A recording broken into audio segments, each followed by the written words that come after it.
UG PG notify me upcoming दिखा रहा है, upcoming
sir. This to be evaluated or Yes sir. I'll I'll give you the evaluation. Not myself. Then? 3 of us will be there. Okay.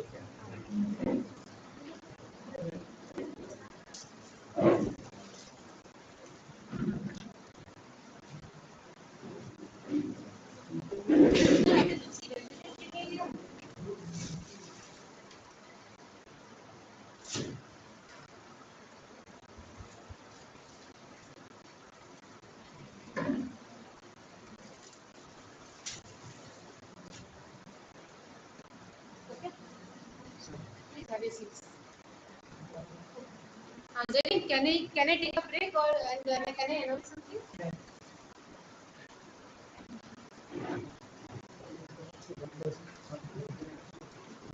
Individual students. After each section, we'll take over that. Sarah will ma'am, Dr. Suresh and Dr. Revi Subhaschandran. They will be evaluating the presentations based on different criteria. First, we'll start with UG. First, UG Zarin. I'll take one. And to the judges, in your evaluation sheets, there will be 3 sections of UG, PG, scholar, and faculty category. See the names and put the.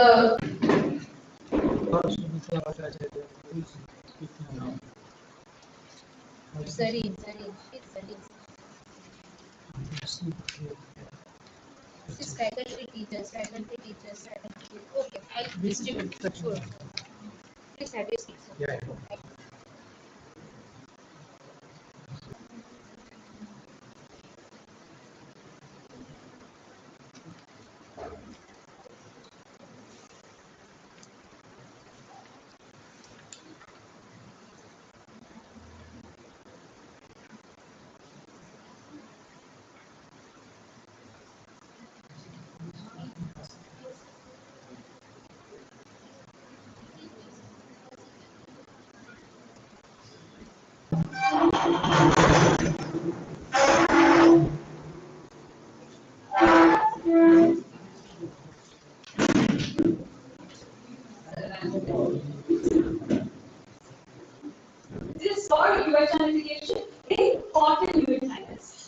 I was guided by my professors, Dr. Nikita Shetty and Kumar Namkesh, who have also co-authored with me.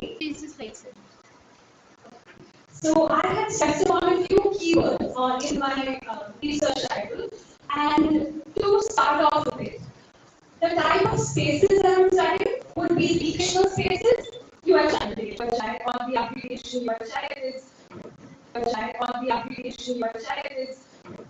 urban heat island, and the effect of urban heat island is a phenomena where urban areas, station in these areas. So all of this combines to form, say, higher temperatures in these urban areas. So now if you're talking about what recreational spaces, what happens is normally in hot humid climates, this will in turn right? So that is why I would say that the more we can mitigate UHI in these spaces outdoors. So that is my main aim, that is to introduce open and open recreational spaces, and it is to mitigate UHI areas. So if we are designing, we would be designing, say, based on orientation. So that is one of the key parameters that I'm planning to study.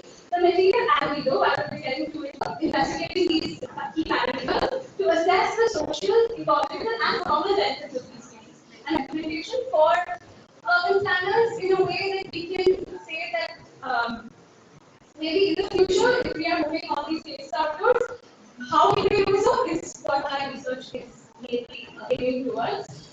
Coming to the methodology, so when I have shaded and unshaded spaces, so conducting a study based on both of these different types of spaces for the temperature difference, because temperature is what is directly I think temperature is a factor that will directly decide whether the sunlight exposure to study the surface materiality, and vegetation would be choosing the appropriate plants and where to place them. Because nowadays you see that there are a lot of plants placed anywhere for landscape. But if you do not understand where exactly you place them, what type of vegetation different nature will be impacted in these different types of spaces.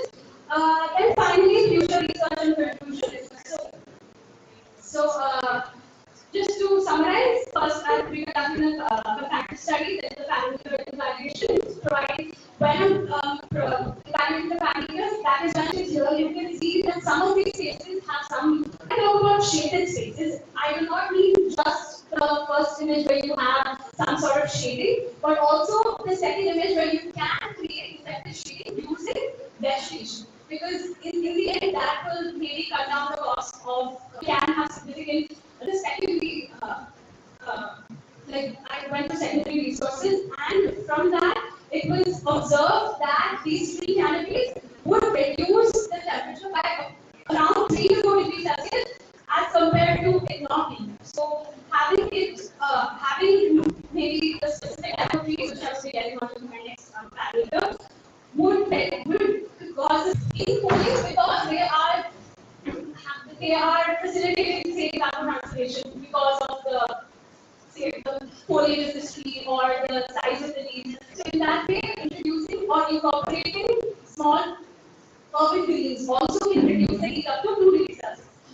Now coming to unshaded spaces, you can see this image where there are a few people sitting by, say, steps, and there's a water body here. So even the surface of these steps, what material is used, what I would say the surface of these steps would have a certain albedo which can also provide about minimum at least 1.5 degrees Celsius of cooling. So in that way, even the surface of these steps matter, but also including a blue-green infrastructure. Blue-green infrastructure is where you incorporate, say, a water body or some sort of source of water along with your built infrastructure, and incorporating green vegetation all around. That can reduce the surface temperature minimum by 2 degrees Celsius. So these are how the shaded and unshaded spaces can be studied. And this is again findings from various studies where the difference in temperature was recorded in both shaded and in unshaded spaces with all these different factors. If you are next coming to the key parameters, now I said that as a designer, science student, the first step that we were taught today was to study the context. And if you're studying the context, the first thing you look at is the orientation of the site. Because orientation plays a major role in deciding, say, the wind path or the sun path or how much radiation is inducted. So we can create maybe 3 minutes left. Oh, okay, 3 minutes. Okay. So in that way, okay, I'm going to sketch the difference of the study. It is that not disease orientation, they receive higher wind speeds on the study. RPO. What is RPO? I've been using this term a lot in the previous slides. It measures how much sunlight is reflected back from higher RPO means higher reflectivity. And if there's higher reflectivity, there's lesser heat that's stored on the surface. So in that way, it reduces surface temperature. That way, color also matters. So after conducting the study, these are the materials, example materials that could be used in your outdoor surfaces, like you have light colored tiles, and having these tiles be of a moderate RPO would be ideal for public spaces with minimum heat absorption.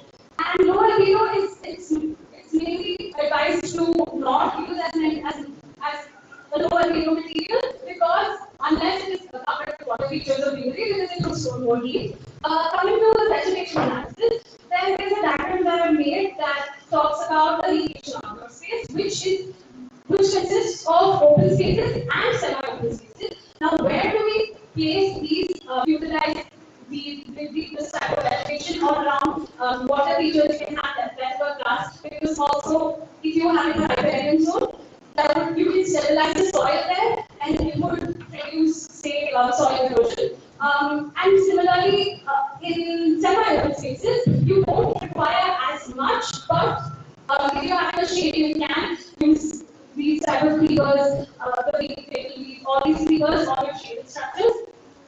This is a table, the second very extensive table is in my paper, where I have mentioned the usage of these type of vegetation for the recreation activity, because that's again the type of space. Yeah. Okay, and then coming to my social and ecological impact, again dividing them based on age groups, how these different spaces would affect, say, children's physical activity, laws of social interaction, and so on. And ecological benefits, again, temperature regulation, air quality improvement, biodiversity support, stormwater management, because I also talk about the like buffers if you're introducing the water features. And the key recommendations from the study, orienting it to north-east vegetation in the south and west of a moderate RPO, and incorporating. Thank you for your presentation, lovely presentation. Have any questions? One or two questions can be related after each participant. One or two questions can be.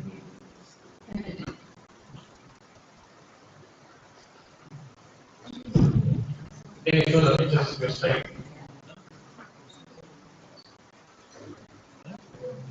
This is 3D image. Whether you have rendered this study or it's only theoretical. So the thing is, the study was a secondary study. It was through research papers and all these online resources, and then I came up with the summary of the results. How do you come to that increase when reducing temperature? So there was a case, paper that conducted a case study in quantum planet in this environment. So it's only the comparison. You are not going to.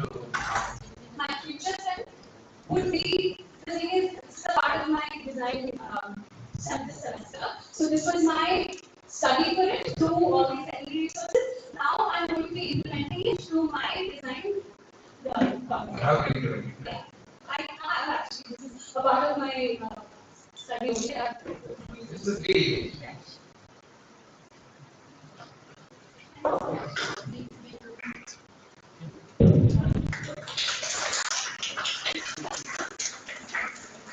Sunaina, next participant.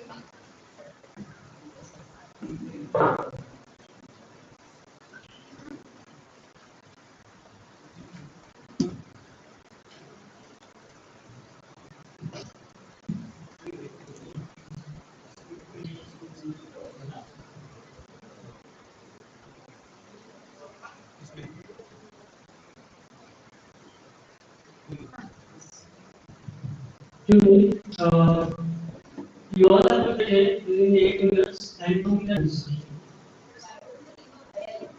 Yeah.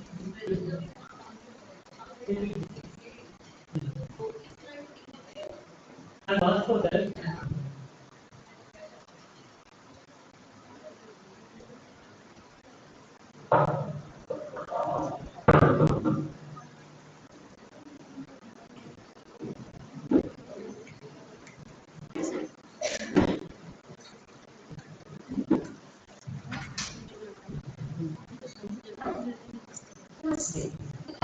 Shifting paradigms or review of biocentrism's ascendancy over anthropocentrism and exploring the ecological impacts of anthropocentrism. I'm Saina, a third-year PhD student. I was guided by Kalpana and Ishwar Chandra, who are from the Department of Zoology and Department of Forestry. Anthropocentrism, a very fancy word, not as fancy to hear. But do you people really think that Homo sapiens are the center of Earth, center of ecosystem, center of everything? But that belief is called anthropocentrism. Anthropocentrism, it is a philosophical and ecological perspective, paradigm, which keeps humans over everything, which keeps humans over animals and the whole natural ecosystem. This paradigm, this perspective is called anthropocentrism. It can shape how people view towards the ecosystem. It can lead to a false imagination or perspective that ecosystem are present or nature is mainly present to serve the desires, needs, and inclinations of human. Anthropocentrism, where humans are center of ecosystem. It's a false perspective, and this perspective lives in many of us. This means, in simple words, we should care about the environment just because it has benefits for us. This is anthropocentrism. Biocentrism, where humans are one among the all. It's a philosophical and ethical perspective which emphasizes on every living things on ecosystem. It says that each of the living things, living organisms must be respected, must be given value because of its inherent and intrinsic value, not because it has just some benefits on us. Each living organism must be emphasized on its own intrinsic value. It says that from a tiniest microbe to the largest whale, all living organisms has equal importance on ecosystem. It does not emphasizes on us or humans. Just imagine there's a big tree in your backyard. Then once we imagine a big tree, many of us might think that what a tree is, and it gives us fruits, timber, shelter, and so on. But on a biocentric view, the tree is present because of its intrinsic value. It's living its life in its own way, not to benefit us, not of its benefits on human. That is biocentrism. How beautiful and right perspective is it? That it is living its own life. So remember, my dear friends, it's important to remember that every creature has its own value and purpose. That's biocentrism, a beautiful and a right perspective.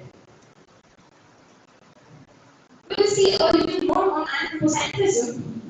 Through my review on literature, Aristotle in this distinguishes between three types of souls, that is vegetative soul, animal soul, and rational soul. Vegetative soul, it says that it includes the organisms which grow, and the animal soul, it includes the organisms which grow as well as feel and move, and the rational soul, which includes the organisms which grow, move, feel, as well as the ability to think.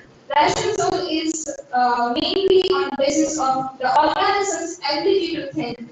On this basis, plants come under vegetative soul as they can follow these souls. They can grow, they can think, they can move, and has ability to think. So on this supremacy, Aristotle says that humans have the supreme power over nature. They can just use animals and plants for their own desires, needs, and requirements. It reached peak in the 17th century. Can you just see this both sides of pictures? At one side there is squealing, the pain of animal, and on the other side the machines making noise. Does this both look the same, or does the depth of its noise does it resembles? But in the 17th century, the philosopher René Descartes says that animals and plants are not a form of life.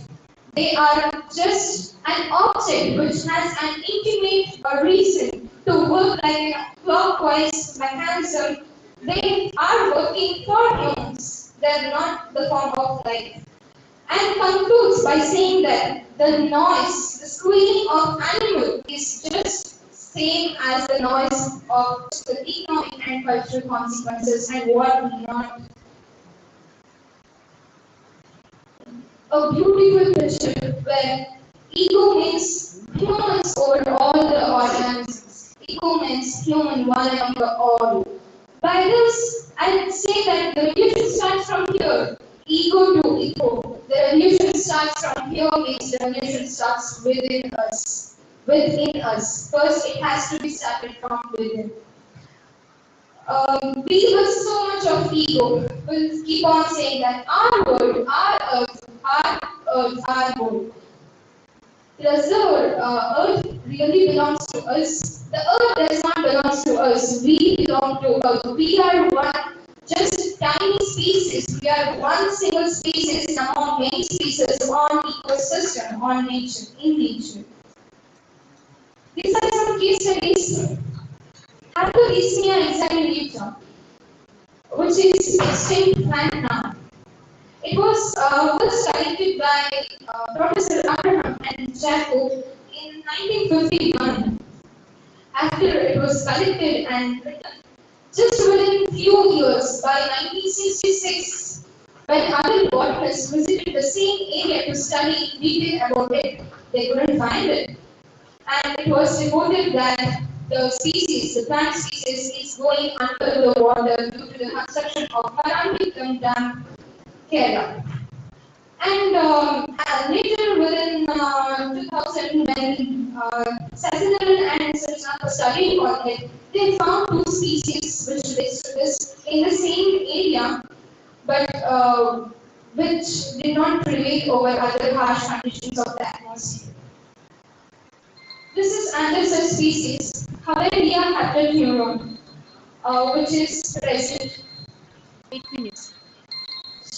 Which is present in the edges of Joog Falls, which is extinct now. This is one more same Cucumabatai.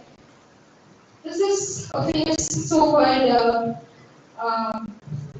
where everyone are aware of it, Dodo's last step. Hume's food friends, which led to Dodo's last step. It's going to be a vegetarian after this study. So, the revolution, yes, it has started within a week.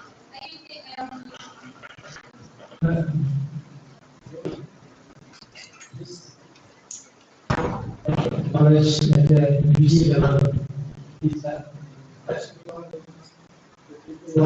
the doctors and all that.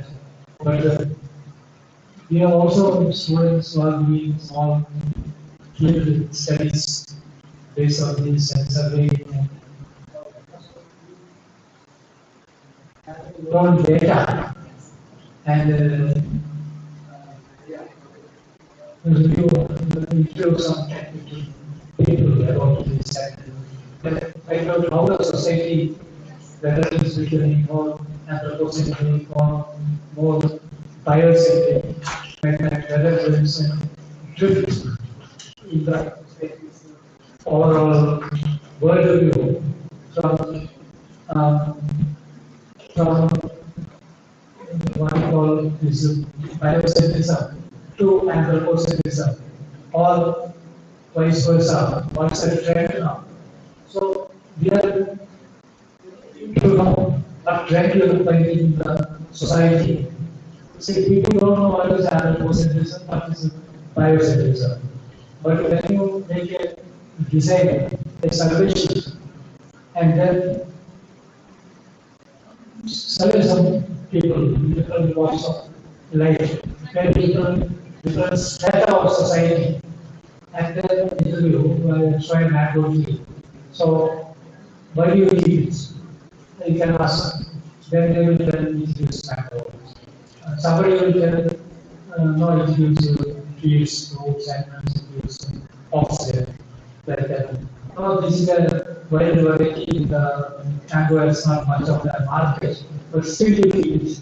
Then they will give reason. They don't know it is anthropocentrism or biocentrism, but do you values. So that's the research. No, I understand. Yeah, that's true. But see, now we are operating technology, knowledge. But the thing is, that is not really at a philosophical level only. We do some survey, some design some data sheet, and do some kind of a survey in the course of your BSc. And you survey about other people and make a dissertation work on that. Whether it is required for the course or not, what it will be accepted.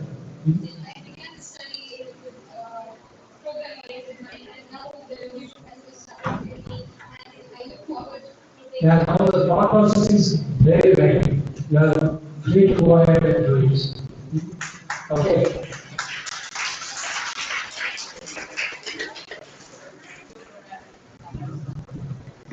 BB Aisha.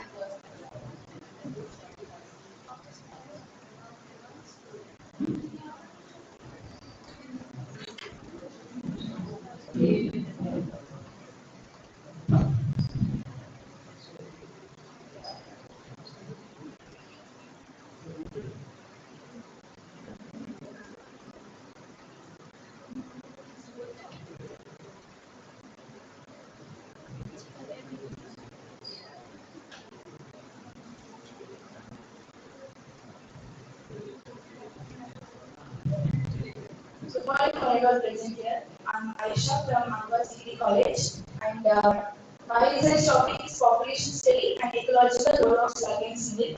And Pavitra ma'am and Shreya guided me with my research project. So when we got the idea of doing research, I did my research in near my home, which is in Bangalore, that is 24 kilometers from Mumbai. I went around the backyard, which is filled with trees, certain plants and all. I went around to see some species over there.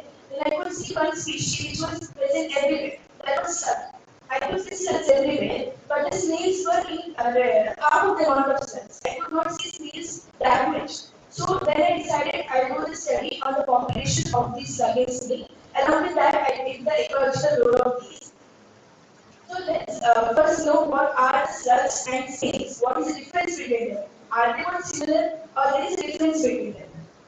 So, slugs and snails both are from the family of mollusks and subgroup of gastropods. And these are boneless bodies, and we all might have seen them, right? And in and around our homes and outside. They secrete certain mucus secretion wherever they go. They have some mucus production in them, which helps them for locomotion, for movement, and for protection from the predators. And the horticulture crops, these are majorly infested by the snails and slugs. Why? Because the reproduction of slug and snail, the major the major difference between the slug and snail, the key difference is presence of external shell. You can see in snails there is a presence. Snails are more rounded, slugs are more slender in shape, and these slugs they also live in burrows. They burrow inside the soil and they live over there. And they mostly tend moisture containing them. The major difference is the shell part, which is made of calcium in snails, which is absent in the slugs. Okay, coming to the population study, when I did a population study on higher rates, but whereas snails, there are certain requirements for it. The slugs' dietary flexibility is huge. They can feed on anything. But the same thing on snail, they require certain food for it. For example, while I was walking around my campus, I saw, and because of that, the number of snails were more here and less big. They crops. But I could see snails, slugs. We keep cats food for cat outside our home. The debris of food on the floor. The slugs are even feeding on them. So their flexibility is huge. They can fear anything and they can survive. But the same things that snails cannot. And as I said, this is the presence of excellent sharing in the snail. This can see people consuming snails. And also, they are used as research models. Snails are used as research model. While I was reviewing some of the review of the literature, I saw the sleeping pattern of the snails were almost similar. Graph of the proper slugs. Slugs were almost 16 number where I counted exactly, and snails were half of it. Total of slug and snail. As I said, this feed on fruit, seeds, and all. But they feed on these, they also feed the seeds in the fruits and trees. While they move on the next location, along with their pieces, they disperse the seeds, which helps in spreading of seeds in large area. And also, as I said before, they are using they stay in burrow habitat. So while burrowing, they allow the oxygen to enter into the soil. There may be pores in the floor, and also which will allow the entry of water, which will improve the moisture of the soil. And these pH and slugs are also called as decomposers because they feed on the organic material. They break down them into their pieces and nutrient rich, and these are also used as food sources for some birds, mammals, and they are very sensitive for the pollution. Their number will increase. So that will monitor the pollution. And as I said before, they are used as bait and research models also.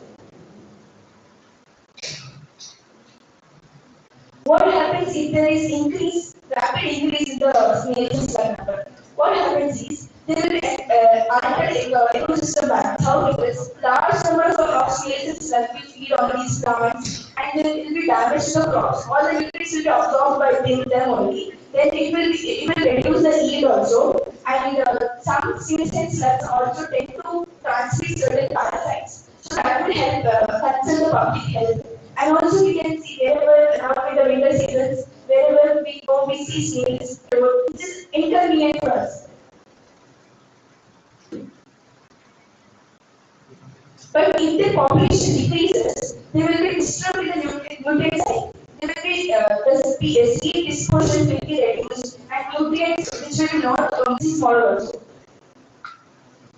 They increase the slug number and snail number, and this is a problem to decrease the snail and slug number. So the importance of slug and snail number is and because of that, we can manage ecosystem, conserve biodiversity, and promote sustainable land use practices. Then when they move to the next location, along with the pieces, these seeds will drop, and they will disperse in the soil. Have you got any data on the kind of fruits which they feed and the seeds which they disperse? They feed on large variety of fruits. Apples they feed on apples, bananas. I have seen them feeding on it. I have in my home also. Banana has no seeds. They are seeing them feeding on these fruits. Apple seed, can they? I've seen them feeding on apples. They eat all the pulp. Yes. They nibble the pulp. Yes. That's just the last. And some tiny herbs. And you already indicated that overpopulation may be harmful to the vegetation, pests.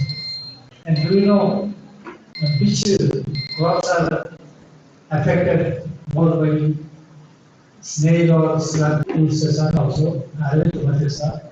They are experts in such mollusk studies. So, and I think mollusk study. Therefore, you are going to, for the solar project, you do more work.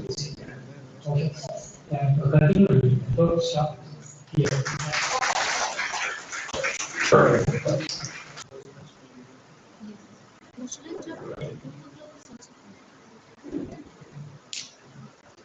Akshay Kumar.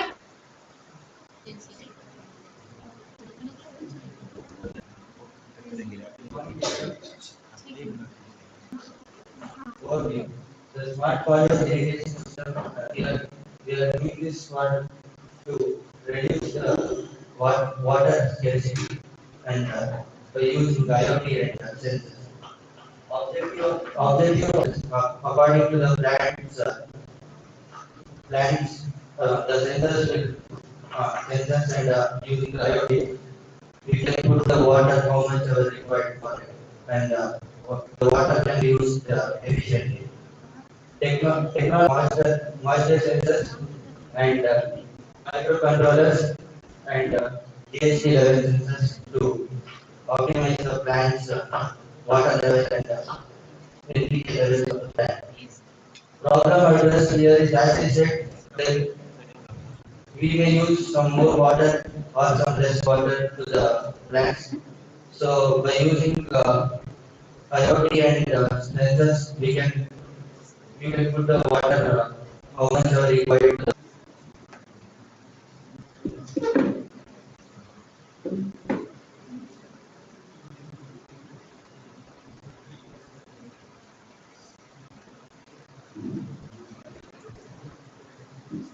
Good morning. My name is Akshay Kumar. As my teammate said, the introduction about our project. Now I am going to share system components and the functionalities what we are using in our project. One is soil moisture sensor, optimal growth of the plant. Then NPK sensors. For plant work, main NPK is very important. So we are using NPK sensors in our project. It measures the levels of nitrogen, phosphorus, and potassium.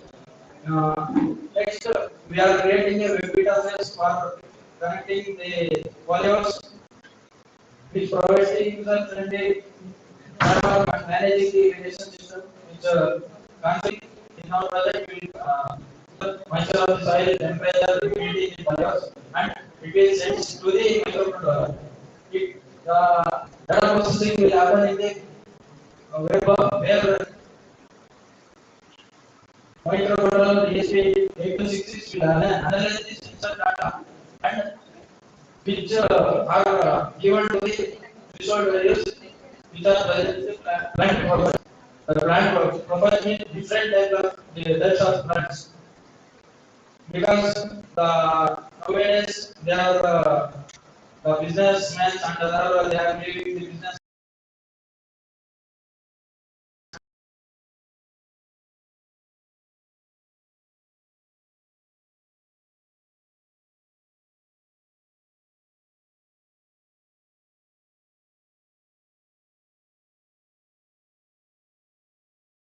Take the information from NPK sensors and send it to the web bar. It will compare with the threshold values and it recommends the use of the website. So the schedule generation is done by our website through which he can get to know about the water levels and the NPK sensor levels. The NPK sensor levels, which uh, he can get to know about how much water he has to give to that plant and how much he has to yeah, or how much he has to put the fertilizers to get a better yield. So by this he can get to know the water levels and etc. things. And through this, by sitting in a remote place, he can automatically control the water pumps and the fertilizers which is delivered to the plants. And this is the real-time monitoring, remote control, and data analysis. These three are done by the websites. The remote real-time monitoring is acquired from the sensor data from the microcontroller. It will acquire the real-time data from the plants, which is already in the plant house, and it will send directly to our website. And through this, he can control the plant profiles and key level sensors. Then data analysis and reporting. The history of that plant profiles are stored in as planted and how much water levels have been sent to that this center.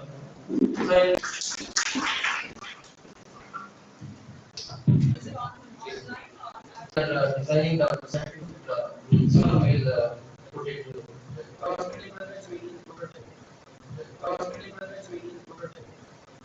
we can product on this now. We can product on this now. So we'll going to continue with that. I'm asking you if it going to be a paid one by the cost by using it. It will be a cost effective.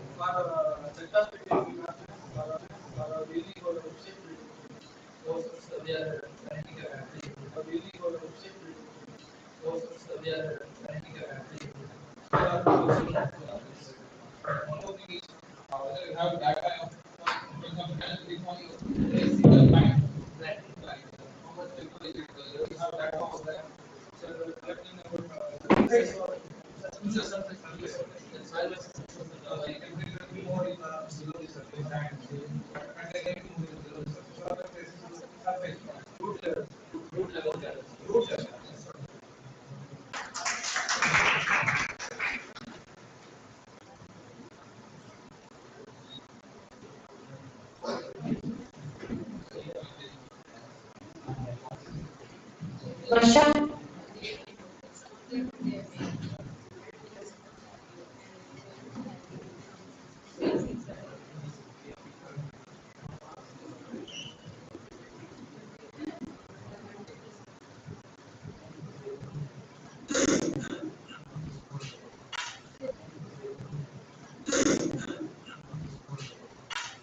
Is a radioactive of freshwater fish. Cadmium is mainly used in the electronic industries. Cadmium compound. If the water quality decreases, the oxygen consumption also decreases. Aquatic ecosystem. Aquatic ecosystem. These aquatic ecosystems are composed of streams, lakes, springs, rivers, ponds, and wetlands. A lake is a body of water. Freshwater is surrounded by land on two sides. Lakes are become sites for idle immersion and for distance of quantities of sewage and efficient waste. It is causing pollution of aquatic system resulting in worsening of industrialization, hydrogen, waste disposal, fossil fuel combustion, agricultural and forestry. So what are the uses of cadmium? The uses of cadmium are manufacture of fuel, photography, using cadmium batteries, rubber and etc. Why is cadmium a must?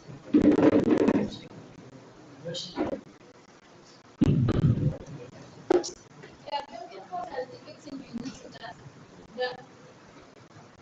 damage to the kidney can happen through drinking cadmium-containing water, eating cadmium-contaminated foods, inhalation of cadmium from the burning of fossil fuels and waste in the year 2014 reported that cadmium caused myocardial diseases in the patient, lung cancer, obstructive pulmonary diseases, osteomalacia, and osteoporosis in humans.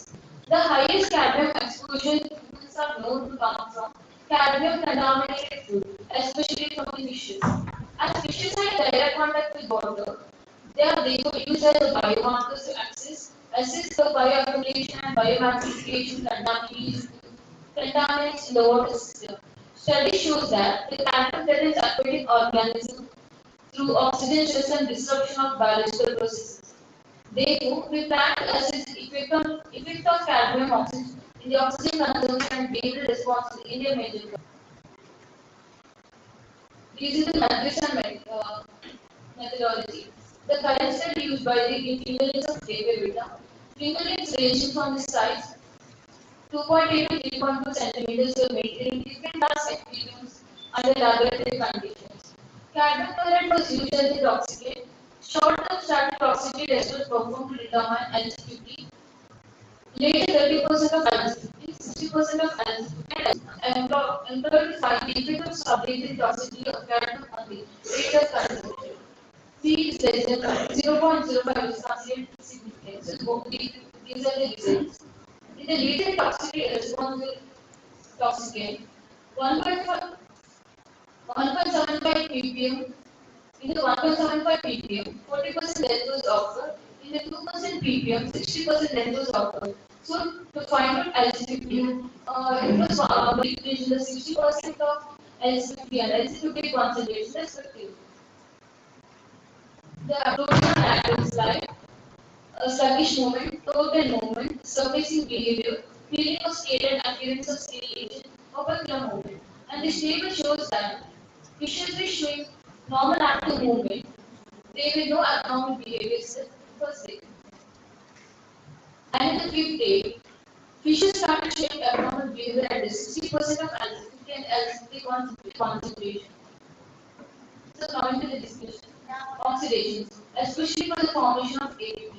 Oxygen consumption is valuable indicator of sublingual stress.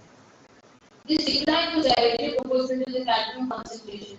Decreased oxygen consumption might be due to the inhibition of respiration as a result of increased neural production.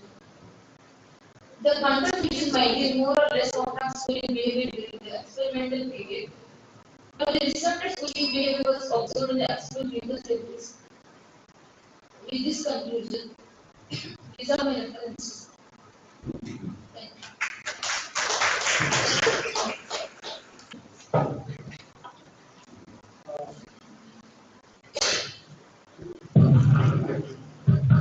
Yeah, good study, but you are not projected in your experiment. Okay, have you seen the carbs? Hmm? Yeah, let us see if you are not photo of the carb. Is it a Malay fish or a fresh fish? Okay, good. Any question for the yeah audience? Please. Anush.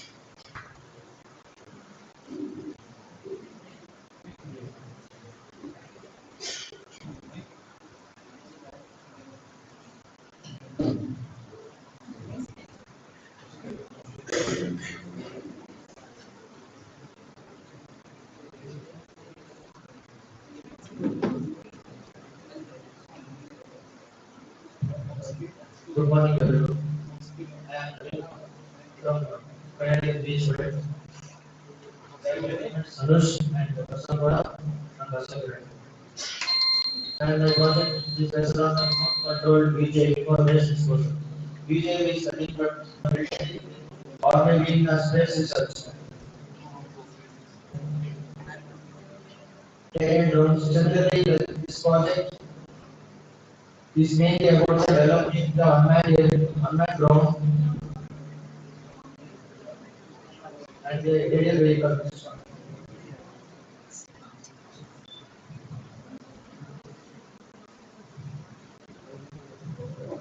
We adopt the vacuum cleaner for waste disposal function, which is one of this row.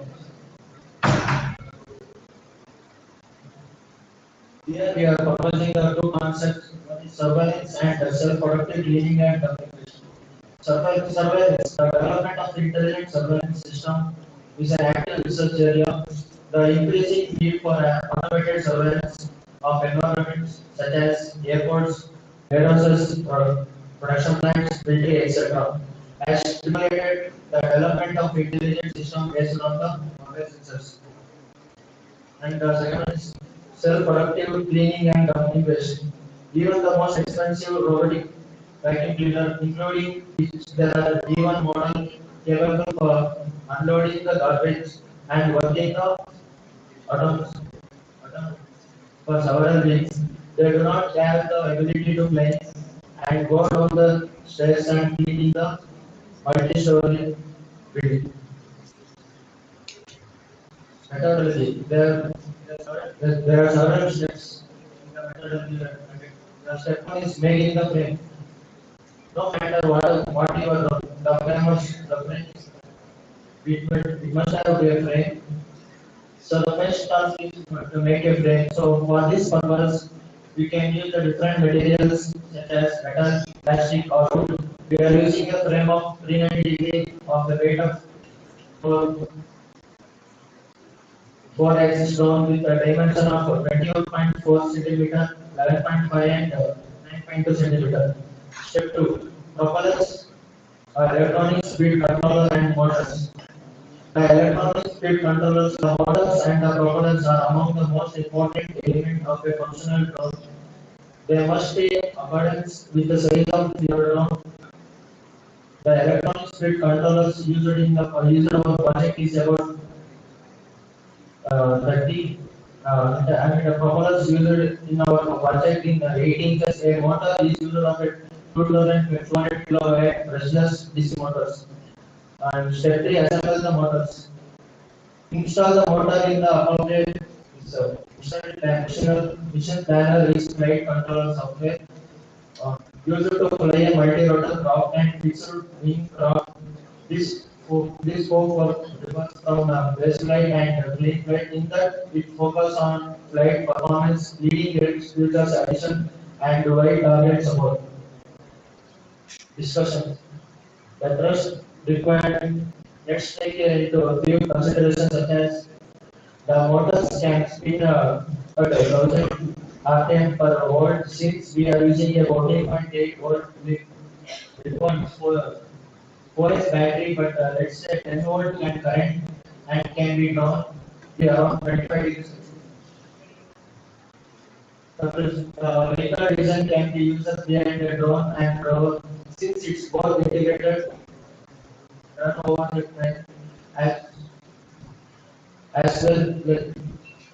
This lets the systems save energy. This lets the system use energy effectively over a long time and proper observation and proper bending works, and it can fly to the place where dust should be disposed of. It flies to the place and valuable time and can be easily with our innovative vehicle.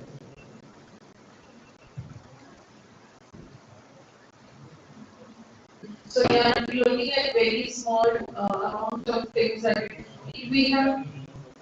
We can have these. You would have heard the drones dropping off a pizza or something into a house. You know that, right? So that's little more than what they can have.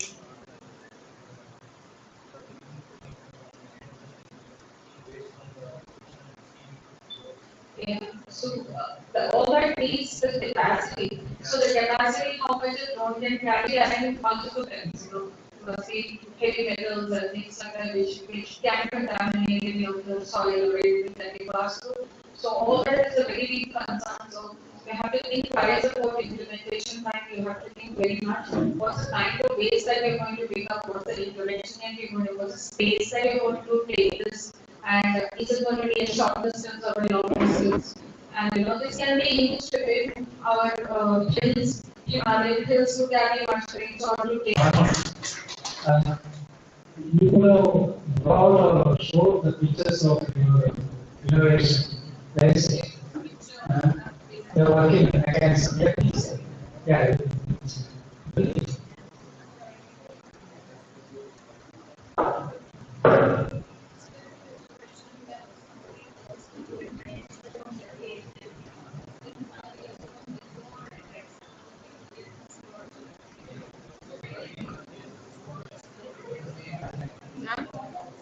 Sir, should we move on to the next one or?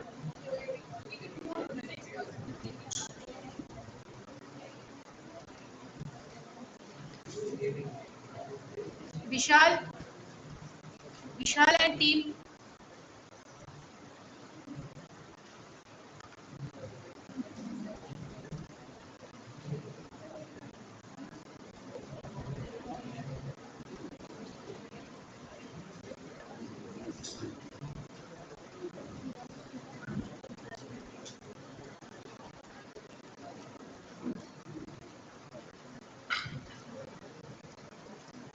Good morning, everyone. My name is Sanjay. This is by Indian celebration. My department of UCL Advanced Engineering Institution.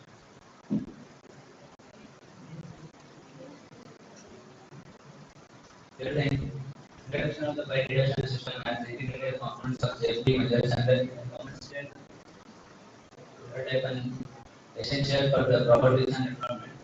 And project is not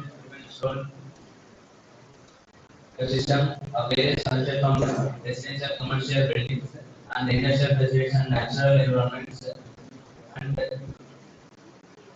rapid detection of the fire protocol, combat detection, sufficient mechanism, and it is crucial in the fire detection and to impact of the fire incidents. The importance of the fundamental advancements in the technical and regulatory standards to manage the environment challenges and effective fire prevention and response strategies. And the suppression is the prevents to roll the fire safety. Here the objectives of the suppression system and analyze the quantity, qualify the impact of the false alarms of system effectiveness and purpose of charges and reduce their occurrence and the axis and investigate and evaluate. These are the implementations of the and the effectiveness of the various suppression system is equivalent to the fire sensors and the recommended enhance to improve fire controllers and the investigate the challenges on solutions of the integrated fire detection and suppression system with the our drilling, other buildings and management systems. And it evaluates the performance of current fire detection system in the complex environment and identify the areas of implementation in early detection capability.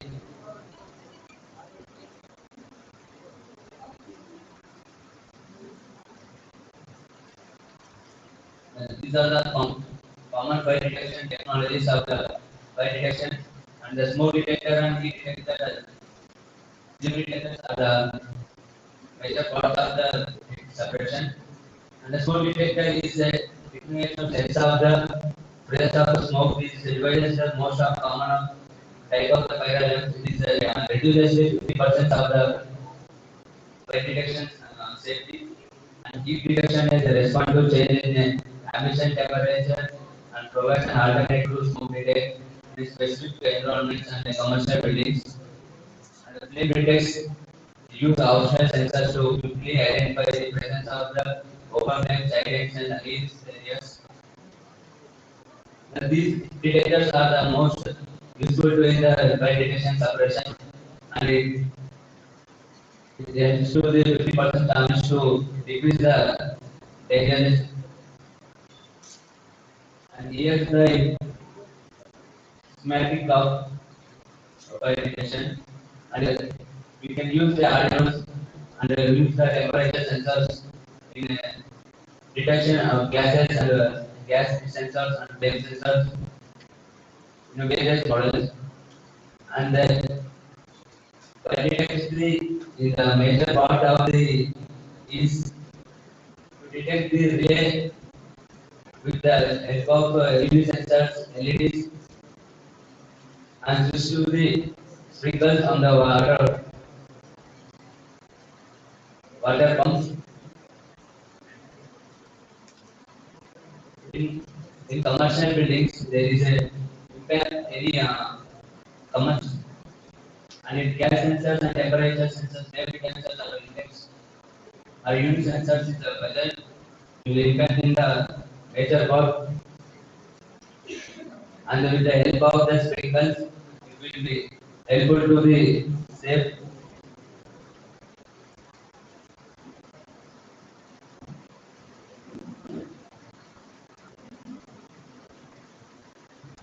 Here the product of the fire detection suppression. We are majorly part of the users in the semi features use the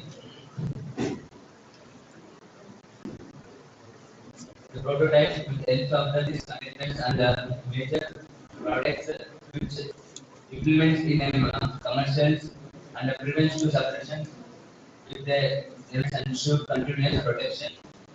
And the by details is a commercial of safety lives and minimizing property damages and environmental and it, safety measurements is important to the regular maintenance test of these systems to fight response produce and implement comprehensive and fire safety plans. Thank you. So the suppression system is based on different types of fires or only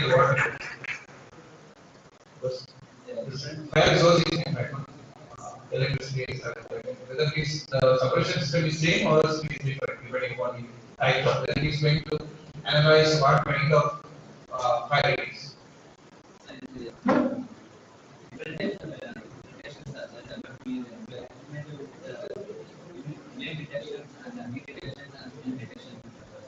Whether you are not analyzing the source.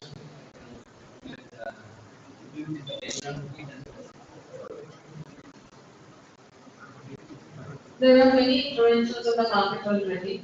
Fire detections, almost all buildings have. Okay, so actually this vehicles water when there is a fire, you know that one. So the intervention, not only detection but also the intervention is there always. So how is your system different? Can you tell me what is how is it different from the present ones? Once we are giving a new thing, there must be takers for it so that your intervention something must be different. Some value addition must be there. So what is that particular value addition?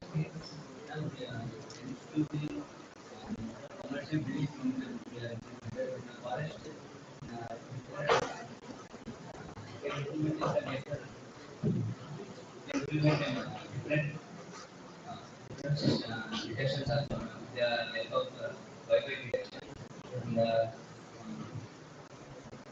computer based that's software detections also there are implementation. Very clear. What is the human thinking you are suffering? So review Yeah, what is your innovation you are not showing? You only state, at least some working model is you have made a working model.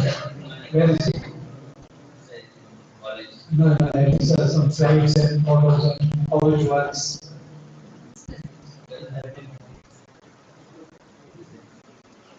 It is different.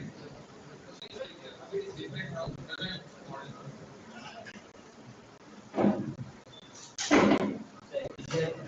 Here the reference is the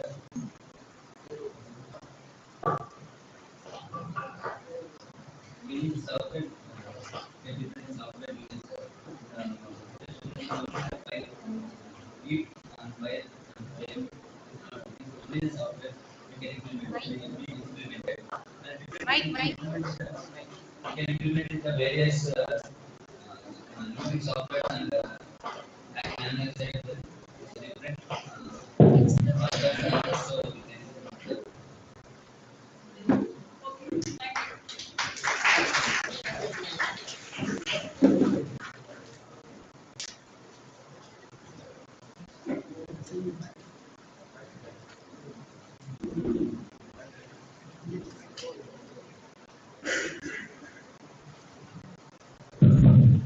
Sushmita.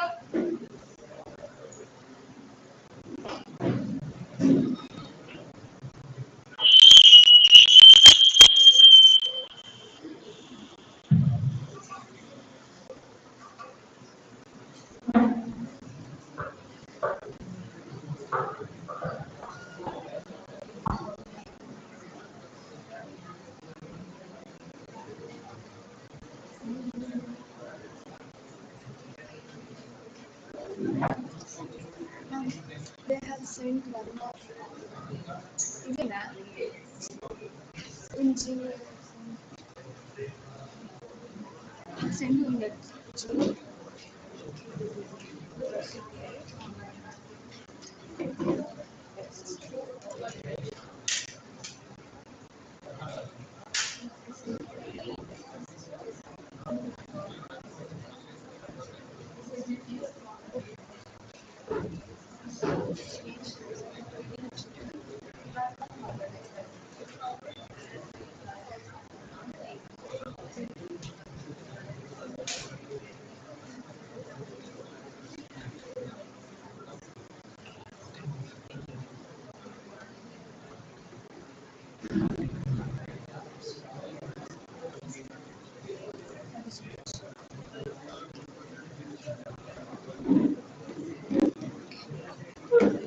Okay, now.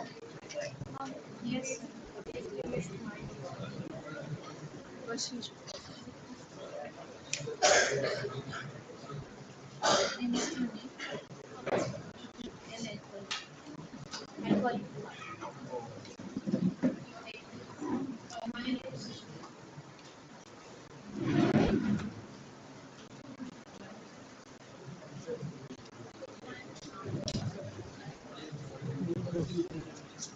Shushmita and team. K Shushmita and team. Yes. So today we will be presenting characterization and utilization of chicken excretion. And myself, Sushmita, Ubi and Brenda, we are first year UG Zoology Department. So I'll start with the introduction. Manure, the nutrition-rich excrement from chickens are used to fertilize crops. They are high in nitrogen, phosphorus, and potassium, which acts as organic fertilizers, and they also increase soil fertility. It is also used to produce rich soil amendments and in biogas production, making it valuable for sustainable farming and renewable energy. So now I'll be explaining this chart annotation. So first, the chicken manure, it is collected from the chicken farm. Later, the chicken manure, it undergoes pre-treatment to prepare it for composting and this biogas production. Later, later the biogas, it is collected and stored in the gas tank. After that, the biogas it is purified in the pressure cleaning system. So this purified biogas, when it is burned, it generates electricity and produces other forms of gases, and exhaust gases are later it is released. After that, CCHP, that is combined cooling, heating, and power. Here, the biogas it is used to generate electricity, thermal energy, and heating or that is heating or cooling, and power for the grid. Later, the energy generator it is supplied to residential buildings.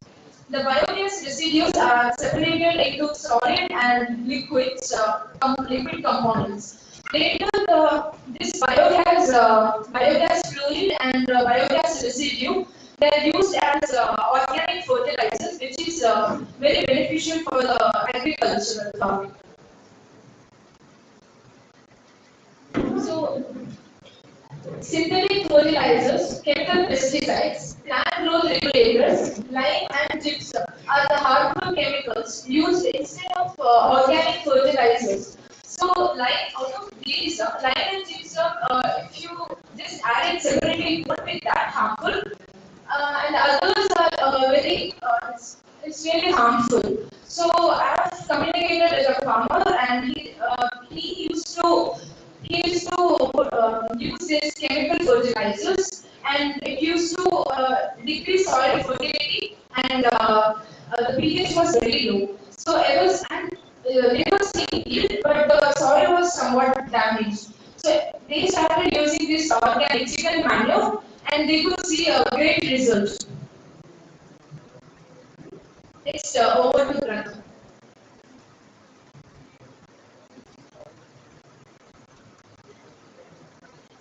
Now we will talk about treatments. So chicken manure is a nutrient-rich product by poultry farming. So as we know, India is a lot of poultry farming. Supplementation of affected microbes will increase the microbial diversity in the soil. So chemical pesticides, as we know, it will harm the soil a lot. So using this manure, as he said, we are consulted the farmer, and we also got to know that according to one study that it is found that EM-treated manure mixture fertilizer is promising and repeat positive finding as an organic fertilizers. So there are various treatments involved, and the treatments involved there are 4 treatments which I'm going to mention. Those are pyrolysis, anaerobic respiration, composition, and anaerobic digestion. So, chicken manure is benefited in many ways. First, it can be used as fertilizers. They boost plant growth and improve soil. Second, composting. It speeds up decomposition of nutrient. Third, biogas produces renewable energy and works as a best cycle. It acts as a natural repellent and it raises pH in acidic soil. Now, I'm giving this to you.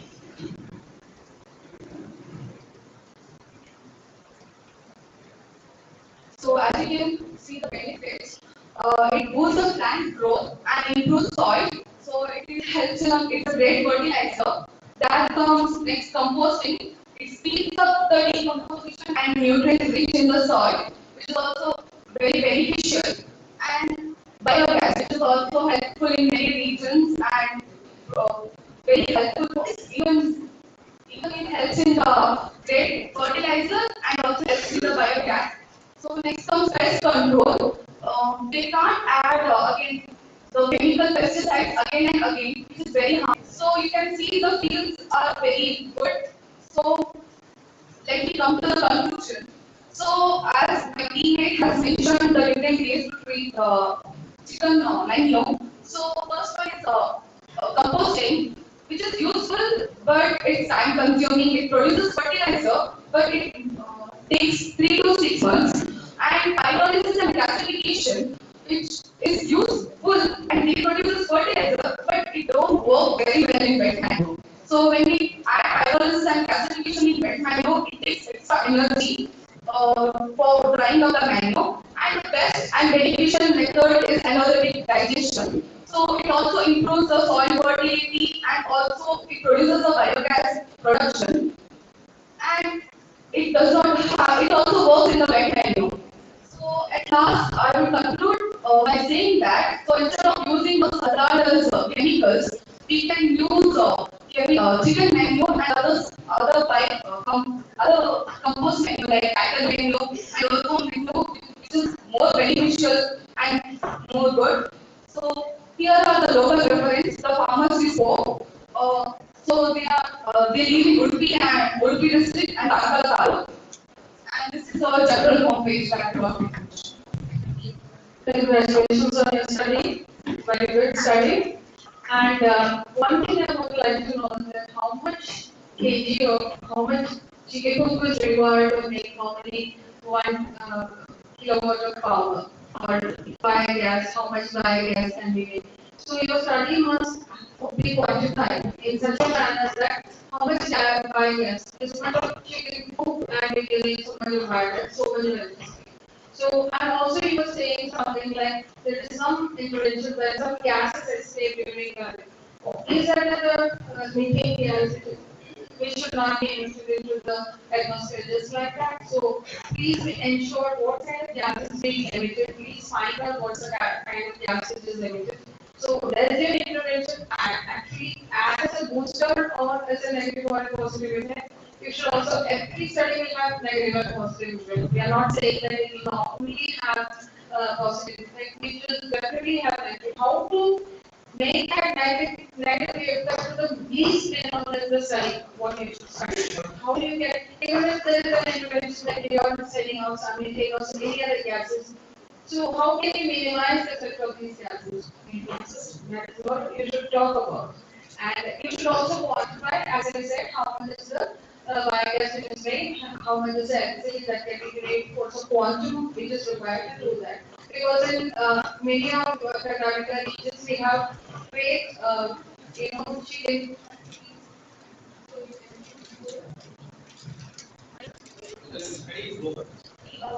Yeah, like the field you see, so the field you see is my home, like we have field in our home. So when I asked my mother, so how you got this great yield by chicken menu?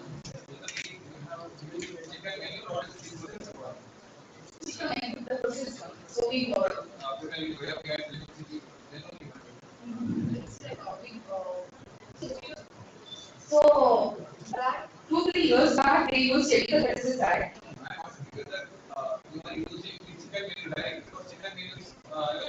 Yeah, we are using that. We are using that. So, what might be the properties of chicken which So because you are not using directly, you are extracting biogas and all. yeah. Will you have Any idea regarding what might be the properties of that? We have not studied about it, we just studied about the So field. you are saying that based on that, menu you are saying that this will help in Field, I've just seen in the field, so yeah, I just. in fact the same menu is directly used, right? Means Yeah. one are the process. Yeah. Process one. Same. Simple one, we get directly and we add to the, after the first qualification, we add to the. Good. And one more thing, whether because farming etc. They are supplying these artificial food items. Whether that is having any role, whether you are studying which kind of food you should usually chicken. So they give barley and they give the seeds of paddy. Because we heard that some other hormones make the seeds mixed with that food items to grow. So we use the paddy. Sorry. So we use the paddy seeds which are produced in the farms.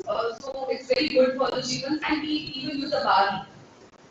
So do you recommend? Yeah. So barley we use regularly. That cannot be used on a large scale farming or maybe biological farming that cannot be used on a regular basis on a household basis that can Because be they want the I've heard that they will use some chemical because you can grow faster. that's what I'm saying. If you are using those kind of chicken menu, then what is the role of that? That is the question. And what's the normal pH of the soil? You said that it is going to increase the pH of the soil, acidically. So, what's the pH of this chicken menu and how it is going to? I've not studied about that. As you said, you repeated it, that it is going to increase the pH. How it is? What's the normal? You must be right.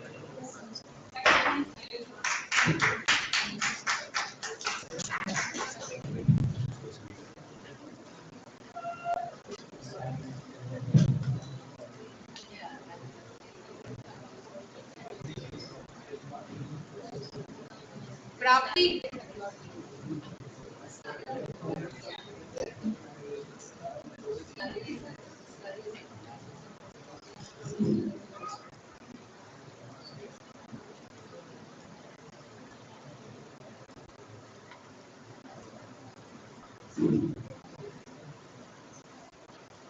Good morning, everyone.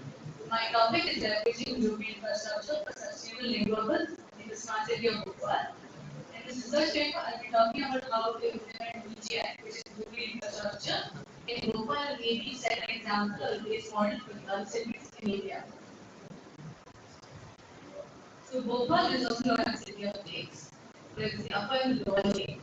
So I'll be talking about lakes because the only source of water, like how the whole the ecosystem of Bhopal was just supported by distal lakes, and the later tributaries of the smaller lakes will form in future due to urbanization or rapid growth of people incoming. So because of the uncontrolled urban sprawl, you can see the map that the water. This one shows the hydrological influence of how the water is spread across Bhopal. But because of the uncontrolled urban sprawl, there was a lot of effect on the water bodies and pollution and reduced the ecological habitat as well as people's lifestyle in that area. And the water over there did provide water security and enhanced biodiversity, which is now a concern to people living over there because there's a lot of pollution and the water quality in those lakes are not up to the mark. That's why the Bhopal government is trying to enhance and implement DGI so they can get back to the controlled water quality.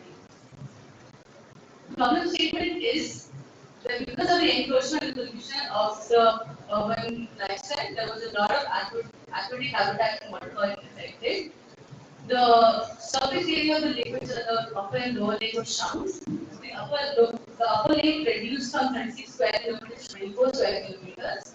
There was a rise in urban heat island effect, where in the city center, the temperature would be 4 to 5 degrees more than the rural areas around it. As well as because of the very unplanned urbanization, there were problems with the drainage and there was frequent flooding because Bhopal experiences heavy monsoons. So there was a frequent flooding because of the grey infrastructure, which is the concrete present right now in the urban area. Now I was going to talk about BGIS because BGIS is the potential. So why do we have why does a lot of cities have to implement BGIS to have a potential for environmental restoration and improvement of public health, as well as their own self-satisfaction. So we have a good picture of people to live into. Because there are a few benefits that the social, economic, and the social benefits. The social benefits is there will be community engagement rising among people. The economic advantages are that we increase property values and also create local jobs for people living in that area. As well as, so now the goal of this photo paper was to position as Bhopal as a model for sustainable urban development. Because located in the center of India, the temperature of the context of it is the middle of all the climatic zones are present all across. So maybe to balance out or you level out those base benchmarks, they could be used as a benchmark in other cities in India.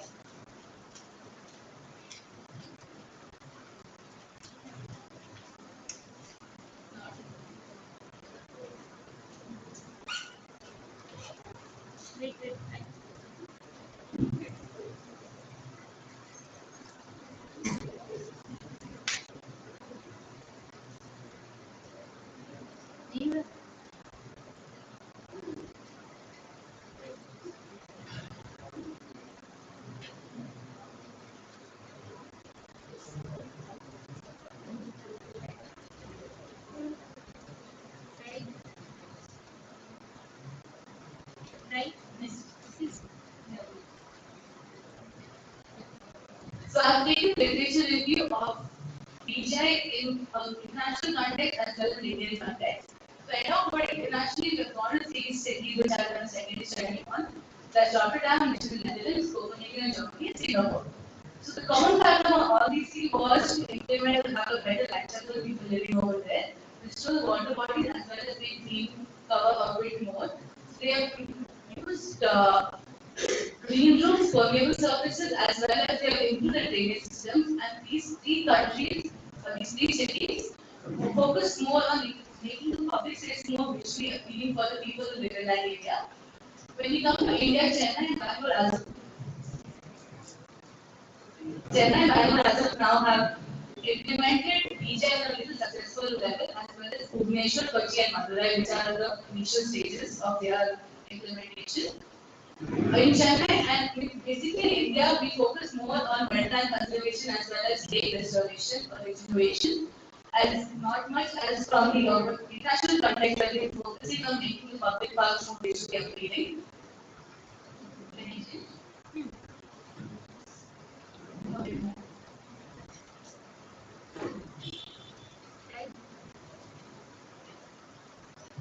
So my research aim and objective, so we wanted to make, because of implementing Bhopal as my city, Bhopal needs a more local focused BGI implementation than just a general outlook of how internationally they have done it.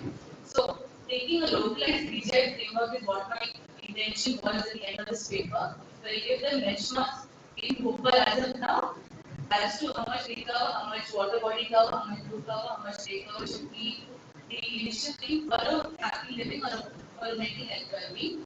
So doing that, I need to assess BGI's potential in the current environmental issues.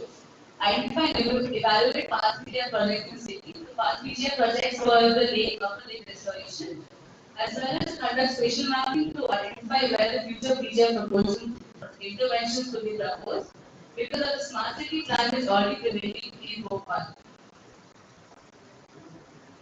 So the existing environmental challenges in Bhopal, you can see the map over there.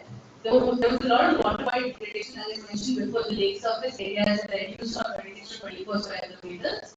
As well, because of there being a lot of lake cover, or the infrastructure is concrete, there were not many permeable surfaces to absorb the urban flooding. And only 50% of the whole Bhopal's drainage was meant, only 50% of the drainage could absorb water, and other 50% was just left out for the flooding to happen.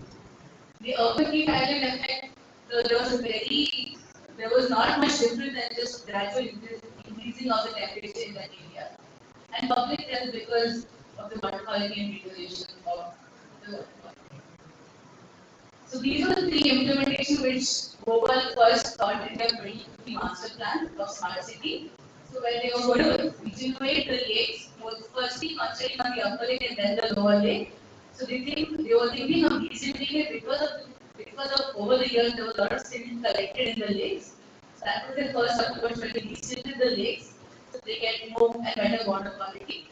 There were green corridors which were connecting the existing parks as well as the forest to enhance the ecological connectivity, so biodiversity, biodiversity, and move from one place to the other without much restrictions from the urban environment. And the permeable surfaces, since I mentioned only 50% of the drainage was accepting the water, the remaining was discarding. So there were installations of rain gardens and biospheres. To have a reference for Bhopal Meet of Framework, I've taken a very nearby city called Bhubaneswar, which they've already implemented the PGI and is quite successful in the past 6 years. So I've taken so in Bhubaneswar, the main focus on BGI was SUDS, which is Sustainable Drainage Systems, and it was quite a successful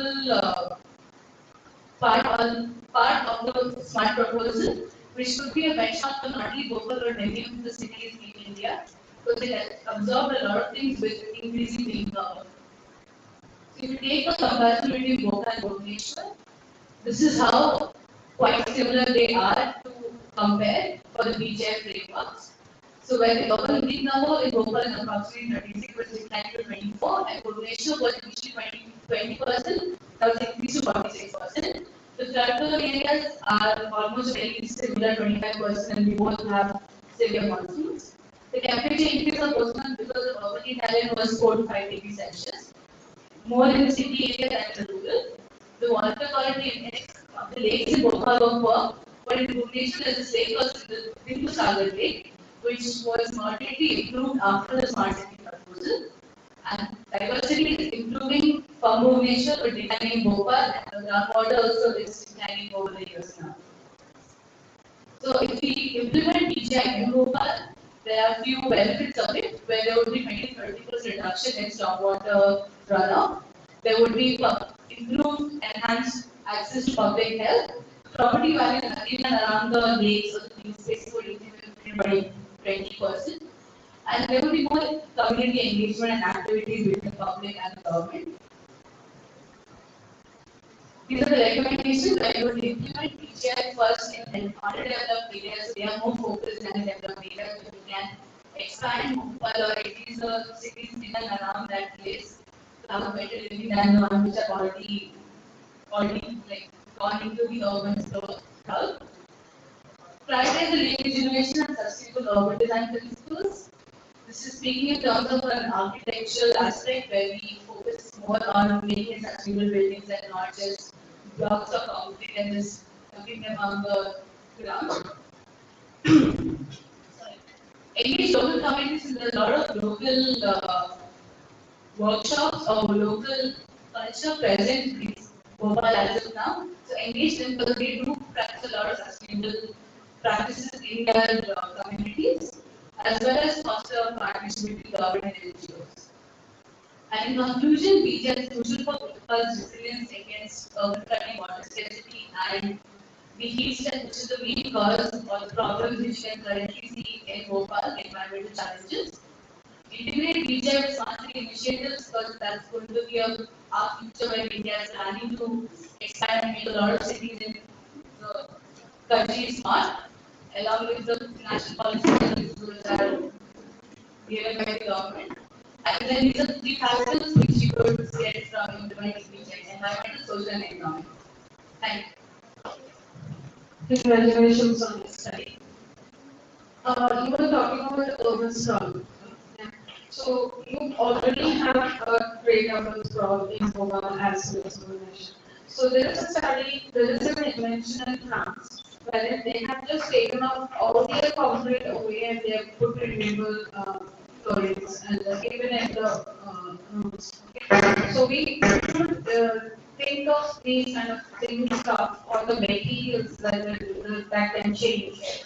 Actually, the materials that is being used now, like sand and the building material which is of concrete or the granite, we are bringing down a lot of hills, and we are bringing down a lot of our naturally materials. And those kind of materials, what we are using should be there should be a change in materials that we are going to use. So the urban sprawl, if you can take out and then start it as a smart city or a green city, make the entire thing as a, a great wall of green walls, and, the great buildings that can be green buildings, and, green intervention all over. And that became an involved more on those aspects. So, why don't you say that the carbon sequestration, if you can change one 5-floor building, 4 facades of the building into a green building or green wall, how much will the carbon sequestration will be? That can be a greater study on this. Okay? Because urban sprawl has already happened. How can you make this urban sprawl more BGI, concerning BGI, how can an intervention work that can be one of your greater studies? Thank you.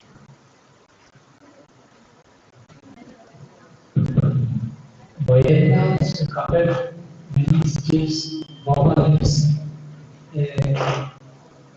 greater covered with the military sector, other nations and very small.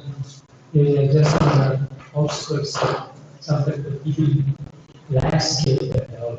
You also talk about the blue for water purification. Yes. But have you attempted anything or it is being done or any evaluation of the water quality lines? No, sir, honestly, since we are more design focused, No. we are talking about how the design would improve the water quality and the future of the building, but not physical testing of what the pH of the water. Yes, yes, if you're, so if you're architect. So this time we had to do a paper on improving infrastructure in Bhopal. The next step is I'll be designing my thesis project in and around it. So I'll be taking a neighborhood level and talking about how much blue and green infrastructure should be done. Or I take a water gate, develop the water around it, develop the waterfront of the neighborhood. It's a very negative part of the water harvesting. Negative aspect of water harvesting means you recommended that we have to water harvest. For example, in a tank we have to collect the water and we should harvest. Harvest means underground point we are doing. So there is a there mentioning about that. Is there any negative impact? Any architecture whether you recommend concrete wall for this storage tank, it should be concrete or else it is. So honestly, concrete would be good if you're taking from a personal point of view because you have safeguarded your personal water for your drinking or for your usage. But if I'm talking about a general city point of view, it's much more better to allow the water to seep into and recharge the groundwater than keeping it into personal things for your houses. It may cause landslide also. If it is too much Yes. pressure, Yes. it may cause landslide also. But it also depends on the terrain of where you're putting it. So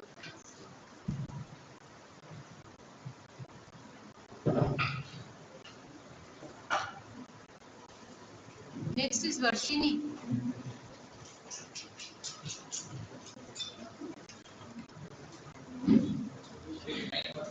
Yes. 9.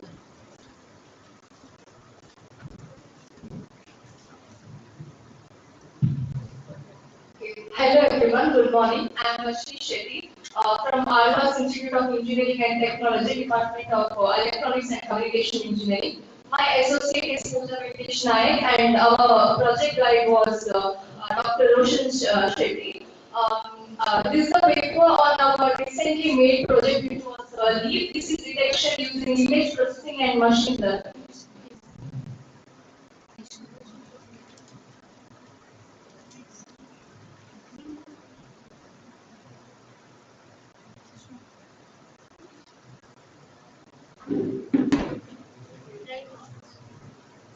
The main objective of this project is to build a system which can precisely detect the disease present on plant leaves. So we can stop the infection in plant which could be spread to the next plant which is nearby. As we all know that plant is one of the leaf is one of the most sensitive part of the plant. Any disease present on plant will be depicted on the leaf at the earliest. So if we find a cure to the leaf disease at the earliest, we can stop the spreading of the disease throughout the plant. Problem statement is, basically farmers will not be knowing what kind of diseases are present on the plant. If the farmers are really new to that field. So basically, this is a farmer-friendly app which can detect the disease at the earliest. So the upcoming farmers would be benefited from this project. We have built this project using Keras and TensorFlow technology, which is mainly image processing and machine learning thing. So this TensorFlow will be working on the image processing and disease detection, while the Keras will be working on JSON files and all. This is the literature review. The first one is using back-propagation neural networks, which helps in normalizing the pixel values of the images.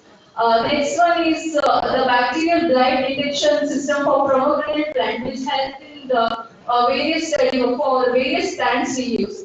And the third one is the research process on automated smartphone-based machine learning for diagnosing plant diseases. The methodology. Basically, we use three basic methodologies we implemented in this. First one is collection of data sets. Next one is the training one, and third one is the development of the web app. For data set, we have incurred from Kaggle.com. So we have found 11 different plants and their diseases. So we have used these many, and our system will be detecting all these images. The second step is training. In training, there are two basic steps. One is train, test, and split, and CNN training. Basically, as the train, test, and split says, 80% of data is used for training and 20% of data is used for testing. The training data will be sent forward and testing data will be kept so as to find the accuracy of the system. Next, CNN training, we use thousands and hundreds and thousands of images. Its pixel values are normalized and it is used for data processing. So this is the model accuracy and loss. This is the model evaluation we have done. So we can see the graph from model accuracy. The tested images are way too high because it's already tested and trained. The tested images are a little bit less than the trained images because the system has that much accuracy. And model loss is also as similar as model accuracy. The final step is the integration process, where we integrate all these trained models and we have some application-based coding. We have it and we have integrated it through Visual Studio Code. And this is all the steps I have explained right now. First one is the collection of the images. Next, the collected images are processed. Next, the train, test, and split takes place. Next, CMA training, model evaluation to see if the model is working right or wrong. Then the integration of web app. This is what the web app looks like. Here, basically, we browse the images from our device and we feed it to that system. So it has detected potato reply.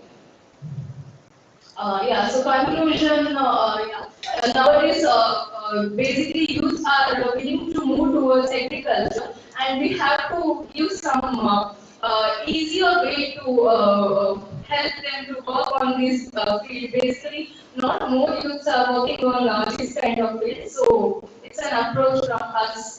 We are also building a robot which will do the same work and this will be a sidekick for that robot.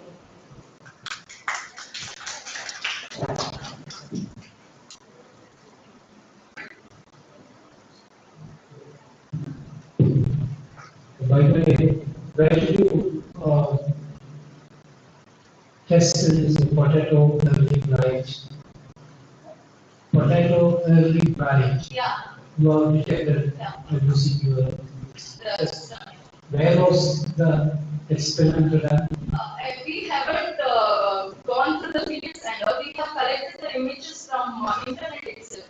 We didn't find any potato fields, so we have collected other images rather than the tested images from internet, and we have uploaded it. We are not updated any of the partners. Maybe the plan we need to do when we are doing a self automatic robot. It is a self-built robot which will be traveling throughout the plant and it will be detecting the disease present. And an email will be sent to the farmer who is using those crops. So, you are in which year? Fourth year. Right now we have stepped into fourth year and we will be doing it this year. Okay. This year, your project will be. Yeah. Okay, you started. Yeah, we have started. Processing. We are doing the coding part right Image analysis and all now. that. Now we have upgrades. Yeah, we To have the done fields. Which crops you are planning to upgrade? all those plants which were depicted before apple, orange, potato, tomato, strawberry. We are also planning to do it for electronet using drone. We are planning to do it, but not Not in started. future. Yeah. Still in the incubation stage. Okay. Nice. Good question. Any question is? Yeah. How we are going to collect the data on leaf disease? How we are going to collect data on leaf disease? Because we are putting in the software. No? Yeah, from TVRAMACHANDRA, it's a website where you find all kinds of data, not only for plants, for animals, or whatever diseases are there, cancer, you will find it over. Usually there is a standard and you will compare the things.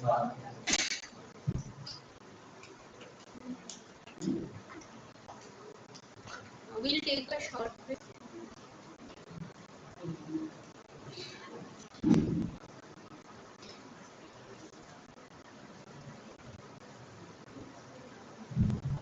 We'll take a short break of 15 minutes for tea.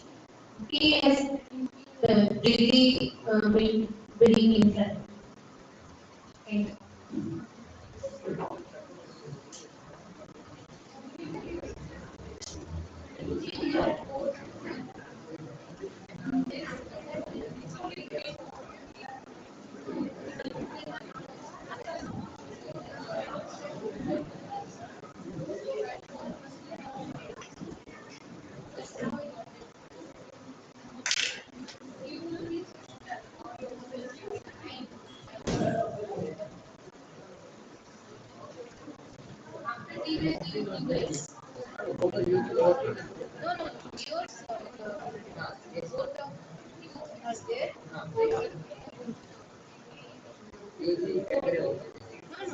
You guys are in UG, right?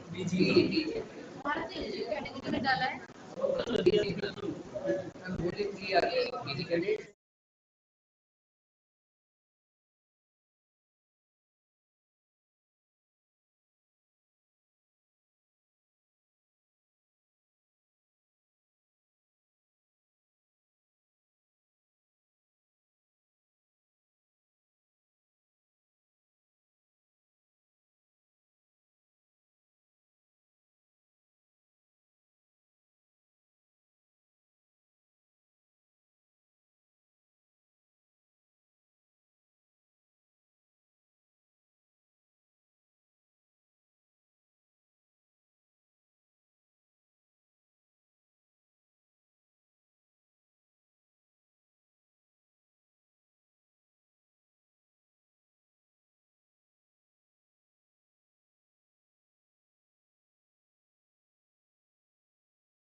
The idea is to reduce the time and labor along methods which allows quicker and more precise assessment and use of the same manner.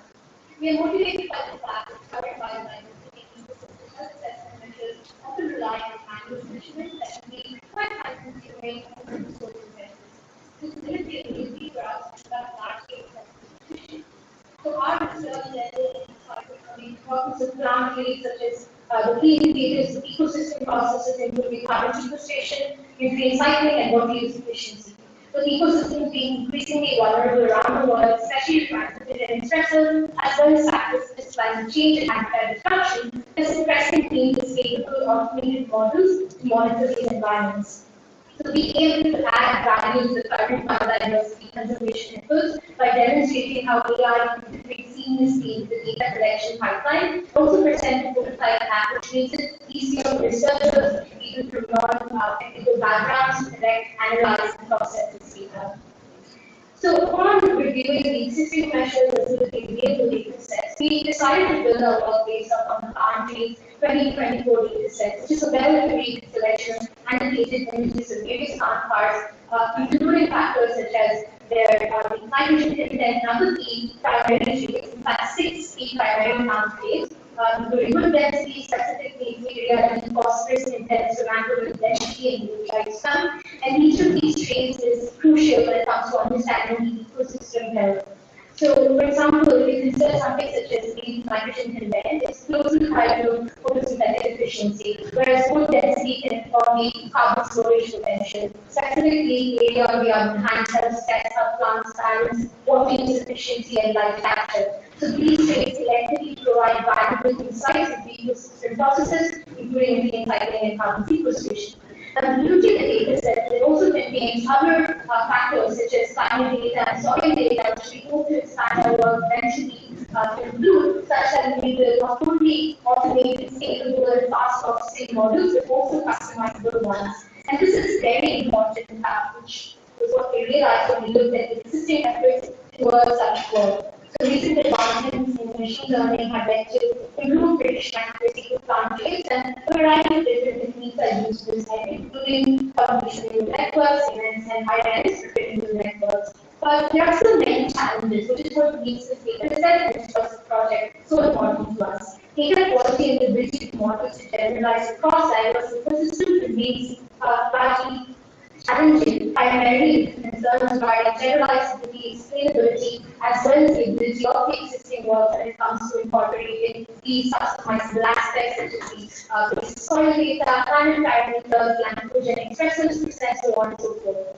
Now, there is also a growing trend from the AI side in using multimodal approaches. So, this is when we not only use annual data, which would be the temperature or the amount of pH value of the soil, the amount of nutrients in the soil, so on and so forth, but also images, which is what we focus on in this work for different plant parts. Now, this makes the predictions more accurate, customizable, and robust. There are also machine learning approaches and scalable AI measures, which is grown quite popular. Accurate plant trait prediction is crucial in conservation efforts by enabling better monitoring of ecosystem health and doing sustainable efforts towards environmental services. So, with this background in mind, we structure and methodology to incorporate even 50% of the original annual data set. It's quite vast. We have over 22,000 training images, over 5,000 validation images, over 10,000 testing images. We use a pre-trained mobile model. We got it from PyTorch and adapt for our regression graphs by multiplying the last layer. We have 6 models each speaking to one of the 6 key traits we identified, a main model that looks at all traits at once. We also monitor the transformation of the learning rates across each epoch spectrum, which is 10, 15, 20, 25, and so on, and we explain predictions using sequence maps and also push sensitivity-based analysis. So I'll be very briefly touching on both mobile and why it's so great for our work. It's very lightweight, it's a deep learning model, which is particularly suitable for a task of image classification as well as object detection tasks, extremely adaptable to our tasks, as well as because of its lightweight network structure, it allows us to make fast, accurate inferences without compromising on time, which is crucial to research such as this. I won't be going too much into the architecture detail of the mobile net itself, but that is something which we'll be happy to discuss further in the Q&A section as well. Now, another thing that we want to highlight here is its vision and its idea when it comes to adapting this particular architecture towards regression, which is what we want to do for a large dataset, which is what we have. So the library architecture allows us to process these images quickly and efficiently, even on devices with limited computational resources, and allows us to extract rich features which enhance our predictive capabilities and makes it essential for real-time presentations. With that, I'll be passing on my time to Jessica to be discussing patient activity. So moving on to automated maps, this technique helps us interpret decisions made by deep learning models. By systematically copying parts of an input image, we can observe how these operations affect the model's output. This method allows us to identify which areas are crucial for the model's predictions, specifically those regions that lead to significant changes in output when computed. Now let's explore why automation maps are useful. They enhance model interpretability, especially in applications like quantitative prediction. By predicting the features of the model that the model relies on, these automation maps can guide future research and improve model design. They also help identify potential biases, ensuring that the model focuses on relevant aspects of the images. Next, we have sensitivity maps, also known as saliency maps. These are visualization tools that highlight the areas of the input image that most influence the model's predictions. They are created by calculating the gradient of the model's output with respect to the input pixels. Sensitivity maps are essential for interpreting model behavior as they provide insights into which features drive predictions. In quantitative analysis, they help identify the important parts of the image that the model focuses on, facilitating a better understanding and validation of its decisions. This interpretability can also guide improvements in model training and design, ensuring that the model concentrates on relevant characteristics other than irrelevant details. Now, I'll present the results of our models training on individual columns as detailed in Table 1. Additionally, we will discuss the performance of the model training to predict all 6 columns each documented at various epoch milestones and corresponding learning rates in Table 2. As we examine these tables, we observe a general improvement in model performance with increased training as expected. Notably, the model demonstrates a shift in focus towards the specific region in its image, being important for accurate predictions. This shift indicates enhanced capability to identify relevant features associated with image function. Now, let's turn our attention to the visual insights provided by the saliency maps and heat maps for our automation sensitivity analysis demonstrated in figures 3 and 4. From these figures, we can draw several observations. Firstly, the X1 model highlights which areas are particularly significant, even in distant images. While some models like X1 mean or align well with our expectations, others such as X11 mean and X16 raise questions about the role of highlighted regions in influencing quantities. It's important to note that while our selected of images is representative, it may not fully capture the unique constellations or common pieces. Therefore, we recommend further analysis in collaboration with domain experts. Explore unconventional patterns that the significance of surrounding environments are unexpected quantum parts to deepen our understanding of how climate and ecosystem variables impact countries. Finally, our app enables users to upload quantum images and give corresponding saliency maps and predicted trait values as shown in Figure 5. We aim to enhance this application in the future by incorporating climate and soil maps to the geolocation and conducting user surveys to refine climate design. So in conclusion, our study presents a promising approach and refining quantitative using only images enhanced by experimentation techniques through our prototype, which interface seamlessly into research pipelines. For future work, we recommend expanding our data set and exploring diverse modeling approaches to improve robustness. Implementing complementary external AI frameworks will enhance interpretability and build research trust. Additionally, contextualizing experiments with species-specific variations and climate or soil data will yield future insight. Lastly, engaging domain experts will refine our methodologies and validate findings for real-world applications. Thank you for your attention, and we look forward to the exciting possibilities in this field. So our references, and now we invite any questions you may have.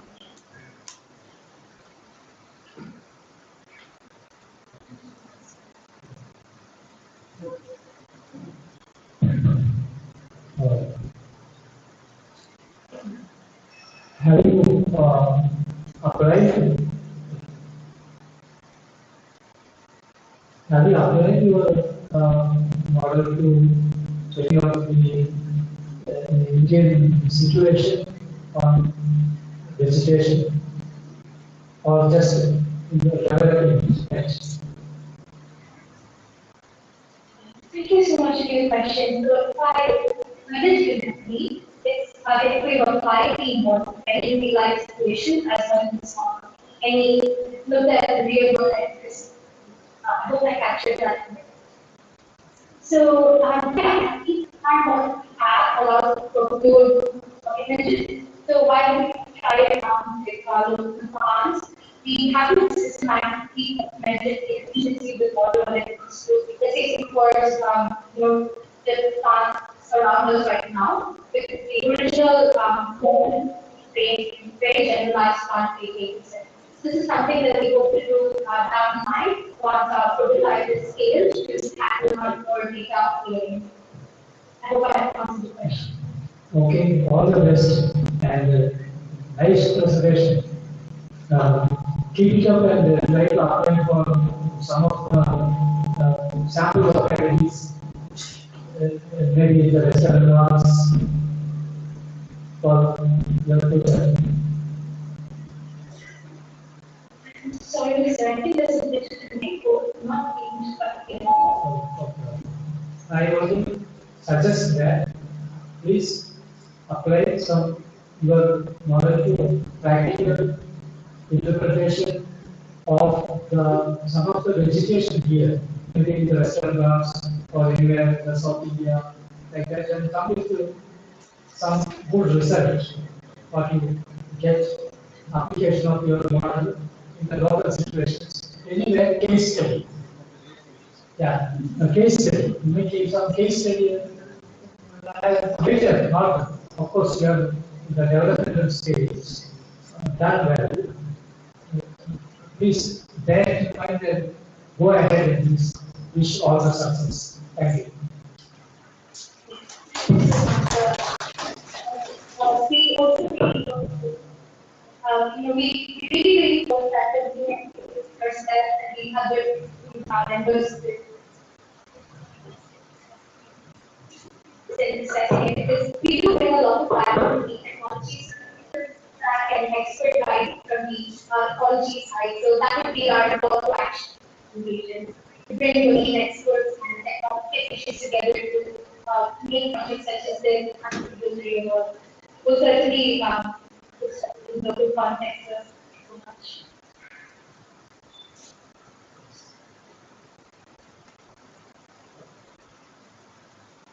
Thank you, Aishwarya. Narasimha sir, will you be able to join? Okay, thank you. Dr. Narasimha, will you be able to present now?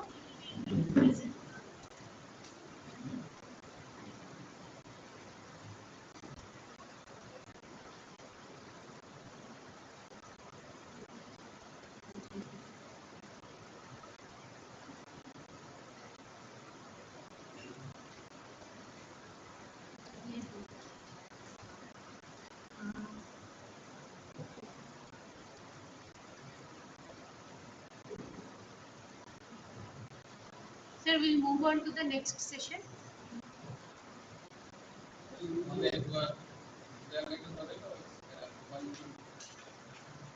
One, they are absent. Which one? Mansoor is absent. Mansoor is absent, Abhijit is absent, Ramanna is absent, Arjun is absent. 1 to 14.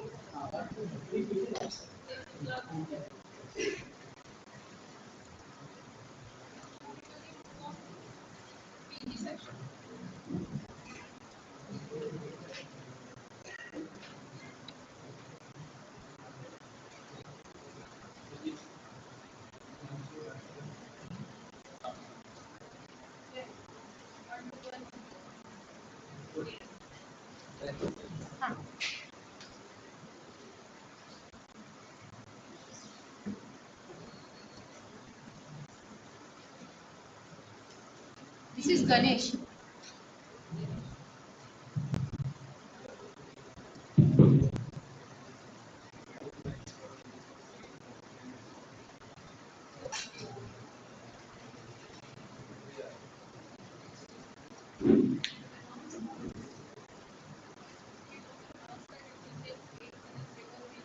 Participants,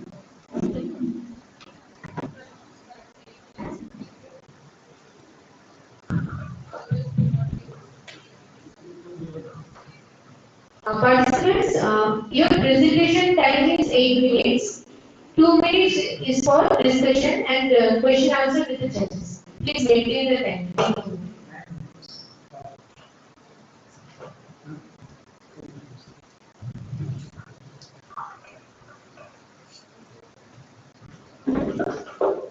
Let's start now. Good afternoon, everyone. Myself Ganesh. Today I want to discuss about the study of diversity and conservation of NTF, that is non-eco forest products and plant medicinal plants with special reference to Avni and Devak Samudra. Introduction. As we know, forest is one of the richest resource of the natural resource, providing two things. That is, one is valuable resource, and one more is that is considered as a major product, and one more is minor product, that is non-timber forest product, which is very important. The present study attempts to assess the contribution of NTF trees, including medicinal plant diversity in Devai Samudra and Agni, which lies in between the Kolar and Malabar blue color. And it has scattered with dry deciduous forests, trees, shrubs, and the grassland. The hill provide habitat to the many wildlife, including the leopard, bears, and spotted deer, and one of the critically endangered bats, that is leaf-nose bat. Introduction about NTFP. NTFP, as I told, it is defined as non-timber forest product, and it is considered as a minor forest product, which is considered as any biological material other than timber are considered under the category known as NTFPs.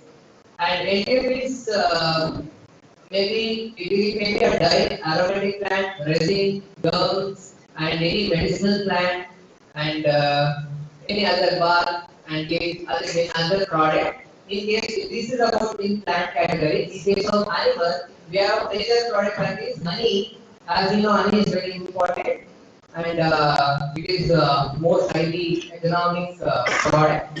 And one more is lag. Lag is the product which comes from the one of the insect on specific trees, which is of highly economic in India.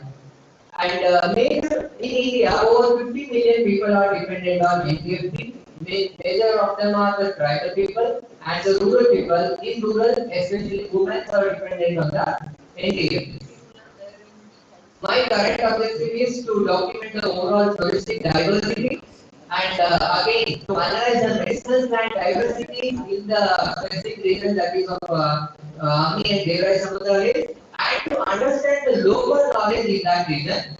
My trade area includes Devai Samudra and Ami, which is in between the Kolar and Malabar. Devai Samudra hill rock is the massive, which is visible 13 kilometers away from the Kolar. If we can think how big the rock is.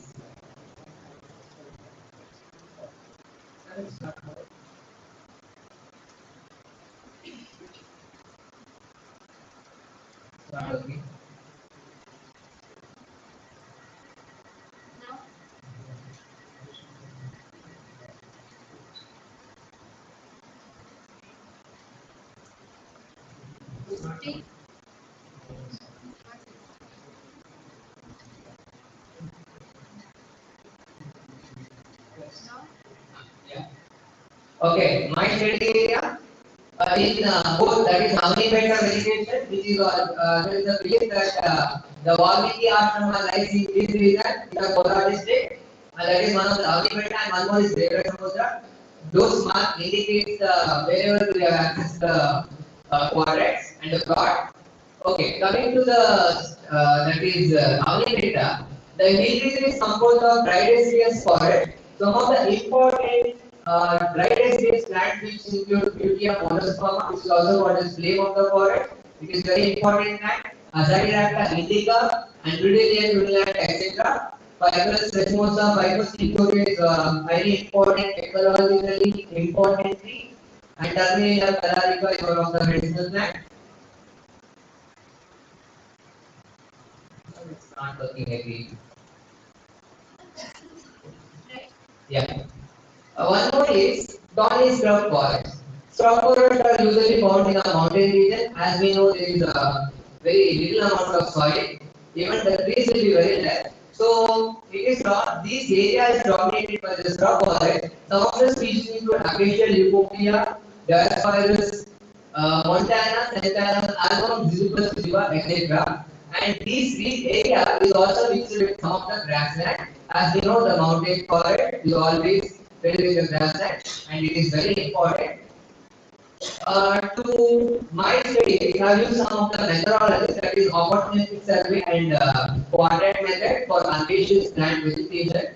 I have done this method in order to access a medicinal plant diversity, and other aspect is documentation of NTFP and medicinal plant by interviewing the locals in that area. And I also studied about biological data. Data collected and analyzed with the help of some of the two main indices, ecological parameters, that is economic index and Simpson index. And I also used the Excel in the past. Resulted and discussion. Our survey resulted in encoding overall habitat of the plant. Totally, we have documented 217 species. Among them, 34 trees, 19 shrubs, 11 climbers, 13 herbs have been recorded, which are all medicinal. And the major dominant species in herb include Symposium preciosus, which you know that it is the lemongrass. It is mainly used for its aromatic oil. And Cynodon dactyla that we use for puja in Ganesha festival. And Aristida species which we use for this broomsticks. One more is in case of shrub, Acacia tora, it is tuberculosis, Alanjum salvifolum. Alanjum salvifolum is again a dry plant. In case of trees, Zilpus boracia, Sergent Lumini, Albertus species are some of the dominant plants which are found in that area. In transgender series, as I told, due to diversity indices, that is, Shannon diversity was calculated for additional half plant. The value should range between 0 and 3.5. By this study, I got the value that is 2.4, which is quite more in number. It says that there is a lot of diversity in that area. And in case of Simpson diversity, I have taken this, I have drawn the data of 15 plots in order to get the overall data of the medicinal plant. As you know, it is very difficult. Simpson diversity index should range from 0 to 1. So present study is 0.8. Again, it indicates that there is a quite larger diversity in this region. Conclusion? Not conclusion, sorry. Yeah.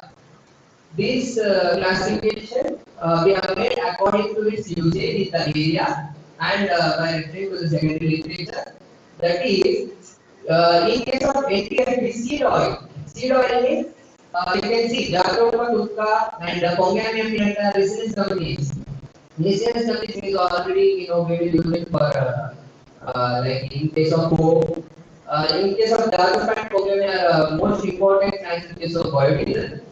And in case of food, we know Manchester indica, Satyam Cumini, Camelus indica, Zilver, which is again a most important medicinal plant. And again, a food also. In case of government resin, we know eucalyptus plant, which is famous for its oil. That same plant also provide a gum. So we will be using eucalyptus, Semicarpus anacardium, Terminia arjuna, and Anopsis latifolia. And in case of leaves, by using leaves. They make in rural place. You will find only in rural place because they will prepare beedi. We have heard a famous brand in olden days, that is Ganesh beedi. These kind of beedis or local beedis are prepared from one of the most important plant, that is Diospyros malnozoia, Butina monosperma. I think everyone has heard about Matsukada village. This is very important forest plant. It also provides government resin also at the same time we use this leaf for making some plates and Bogonia resinosa, Baswana pada. Again, this will be used as a plates in the rural and local areas. Aromatic oils, again what I told, eucalyptus, asparagus and Symposium. This is a lemongrass. Next in case of dye is indigo color, one of the famous blue dye which has been extracted from the plant version only, that is indigo color Victoria, and even Semicarpus anacardium, which is of mango family. Medicine, the most famous plant during the corona time, that is the Rhinoceros cardifolia, that is Hamrusbadi, and Philanthus implica, Amla, which is highly medicinal cash crop, medicinal citrus. These are the some of the plants which have been highly exploited due to its medicinal values. These are some of the imaginary examples for what I have told. Asparagus, Opportia tuna, this is the dry deciduous area cactus, and Cephadus they will use for brushing teeth in the local area, and Dioscorus manazara, which is a BD plant. After analysis, my firm have plotted this graph that it shows the NTFP plant product usage in that area. It includes 89 plant species constitute for 49% of medicinal plants, followed by food. 32 plant species have been used as a food, which constitute of 18%, and economic. Some are very cash crop, example mango and other Butium monosperma, etc. They constitute for 5%, and rest all powder, dyes, aromatic exudate also contribute for lesser percentage. These are the one of the most important plants which we can see. That is, I will just put two examples. Under 9 categories, people use different plants with different perspective with the usage of different parts. Some of the example is Boracis applicata, which is also called as what darjeeling or water apple, which we use. It is also used for its fermented sugar and fermented drink, and again sugar, and the palm wood is also used for some other purposes, and tamarind is citrus, we know that. Okay, coming to the one more aspect, that is part use of NTFA. After all the results, we found that majority of them they use the leaf followed by the whole plant and the root and other products. The leaf is about the latex, which is the plant exudate. These are some of the examples in that region. That is Jatropha, which is a vertical plant, Alangium salivum, important for oil plant, Tephrosia, and Ziziphus oinophila, and Cattleya spinosa, and Ziziphus morantia again, which is an important plant, Simerochroma, which is medicinally important, which is anti-malarial, for curing chikungunya and all, it is very useful. These are some of the dry respiratory examples. Again and again, this is the one more plant. By using Merotus filtrances, we will extract from red dye. These are my reference. Finally, I would like to conclude the existence of the forest quality of Devarasamudra and Avni leaves need to be increased by protecting the native medicinal plant and preserving the existence. Immediate measures need to be taken in order to avoid exploitation and improper usage of the plant. And many regions of the seal have been directly or indirectly affected by the invasive species and cattle raiding. It needs to be controlled and monitored. And thank you one and all for your presence and attention. If you have any questions, you can ask. Thank you. Very nice presentation. Which class you are studying? Sir, I have recently graduated from discipline board in Bangalore City University. Bangalore City University. Was your Now recently we have joined Dr. G. Ramachandra for research. Dr. Jaro. Yes, sir. Recently we have joined. Jain University. Yes, sir. Yes. You are studying there. Yes. So reflect your presentation. Thank you. Great. Yes. Any questions? You ask question. Ravishankar will give one biscuit. He always carries biscuit in his bag.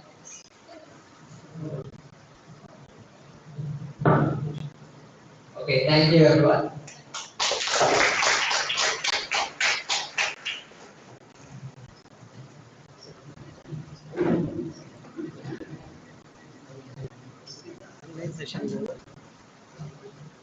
Narasimha, I connected him. Whenever he connects, I connect him again. Ask him what is that. To Parliament.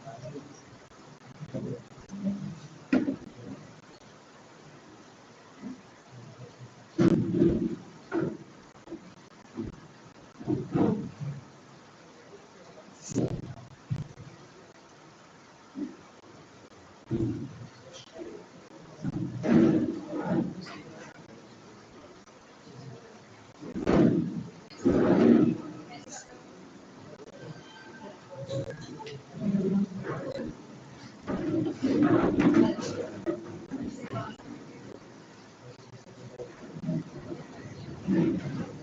afternoon, everyone.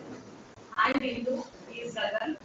Today, we are going to present on our work about phytodiversity of Avani and Devaraya subvarieties of Kolar district with special reference of herbaceous vegetation and their conservation aspects. These are the content where we are going to explain. And tropical forest holds about 25% of Earth's land-based carbon. Plants store huge amount of carbon that plays a major role in regulating the global climate dynamics. Tropical forests, especially the tropical dry forests, are at high risk due to the both human activities and natural factors. These forests are being having a high risk because of the deforestation, agricultural activities, and some of the climate changes. So, Kolar district of Karnataka comes under the dry deciduous forest area. The vegetation of Kolar district forms a dry deciduous and scrub forest, where having the low rainfall and 6 months of drought and high temperature in the summer season. Kolar is divided into different vegetation types like dry deciduous forest, where we can see some of the plants like Alphisia and Alzheimer indica, etc. And some of like scrub forest like shrubs like Ziziphus and Datura, Indigo, etc. And also some of the, we can see the monoculture plantation where the eucalyptus and acacia plantation are seen. And also some of the vegetations of land, open land and also mixed grasslands. And also we can see the pond and riverine forest where we can see some of the plants like Sesisium cumini and Terminalia arjuna, Mogalia pinnata, etc. What happened? Totally flora is not there. So it's Totally flora. So prominent TVRAMACHANDra mapped the totally flora. These students are not doing it. So it is there. It is few of them.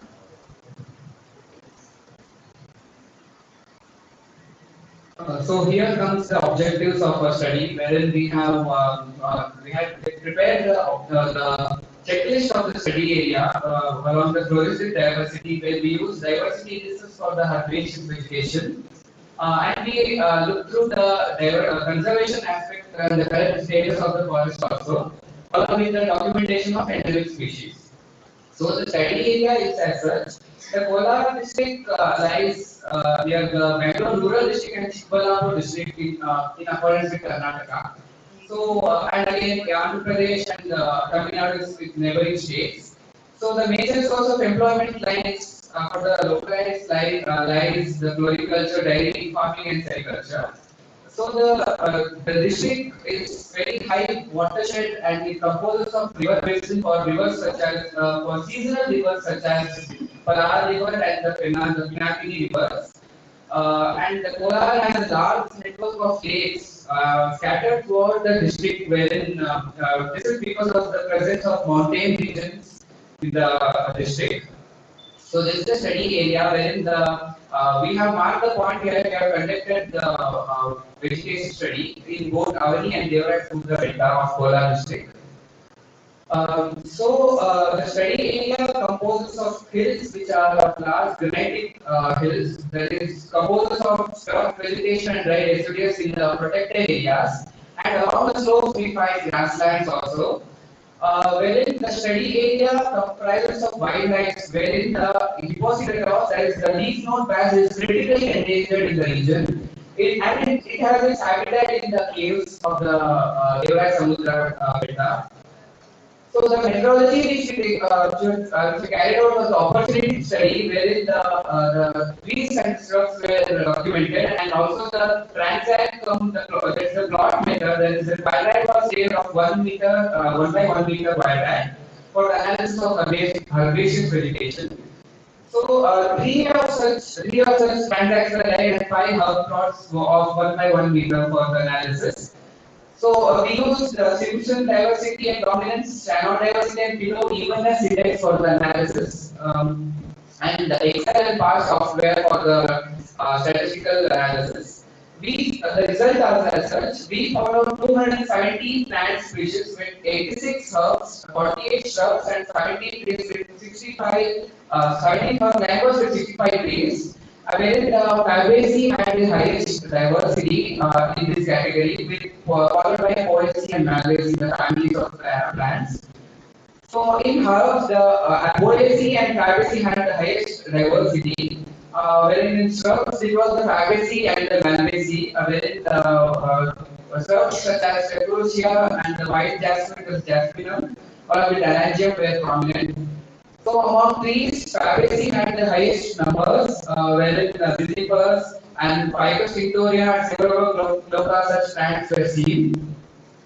So when we come to the diversity indices, that is the Shannon and Shannon Simpson diversity, we found the individuals as 864 individuals in Levi Samudra, the plant individuals, wherein two transacts were in Kavali Beta, and 580 and 225 individuals were encountered.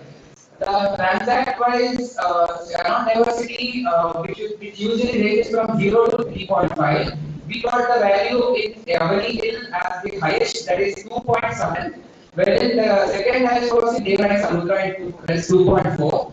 I'll show you through the graph. Here, the Simpson Shannon diversity and system dominance is nothing but the transact-based dominance, evenness, and again the dominance will be analyzing. Wherein in Shannon and both in Shannon and Simpson diversity, we found the highest diversity in Avani Beta, which is followed by Devai Samudra. So this is the numerical data which we collected. So the endemic, they found 12 endemic trees such as Theolobium, Mexipedalum, Santalum, Alum, Candium, Corandicum, etc. So the areas which watershed, the Avani Beta, Avani and Devai Samudra Beta are very important with respect to watershed because it forms a backbone not only to the farmers and also to the people staying around, and also to the vegetation and the wildlife such as leopard, bears, spotted deers, etc. So these are some of the water bodies. So the conclusion is as such, there are various invasive species such as lantana and cardigan which are being prevailing in the region, which is very harmful for the native vegetation which is present. So the only recommendation is to decrease the pressure which is created by the anthropogenic activities such as extension of the agricultural farm, usage of prosopis, sir recently mentioned for the wood or for the people's uses, etc. So these are some of the land which we encountered. So these are the references. We would also like to thank our guide, Dr. G. Ramachandra, for his guidance, our university also. Thank you very much. I just add one more thing. This is a plant that is Rhydia Victoria. It hosts numerous number of butterflies. The only tree which was hosting so many butterflies. The video is playing. In almost the whole forest, the only tree was hosting so many butterflies. So it's an example how trees are important for the biodiversity. Thank you. Yes, sir. Yes, sir. Yes, sir. But there are many numbers. Yes, sir.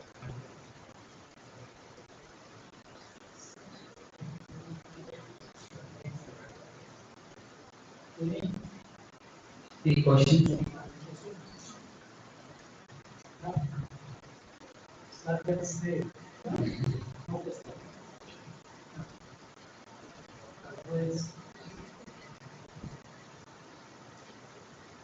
Thank you, sir.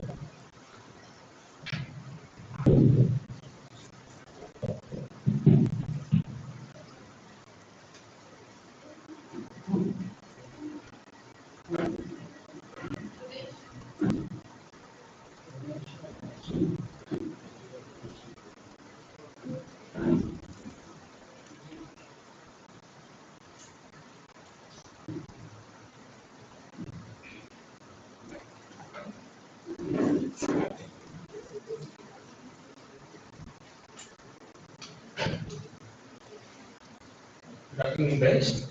Hello, everyone. Probably I'm a very deeply organ out here to be as I'm a non-science student, presenting a very non-technical paper over the topic pollution control and artificial intelligence.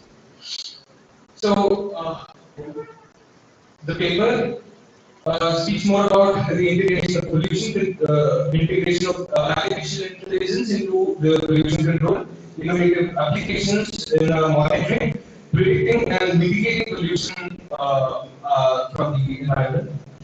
This is basically a very much case study based paper that I'm going to present. Includes all forms of pollution, air, industrial emissions, water waste treatment. And this would be a very generic paper to say, so you are free to assume it to be a recreation view. So the introduction is concerned, overview of pollution as an environmental challenge is being addressed. Limitations of traditional pollution control methods that are widely used till today, probably most of all in the developing and underdeveloped countries. The transformative potential of the artificial intelligence that is can to the extent that it can examine the implications for the environmental control methodologies that can be that are very badly in need of revision or improved implementation. So types of pollution are being addressed, complexity and sources of pollution. Complexity just not being taking it to be addressed as some chemical based or anything. Even the simplest as of microplastic contaminations in the oceans or in the drinking water that we assume habitually can be very sensitive to handle and very difficult to handle, which can be done through processes, not just AI tools, but through surprisingly big data analytics and quantum computing. Because the present day quantum computing is around, as far as I can make out, it's 150 trillion times faster than the most supercomputers we have today. So, just for an example, out of the PPT to say, post 35 to 40% of threat to ozone layer, we started research on the fluorocarbons and then started our process to control it and figure out better measures to control the damage already caused. But using quantum mechanics, quantum computing, even before a contaminant is let out habitually, we can figure out what are the pros and cons that can be made out. And this is a very vast domain that has still not been touched in my country, but getting in something very big out of this field can make us appear as pioneers of bringing in artificial intelligence into pollution control. So, air quality management, there was a case study from United States AI system that real-time air quality management was put into the traffic department of the United States, wherein 10% of reduction in NOx emissions, that is the average of oxidized pollutants that are being released through what we call the diluted fuels and the concentrated fuels was reduced for about 10%. And optimized traffic patterns were also introduced where even it was introduced in India, even not number concepts. It was introduced by Delhi government. which was very good initiative. Need not, and even there, the artificial intelligence can be put in as far as we can see, if not immediately, so holistically as they do. And AI in industrial emissions monitoring, there was a case study from Germany. AI-driven emissions monitoring system were put in various parts of the country, wherein now they have an upgrade, which I couldn't make an update here. That is, they are along the side, they are implementing the purification systems even, which are even driven by AI, being able to rectify the contaminants and give specific treatment to which they are very not so economically feasible to us right now, but we can definitely consider it. So, wherein achieved 30% reduction in greenhouse gas emissions and improved even far behind the EU regulations, they have improved the air quality index over there. This is a very good example for using common sense into making up something very big, possibly. And water treatment, there is a case study from the Netherlands. Artificial intelligence for water waste treatment was being set up. 20% of reduction in operational costs of treating the water.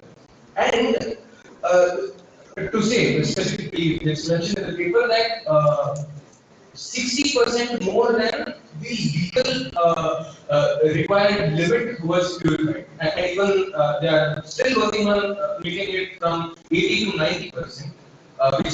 And we have a very bad need of implementing it as far as we can see the conditions in Delhi. I am resident of Delhi, and it's no different in Bangalore as we can see. Improved quality regulatory standards could also be seen. Enhancing efficiency and accuracy in pollution control, reducing the human errors can be very easily achieved just as a cup of tea, just as a kind of cup of tea.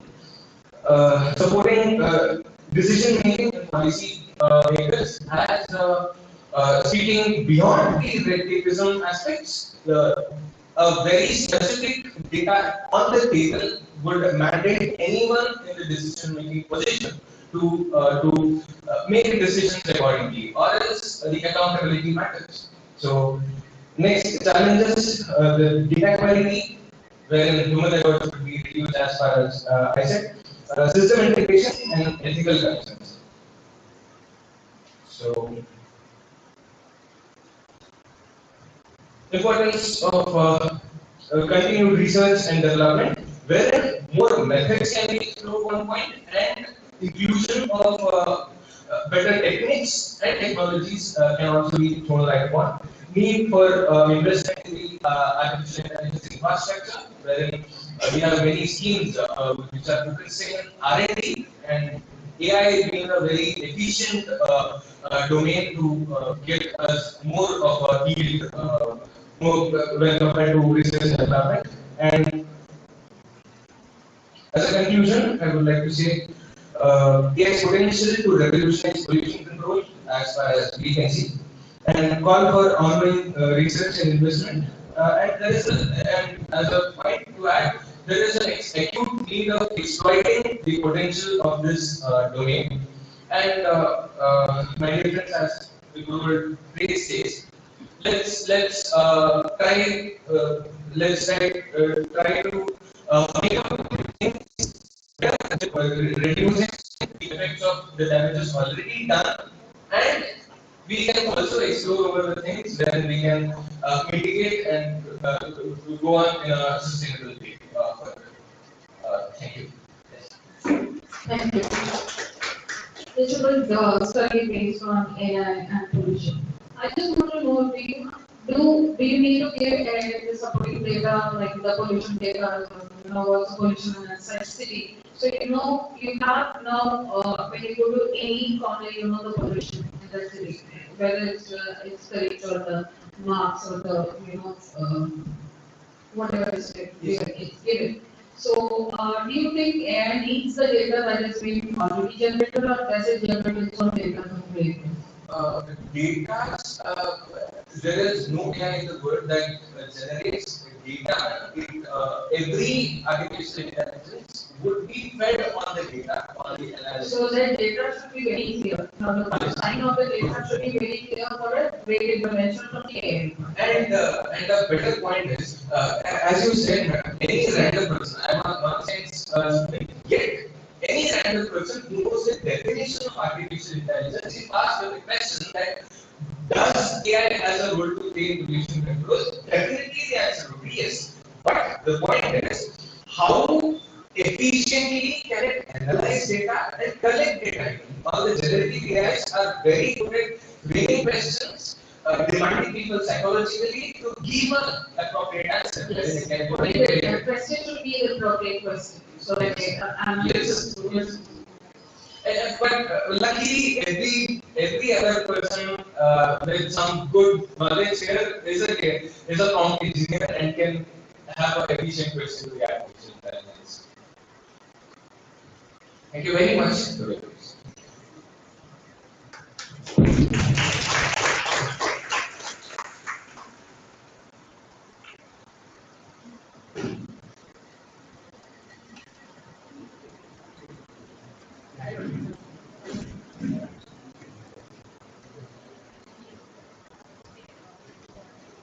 Amar Kantya. Is this in the list, sir? We have to edit it. I think it is not in this.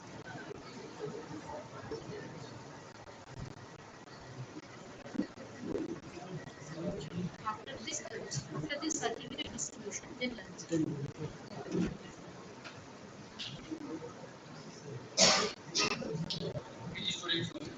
Which student told this? Yes. Fourth. Then next.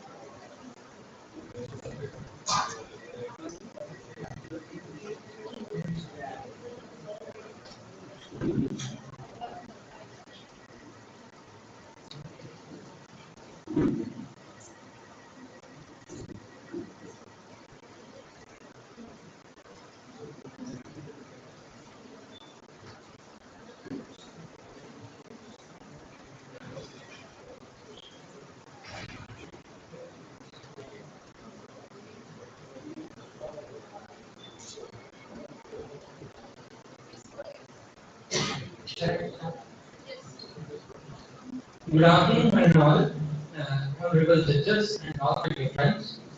Today I am here to present my paper presentation on the topic Step towards sustainable development through strengthening the conservation of sacred groves. Sacred groves. What are sacred groves? Sacred groves are natural vegetation sites that are conserved and worshipped by certain local communities. For example, in Karnataka, if you want to give an example like Goldas, Kanyas, Panika, Adi Karnataka, etc. As per holy instructions, these sacred groups are created by Lord Brahma, the Creator, for well-being of every organism as a whole.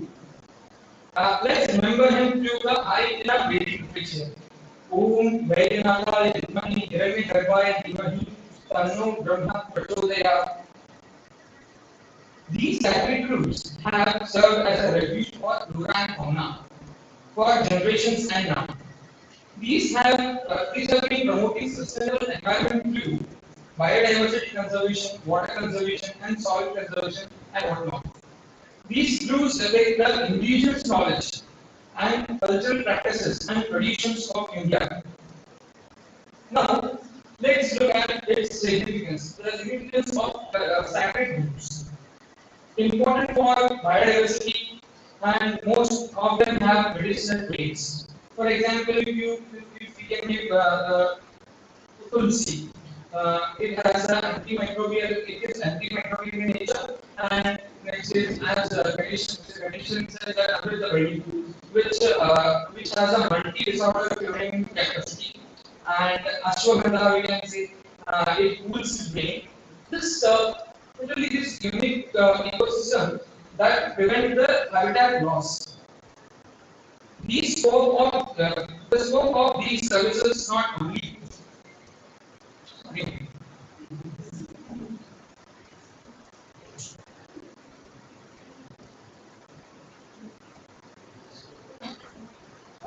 this is important for biodiversity and most of the medicine. It has most of the medicine rates like as I said right now.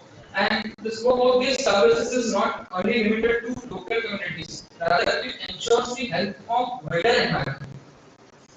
Now, let's look at the socio-cultural dimensions of sacred groves. Sacred groves are priceless cultural heritage of a nation. Sacred serves as one of the best study places for spiritual activities. From sacred groves have a great potential to achieve sustainable development through health regulation, for example, and it has a scope for education and ecotourism. And if we look at its economic contributions, the sacred groves act as a repository for medicines, promote sustainable economic survey, sorry, promote sustainable economic development, and it can be the source of livelihood for local communities. For example, if we take a Haki tribe which Haki tribe which produces hair oil for long hairs and all and other hair problems. Haki produces this indigenous oil. And if we look at the challenges, it decrease as we can see there is decrease in the land holding and rapid urbanization and industrial advancement have deteriorated the condition of sacred groves. Climate change is affecting the sacred groves. Example we can give as heat waves. And if we check out the conservation strategies for the conserving sacred groves, local knowledge or scientific research, if they are integrated, then effective conservation can be done.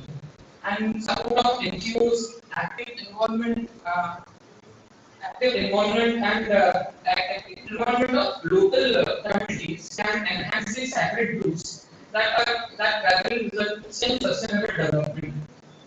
And if we see participatory governance, the implementation of effective framework by the participatory governments can strengthen the community role, active participation, and decision making skills.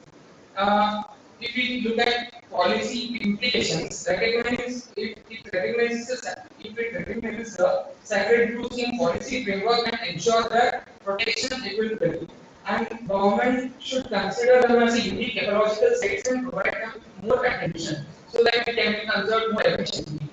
And align the conservation efforts with 17 SDG goals, which are prepared by United Nations organization. And if we look at the conclusions.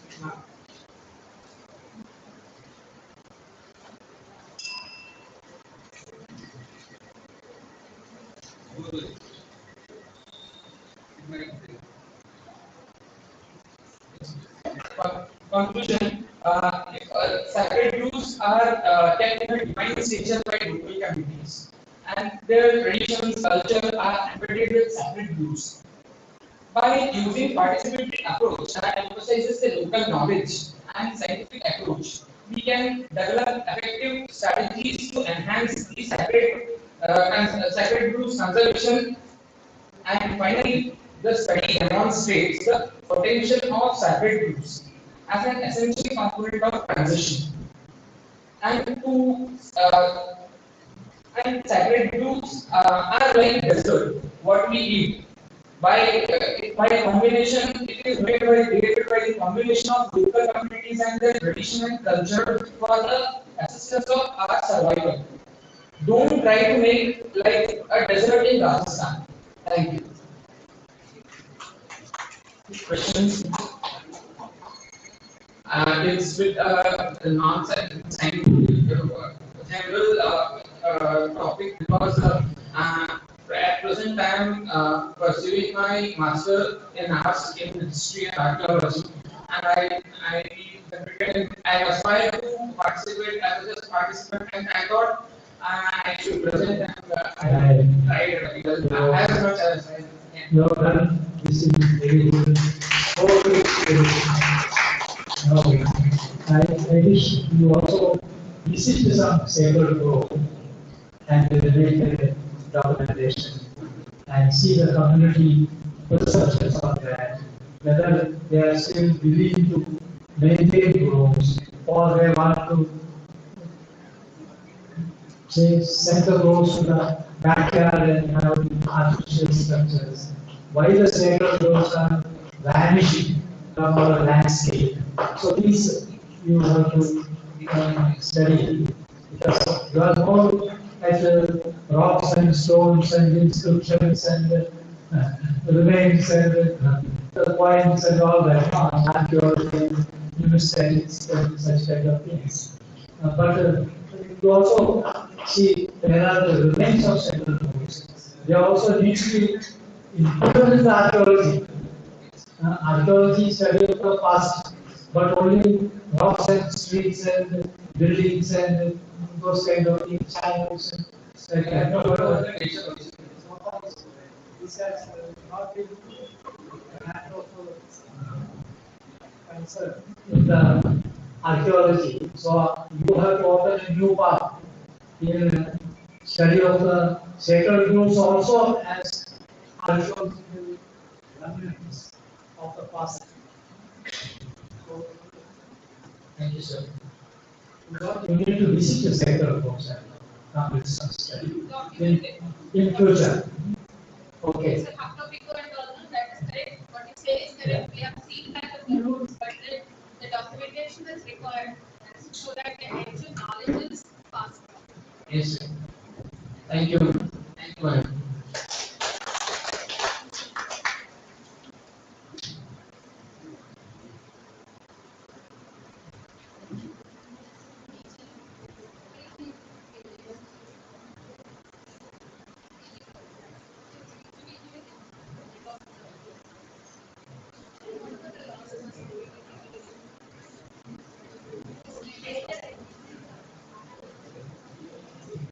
Participants, now the judges will be handing you out your participating certificates. Please, I request Jason, sir and Ma'am Saranam to be on the stage to hand out the certificates.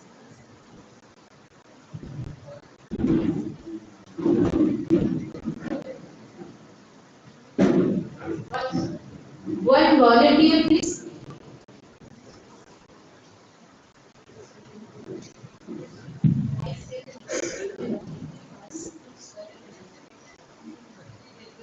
Sir.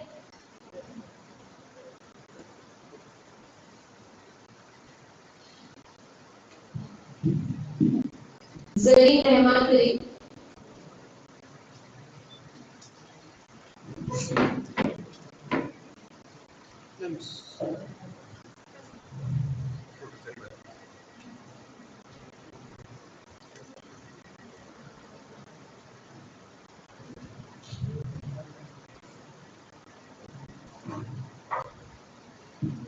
Sunaina A.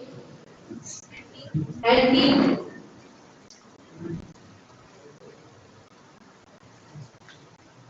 Other team members can also join. BB Aisha and team.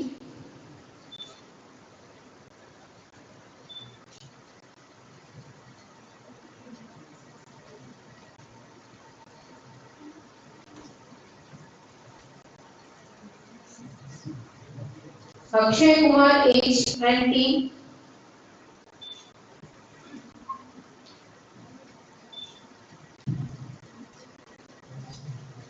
Varsha D. Gowda and team.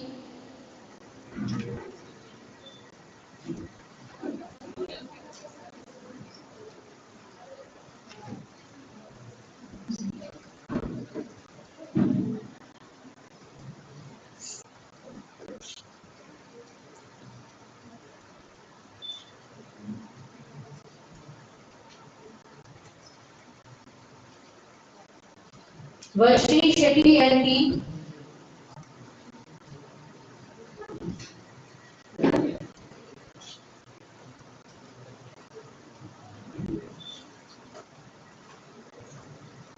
Anush SK and team.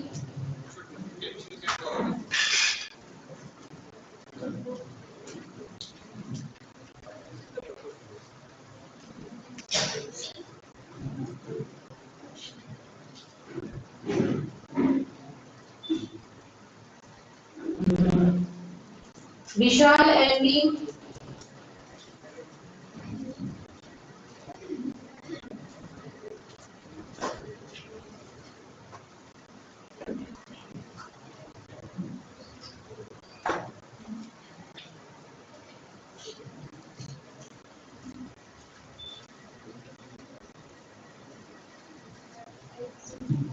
K. Sushmita and team.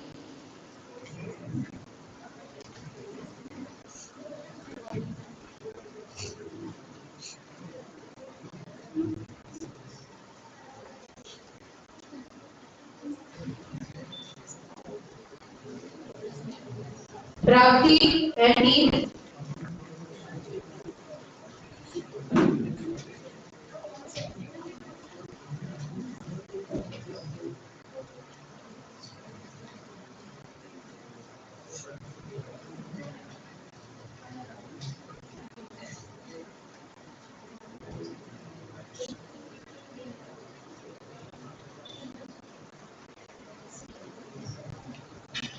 Ganesh and Ganesh.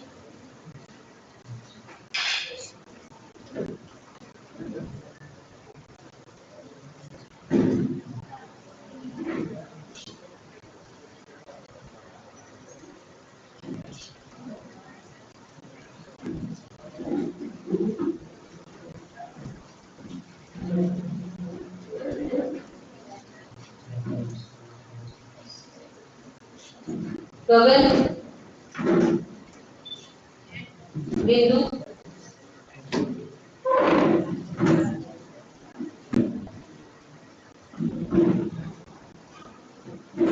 Gunesh Bharatiya,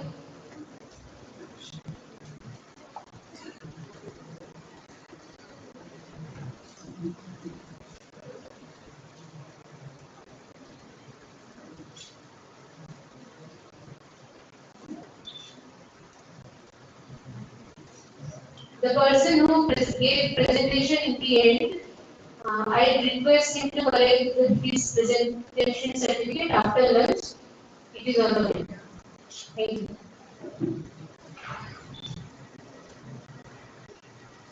Thank you so much. You can go for lunch for 1 hour. We'll try to assemble here by 2:05 to 10. And I hope you all have mentioned read the schedule, gone through it carefully. You all are invited to attend the sessions from morning to evening. So please try to attend the sessions, don't go in between. Thank you so much.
Very good afternoon. I am Mansukh, final year engineering in agriculture. Data for good agricultural practice, a soil-based approach.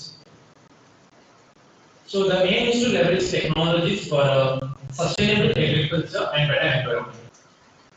So as we see the trend line of using chemical fertilizers from 1960 to 2021, the regression line has significantly increased from almost in this area. This is not only just isolated condition, but in almost the world where the fertilizer application has been significantly increased. So this BCA, that is statistical technique for optimal crop selection and crop protection, can help for sustainable agriculture.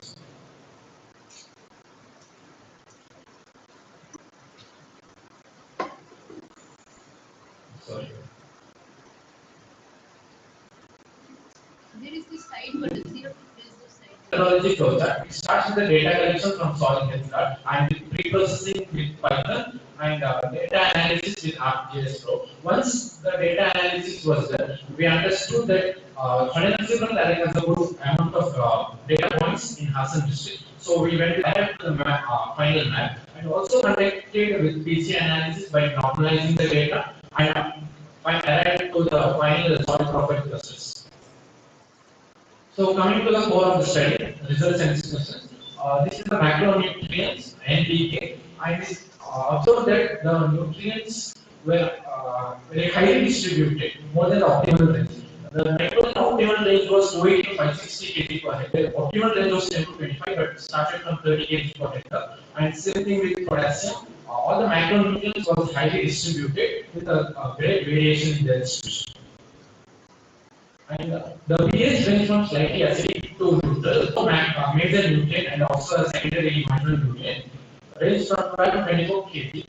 There is no toxicity of sulfur, but excess amount of sulfur can limit the uptake of other nutrients. And the range of boron was in optimal range, it's very less spatial variation from 0.6 to 0.8 ppm. And the availability of copper also had a very less variation, just above the threshold limit, which was the optimal range 0.2 ppm. And here comes the interesting part. The distribution of zinc varied significantly from 0.3 to 2.2 ppm of iron phosphate, which is insoluble and reduces the bioavailability of iron and zinc. And the deficiency in manganese correlates with the previous research that Zn and manganese are interrelated with their bioavailability because through the principal component analysis. From the street plot, we can observe that principal component analysis is a dimensionality reduction technique where the data set having various variables and huge number of data components. And from the street plot, we can observe that first three principal components holds 95% of the data and the information about the data. And the nutrient loading of first three principal components are shown in the bar chart. The first PC1 in the blue color shows the pHs with Zn, pH and nitrogen. Those four nutrients are suggested in the PC1 and similar thing with green PC2 and red. And this red graph shows the variances influenced by different PCs. And this is the scatter plot. From scatter plots, we can identify the 5 different soil clusters in chemical properties.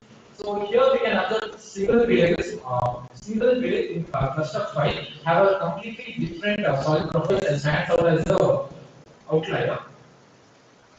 And coming to the conclusion, we can understand high levels of available macronutrients, maybe due to the excess application of fertilizers and excess phosphorus linked with the deficiency of Zn and Mn and correlation of Zn and Mn. And 5 clusters of similar soil profiles and another country as an outlier, which has completely different soil profiles. And acknowledgement, I give my sincere gratitude to Dr. V, Dr. Vindan and our Research Center and Soil Network for providing the data, and my friends for downloading the data and for permission. Thank you.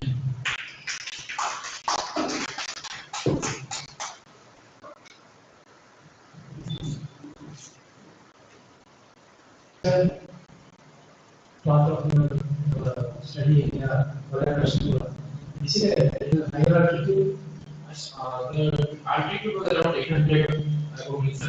Compared to the other, All the it's a flat surface. But then Sipura was completely plain. yeah, very so. Out of Western Ghats. But these borders on Sakarashpur, on saying, At the end of Saraswati, major blocks are very important differences there. huge differences there. Sakura, the west and the east is a very important difference. Western parts come with the Western Ghats. More realistic. Okay, and this other sugar I have for 2% of the cases are in slightly acidic. But it's good for the fats in the nutrient. And manganese, which is the one of the rest of so there's more manganese in that area. And also your first for bulk of Africa, and also some other facilities to South America. Russia is so Okay. India is around 150 to 200 kg per hectare. Most.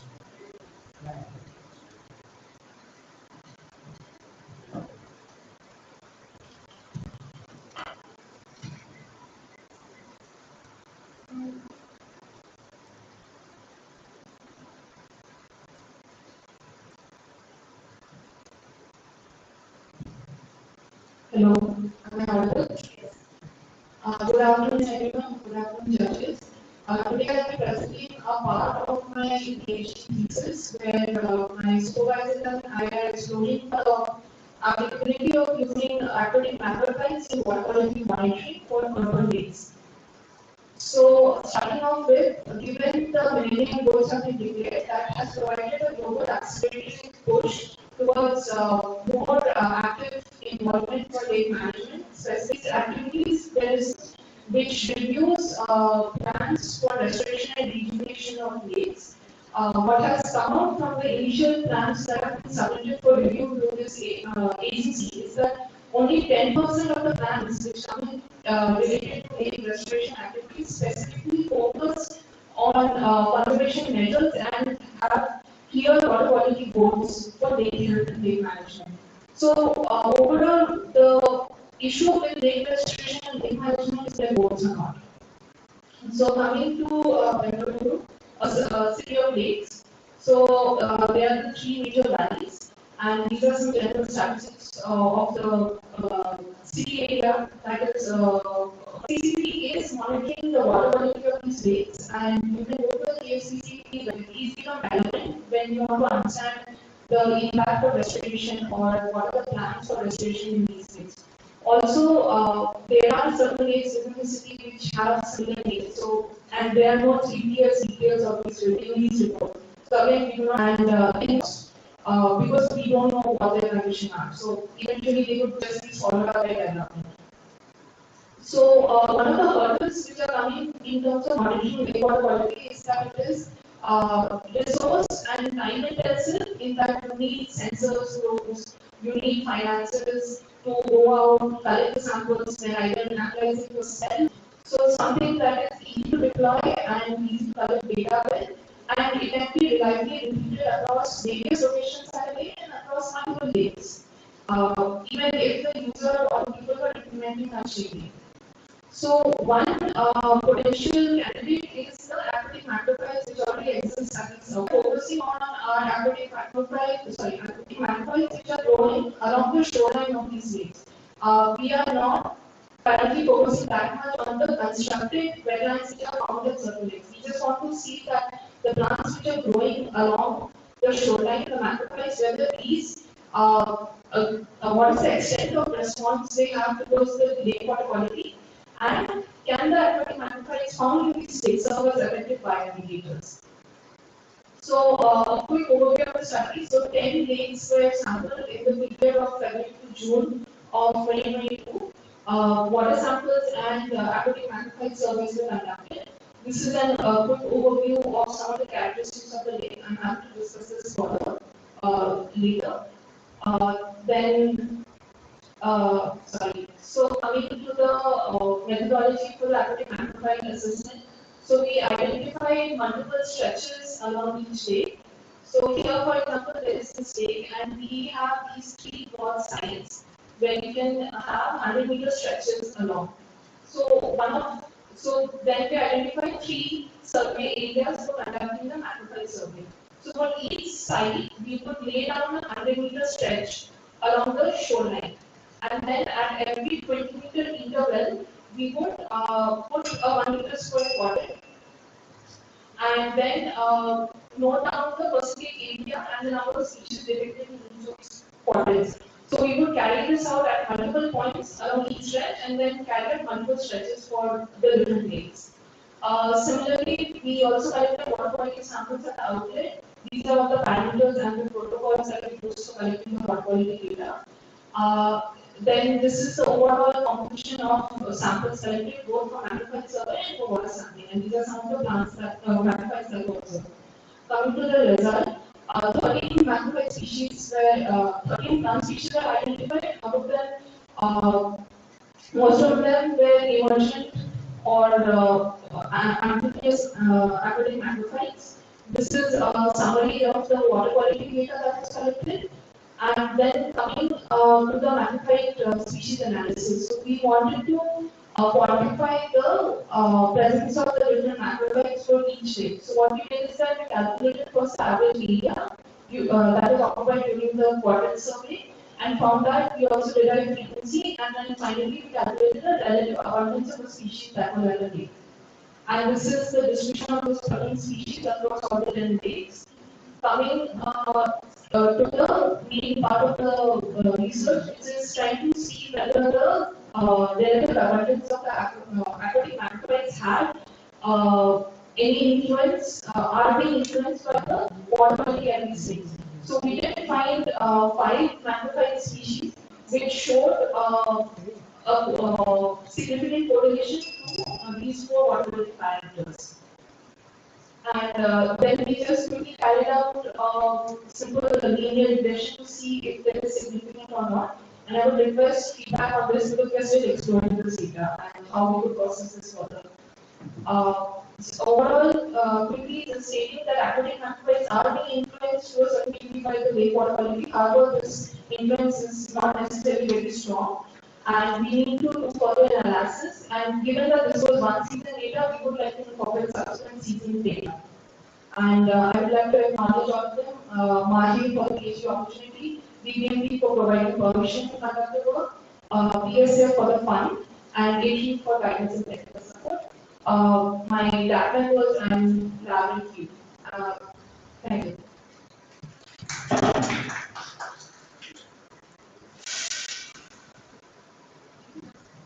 Any questions, critiques, feedback? I would really benefit from some feedback now because we are still working on this.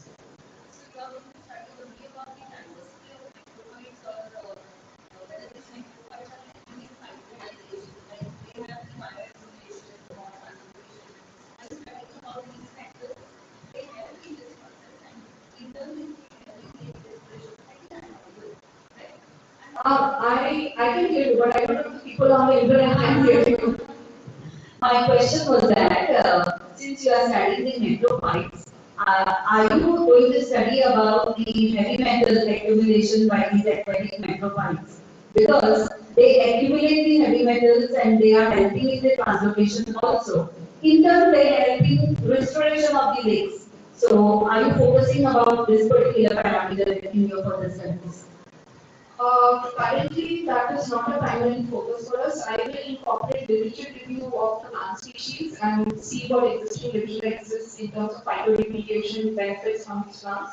But we want to focus on that given these plants are easily distinguishable by citizens group, we want to see whether they can be used as bio-monitoring tools for that. But yes, we include that as a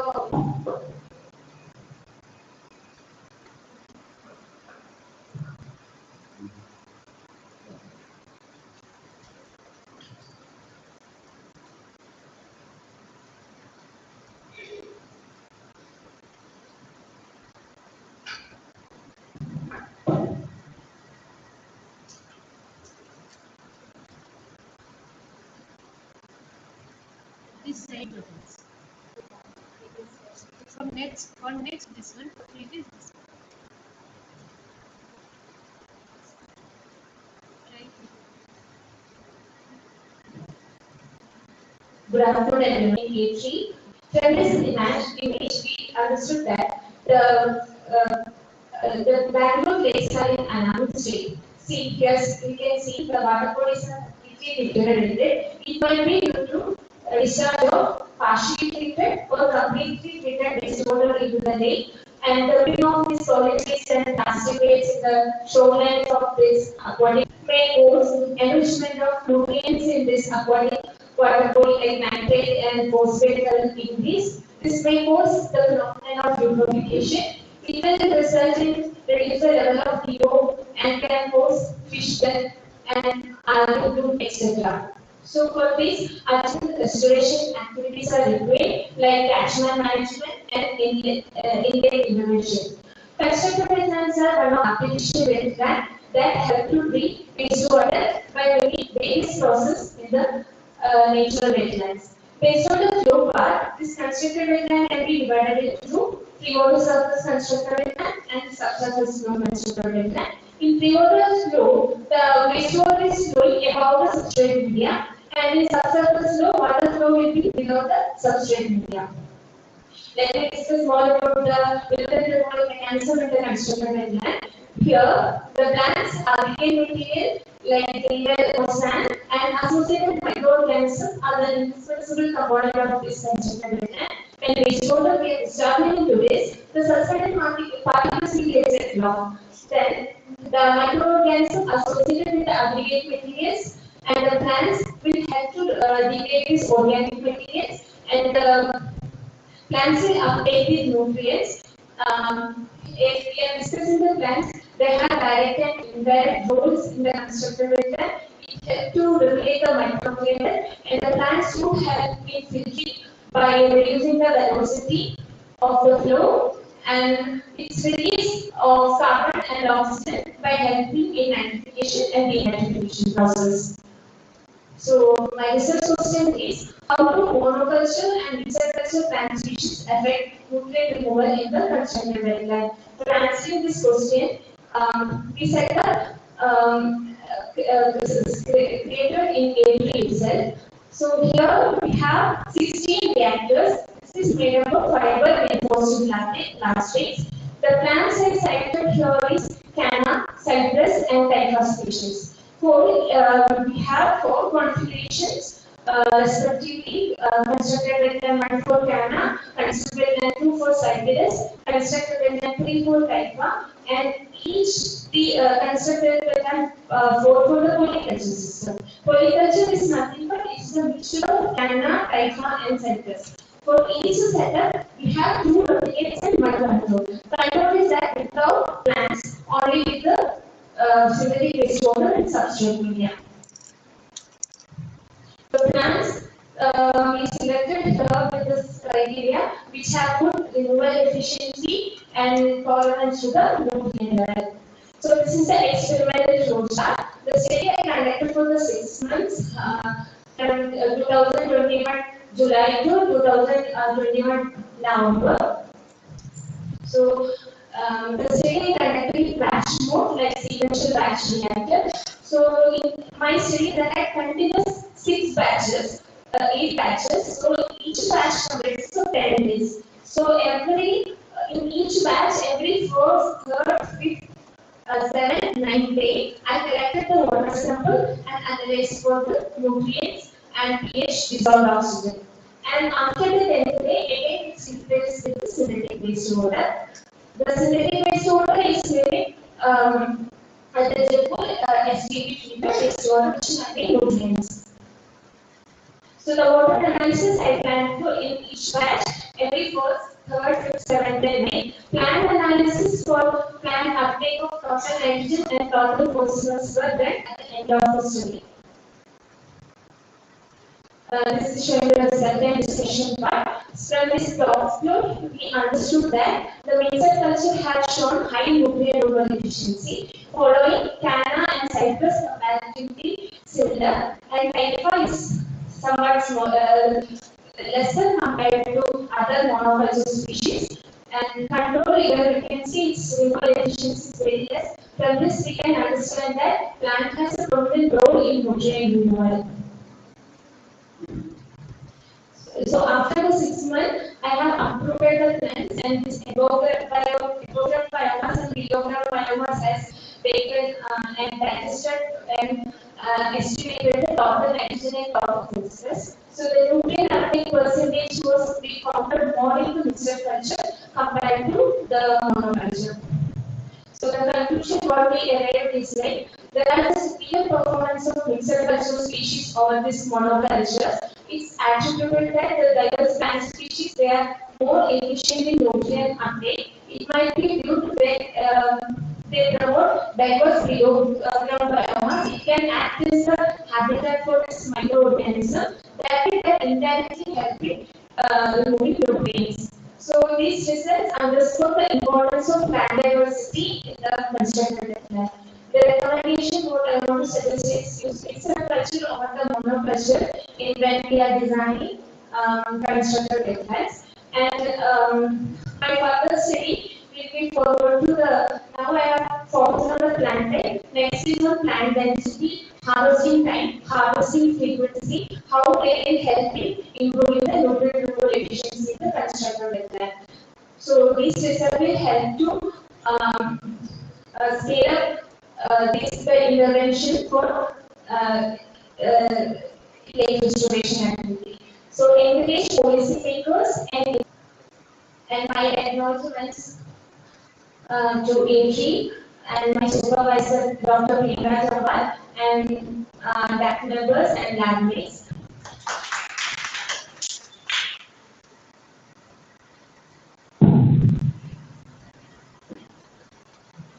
Yes, that's data flows, which is supposed to take up the nutrient.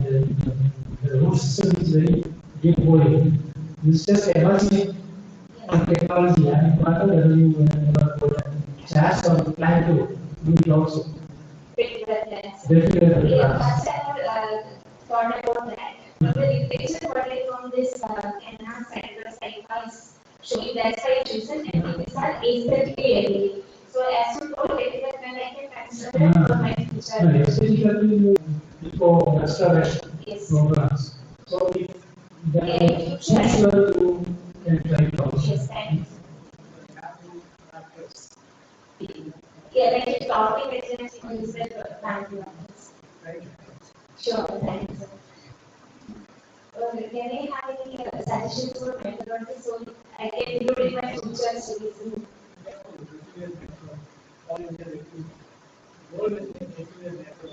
Oh. Oh.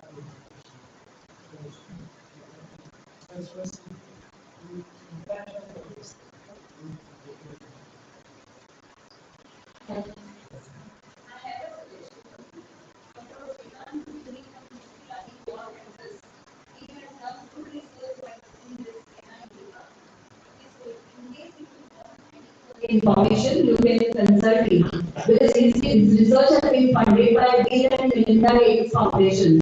So, Dr. Srikanth Muturi from Brisbane, Goa campus. Okay, and he has done the application part of this is he has also used Canada and he has erected so many biotoilets on the beaches of Goa.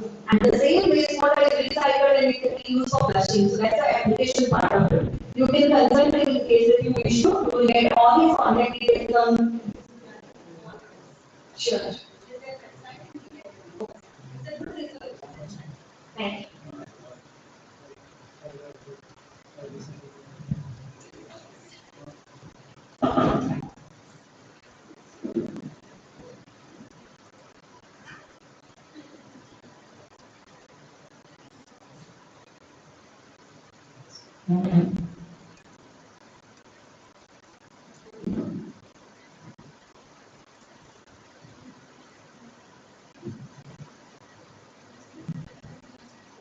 One second, can I request all the participants to come and sit in the front and not in the back, please?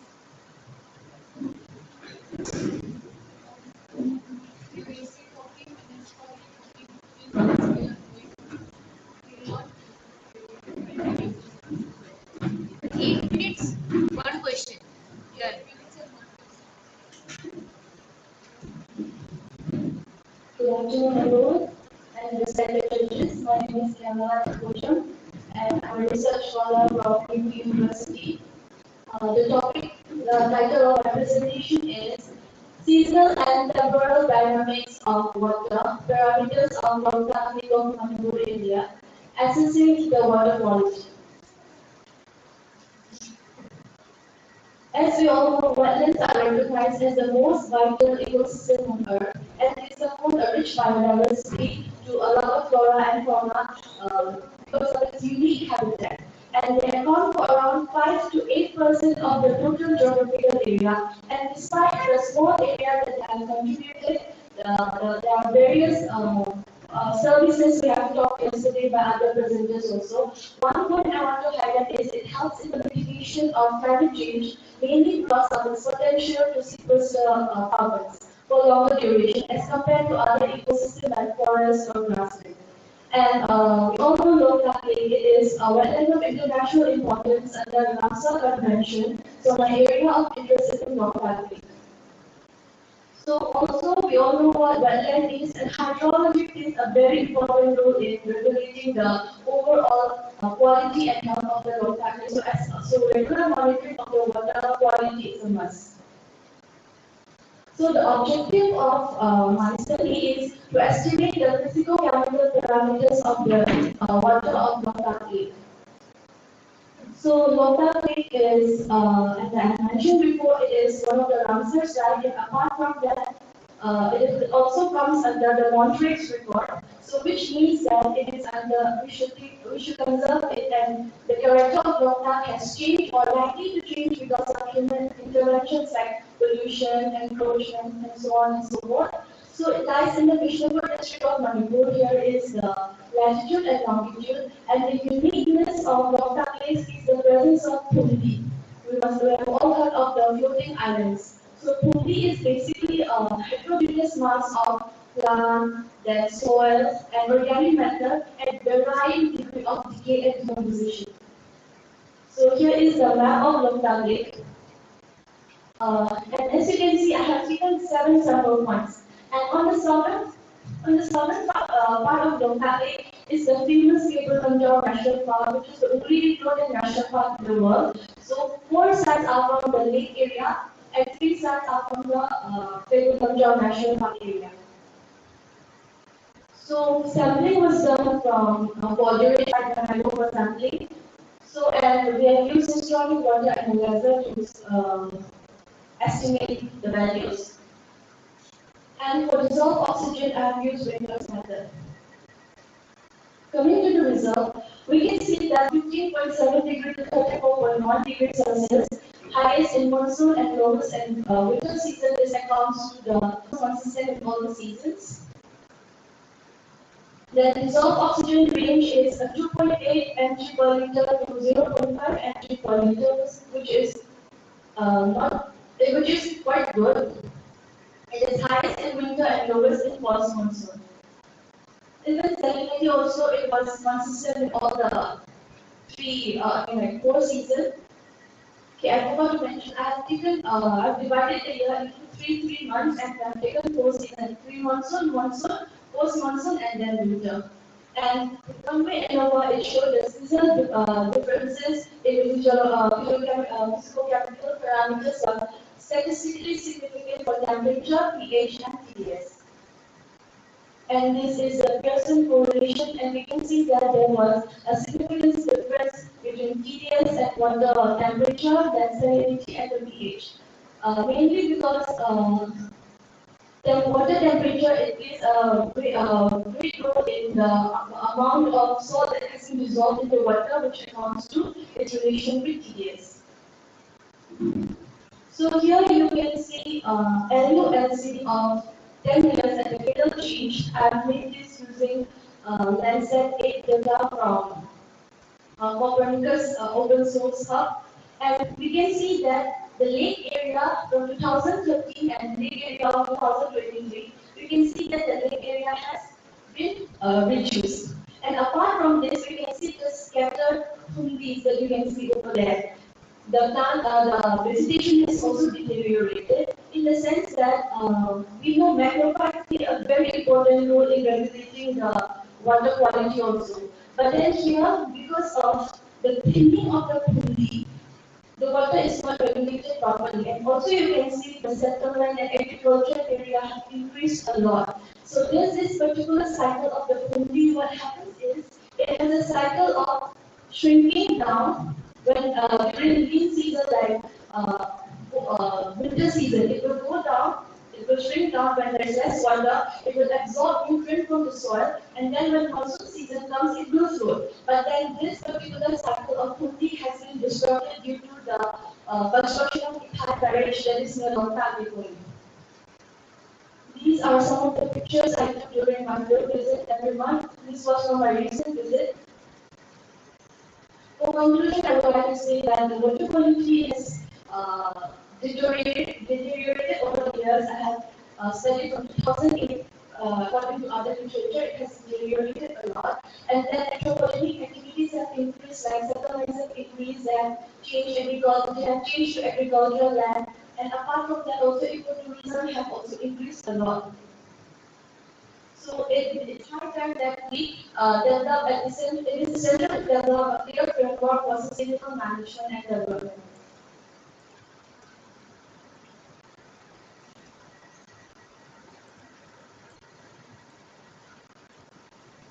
So these are my references. And acknowledgement, I would like to thank my supervisor, my lab mates, and my judges, and a late organizing committee for giving me this platform. Thank you.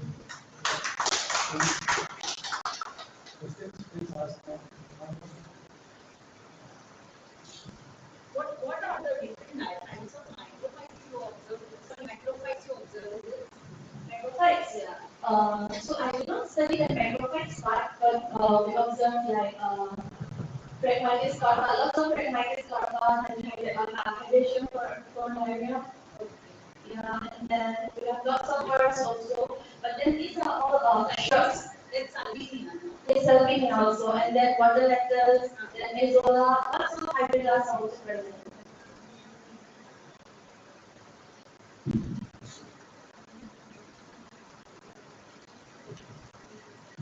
Thank you, sir.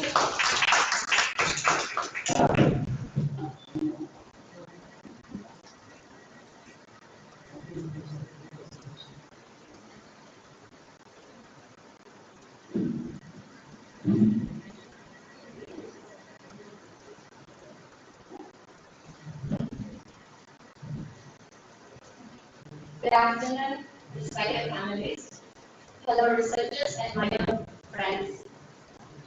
I am Yuri Montani from Manipur University, presenting a paper on seasonal patterns of biomass and productivity in the community protected grassland of Sukkur district, Manipur Northeast India.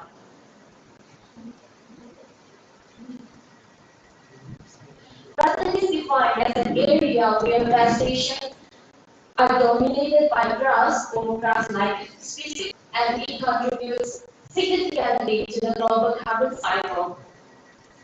Kilogram and soil organic carbon in the soil. So NPK is the net quantity of the organic carbon fixed by the plants and stored in as biomass, and the amount that is fixed is called the NPP, net primary productivity, and it represents the capacity of carbon sequestration in the grassland. NPP also indicates the health of the grassland. The main objective of my study was to analyze the seasonal patterns of biomass and productivity and how climate change or the climatic factors, the variables influence to the seasonality. Study site is within the biodiversity, Indo-Burma biodiversity hotspots at an elevation of 1,700 to 1,900 meters above mean sea level.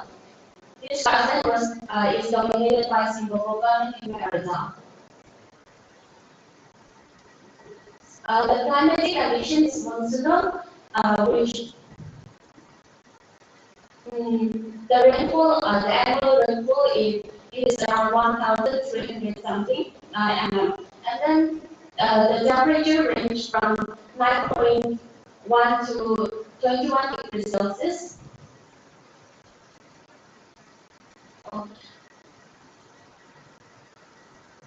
It is there that the rainfall in the last 2 months of 2023, January and February, is 0. For the estimation of biomass, a short-term harvest method was employed, and from the estimated biomass, net primary productivity is again determined by the method of summation of positive increment. In the result, it is estimated that above ground biomass is recorded highest in the month of rainy season. However, no significant seasonal variation was observed here. But in below ground, there is a significant seasonal variation, which is highest in the month of winter season. Here, above ground net primary productivity was highest in rainy season, and below ground was highest in summer. Even though the above ground primary productivity is highest in rainy season, the rate of production is highest in summer. That is similar with the trend in below ground. That is highest in summer season. So we are wondering, most of the grasslands or forest productivity was highest in rainy season because of the favorable condition of the rainfall, humidity, and so on. But here, it is found highest in the month of summer season. So we are wondering why, but when we check about the overturning this one, in the February, there was rain. Just prior to the sampling, there was rain in winter season, and this promotes the earlier sprouting of later plants as well as the development of fruits and root plants early in the summer season. So this may help and promote in the early production as well as the rate of productivity. Now, the total net primary production was highest in the month of in the summer season in both below ground as well as above ground. That is why all the total primary productivity was highest in the month of summer season. So when we relate with the climatic condition, it is observed that above ground net primary productivity had a significant positive relationship with the soil temperature, but there was no significant relationship with the below ground net primary productivity and the climatic condition. And from the regression analysis, it is learned that the combined effect of mean annual temperature, precipitation, soil temperature, soil moisture, all of them work together and contribute around 67% of the variability in the above ground net primary production. And it is learned that soil temperature and soil moisture primarily influence the production of the above ground. And it is learned from the third point that there is the impact of climatic factors on the below ground production. So it is it can be concluded that climatic conditions or the climatic change doesn't affect much below ground. That is why this grassland has a very good capacity of storing carbon below ground. Even though the climate keeps on changing, because they have the adaptability, and it is observed and learned from other literature that 60 to 80% of the biomass is stored below ground, and they have the adaptability to the climatic change. So that is why climatic factors, even though they play a very role important in the production of the grassland,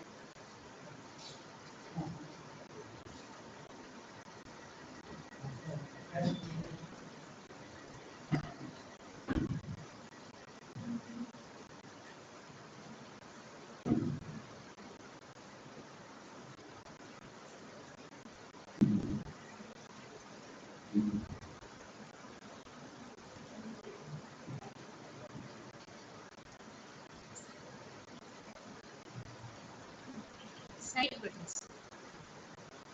Okay.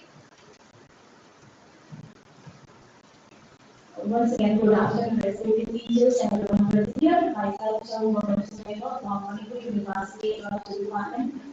I will present on the topic evidence of microplastic contamination in the soil of Nambu River, Manipur. So, from ocean to the water we drink, to the air we breathe, everywhere is microplastic. So, microplastic.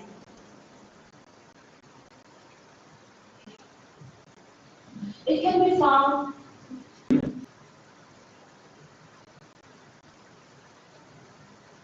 Just a second. No?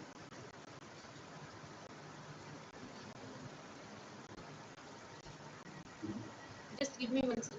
There is something wrong.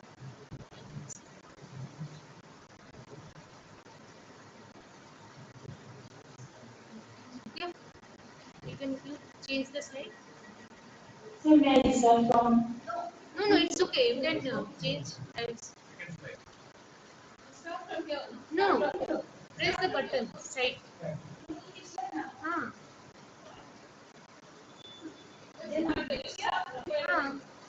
The grey buttons. It jumps to the memory.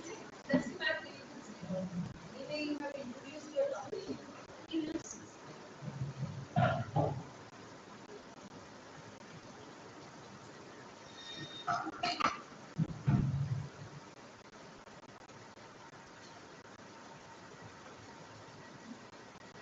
Okay.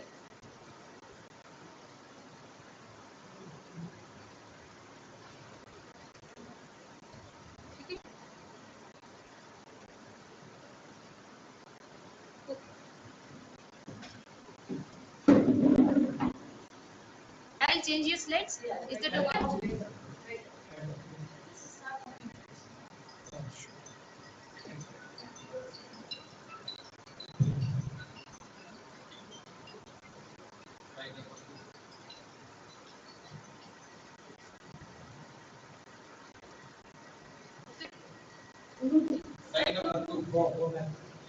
There is something wrong with this slide number 2. It is not showing. So, microplastic are small plastic particles that are limited in size and it become an emerging environmental molecule. It can be found in the form of fibers, gum, beads, pellets, etc. And if they should exhibit clear and homogeneous color, if fiber it should be equally thick throughout its entire length. So it can be classified as primary and secondary microplastic. Primary microplastic are directly manufactured in a small size. It can for commercial use, for example, found in microbeads in toothpaste and cosmetic products, etc. And secondary microplastic are small plastic particles that break down from large plastic particles due to environmental factors like rain, water, sunlight, etc. So, because of its tremendous effect in our ecosystem, it became an interesting area of research in all over the world. In the meantime, Nambu River situated in our Manipur state, one of the significant tributary of Loktak Lake, it was neglected because of its very dirty, or maybe because of the educated people who throw many or plastic or their household products in that river banking site. So, the purpose of this work is to study the occurrence of microplastic in Nambu River soil. So, to fulfill the purpose, materials were collected from Nambu River beds by selecting 5 different sites based on its cleanliness level. So, 5 sites were made up by 25 plots. It means one side were made up by 5 plots. That one plot is also made up by 5 randomly selected area. It means from one plot I get one composite sample. Total 35 samples were collected from 5 different sites. For sampling, transit and random method were followed, and separation of microplastic from soil were done by density separation to further slightly modified from Sarkar et al. 2019, and to validate the extracted microplastic, I used ATR.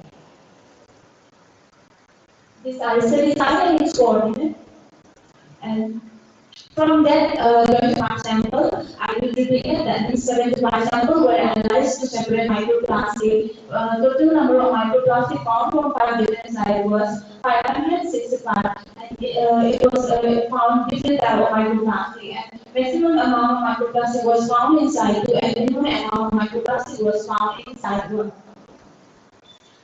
This graph represents average abundance of microplastic in per gram of soil in 5 selected area. And these are the types of microplastic based on experimental elements. The microplastic found from 75 samples were variable in shape and size. Fiber, slump, and fragment are the forms of microplastic found from my sample, and red, blue, green, and yellow color are the main color of microplastic that were found in my sample. And all the microplastic size ranges from 0.2 to 4 millimeter. To validate the above extracted microplastic, this is the result of APR and PIR. So, in figure 6, it represents entire spectrum of fragment microplastic. Here, the peak represent here LDP, it is low density polyethylene, and also it is the fragment type of microplastic, and the student type of microplastic is also low density polyethylene. And the fiber forms of microplastic were found to be nylon. And also the fragment type of microplastic was polyester. From the above mentioned data and result, it is clearly demonstrated that microplastic the small from Nambu river bank were contaminated by different type of microplastic, and the number of microplastic recorded at 5 different sites, so significant variation. And main polymer type of microplastic found in the 5 samples were low density polyethylene, and nylon. So it is necessary to raise awareness and promote sustainable practice among the people who live in that area. And this data will helpful in rejuvenation of the river developed by Manipur State Environment Directorate. And with this, I would like to conclude that according to a research done in Amsterdam University by Dick Paddy and his co-worker, about 20 people that were found to be contaminated by different type of microplastic. So my point is, from today onwards, let's learn about microplastic from the water we drink and from the food we eat. Thank you all for your attention. So I welcome your valuable suggestion.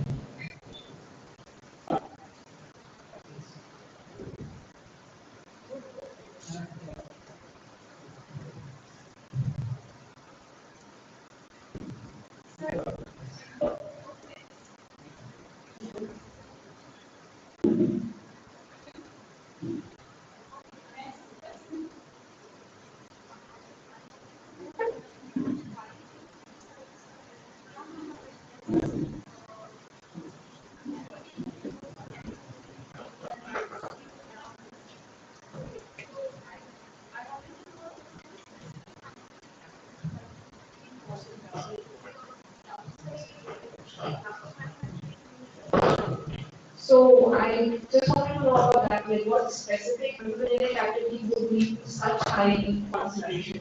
The other thing I want to understand is, given that the soil was now from positive to microplastic, how does the soil water follow interaction happen in terms of microplastics? Like how much of microplastic from the soil is going into the water column, or is it something that we need to focus right now, or is it something a problem for tomorrow?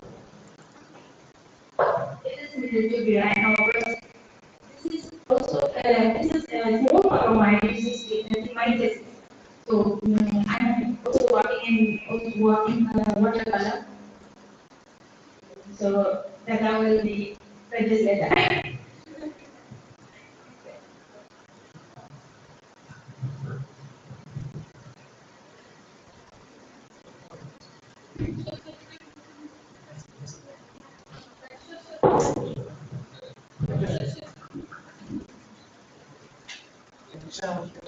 Rakesh is not there. Next, Viji.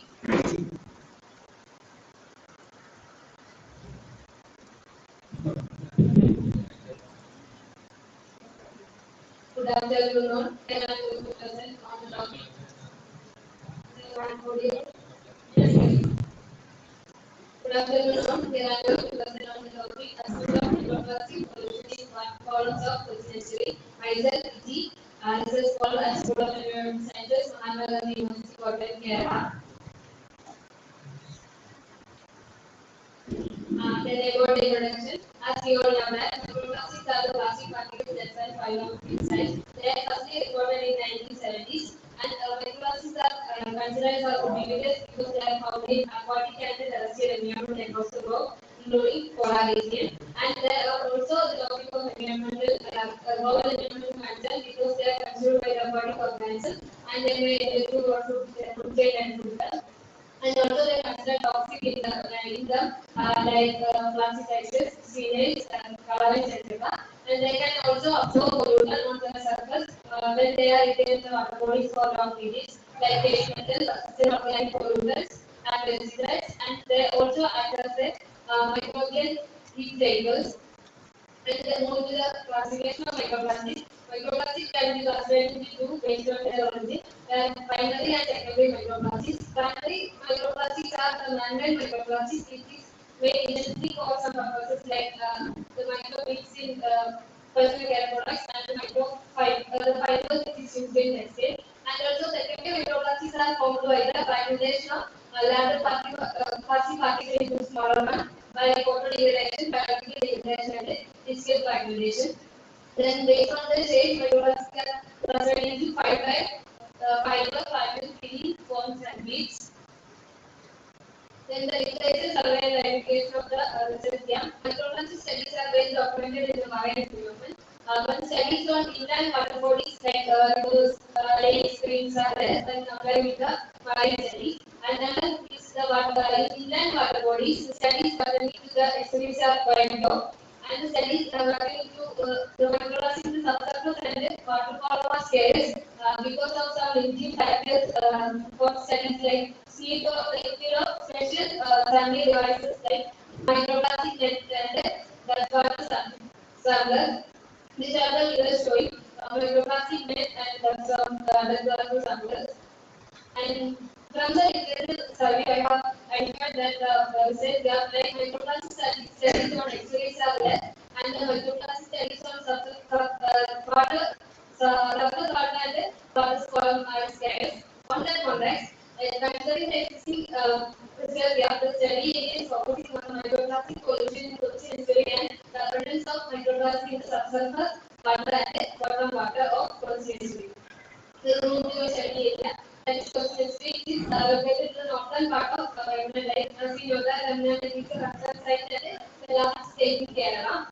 And it's also located near the major university of Kerala, that is Kochi. And the area of the study area is 320 km square. And I took a sample from the region April 2021. And the samples taken from 8 sites. From each side, subsurface water and bottom particles were taken. Then the sampling and onboard screening of the samples. The samples were taken using the dust water sampler and the first screening using the metal sheet. From the washing the particle return over the metal sheet using ultra pure and filtered water. Then the washed water with the particles are collected in the glass bottle for further analysis. The microplastic extraction takes place in mainly 5 steps: digestion, density separation, filtration, visual interpretation, and polymer identification. Firstly, digestion. The digestion is the water sampling subjected to digestion using hydrogen peroxide. After that, the hydrogen peroxide is used to digest the organic matter.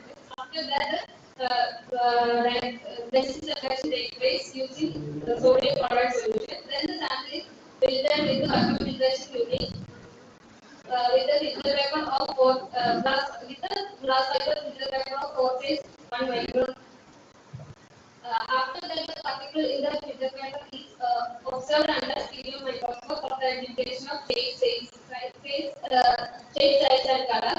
Then the polymer identification is done using Raman spectroscopy. For the confirmation of the polymer, the Raman library software is used. Then move to the research and discussion. This are showing the abundance of microplastic in the subsurface and water samples, and the mean abundance of subsurface water is 22.56% plus or minus 1.73 particle per liter, and in water that is 29.89 plus or minus 6.29 particle per liter. Here, water water is more polluted than subsurface water. In subsurface water, the higher number of particles also means size 2, and the lower number of particles present in size 4. In case of bottom water, the higher number of particles present in size 2 and lower number of particles present in size 8. Then moving to the morphological characteristics of microplastic. The morphological characteristics include shape, size, and color. Firstly, in shape, I got 5 shapes of microplastic from both surface water and bottom water. They are mainly fiber, fragments, meaning forms and beads. In both samples, fibers are the dominant one, followed by fragments. In the case of color, I got 6 colored microplastic: blue color, red, transparent, green, black, and yellow. Then in size classification, I have classified into 6 classes: below 100 microns, 100 to 500 microns, 500 to 1000 microns, as well as most of the particles size of 100 to 500 microns.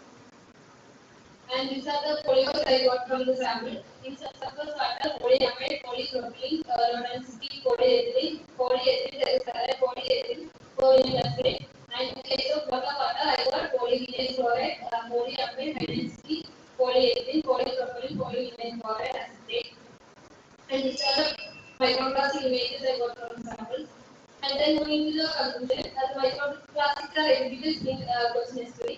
In the case of abundance, bottom water is more polluted than subsurface water, and the dominant shape was fibers, and most of the particles are placed under the size range of 100 to 500 microns.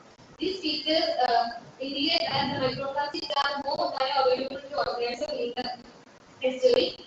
In the polymer, polypropylene and polyamide are the frequently encountered polymers in the subsurface water, whereas in bottom water it's the HDP and PVC. This shows the anthropogenic working of microplastic in the lake system. The coastal is famous for fishing, tourism activity, industrial activity, and cargo transport, which may be the possible source of microplastic into the lake system. And in addition to that, there is also several rivers and streams are flowing into the history. They also discharge waste like municipal solid waste and logistic waste. So the microplastic contamination is increasing day by day in this area. So there is a need of strict regulation to restrict the entry of plastic debris and microplastic into the estuary. For that, we need proper waste management practices to be emphasized and proper awareness to be awareness among the people to be needed for the public. I acknowledge. Why acknowledge my gratitude to Kerala State Council for Science, Technology and Development and Indian Government of Kerala for providing funds to this research, and I also acknowledge the State City Mahatma University for the lab analysis, and also I thank to my department, School of Advanced Sciences, for the lab facilities. These are the resources. Thank you.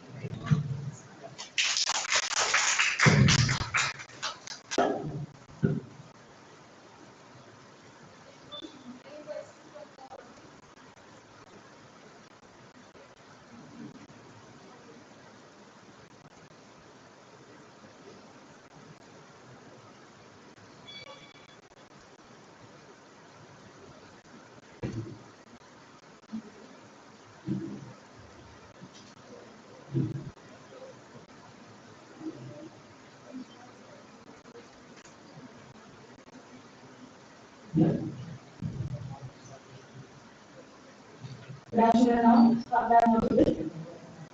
myself Devidas, Research Coordinator, School of Environmental Sciences, Mahatma University, Kerala, and I am here to present research work that our team has done on microplastic pollution in the sediment of Bengal Lake, Ramsar in Kerala.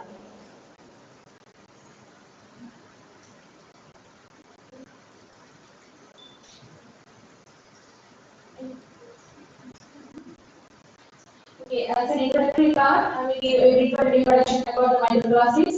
Microplastics are simply smaller plastic fragments having size less than 5 millimeter, and can be broadly classified as primary microplastic and secondary microplastic based on their origin. Primary microplastics are an important ingredient of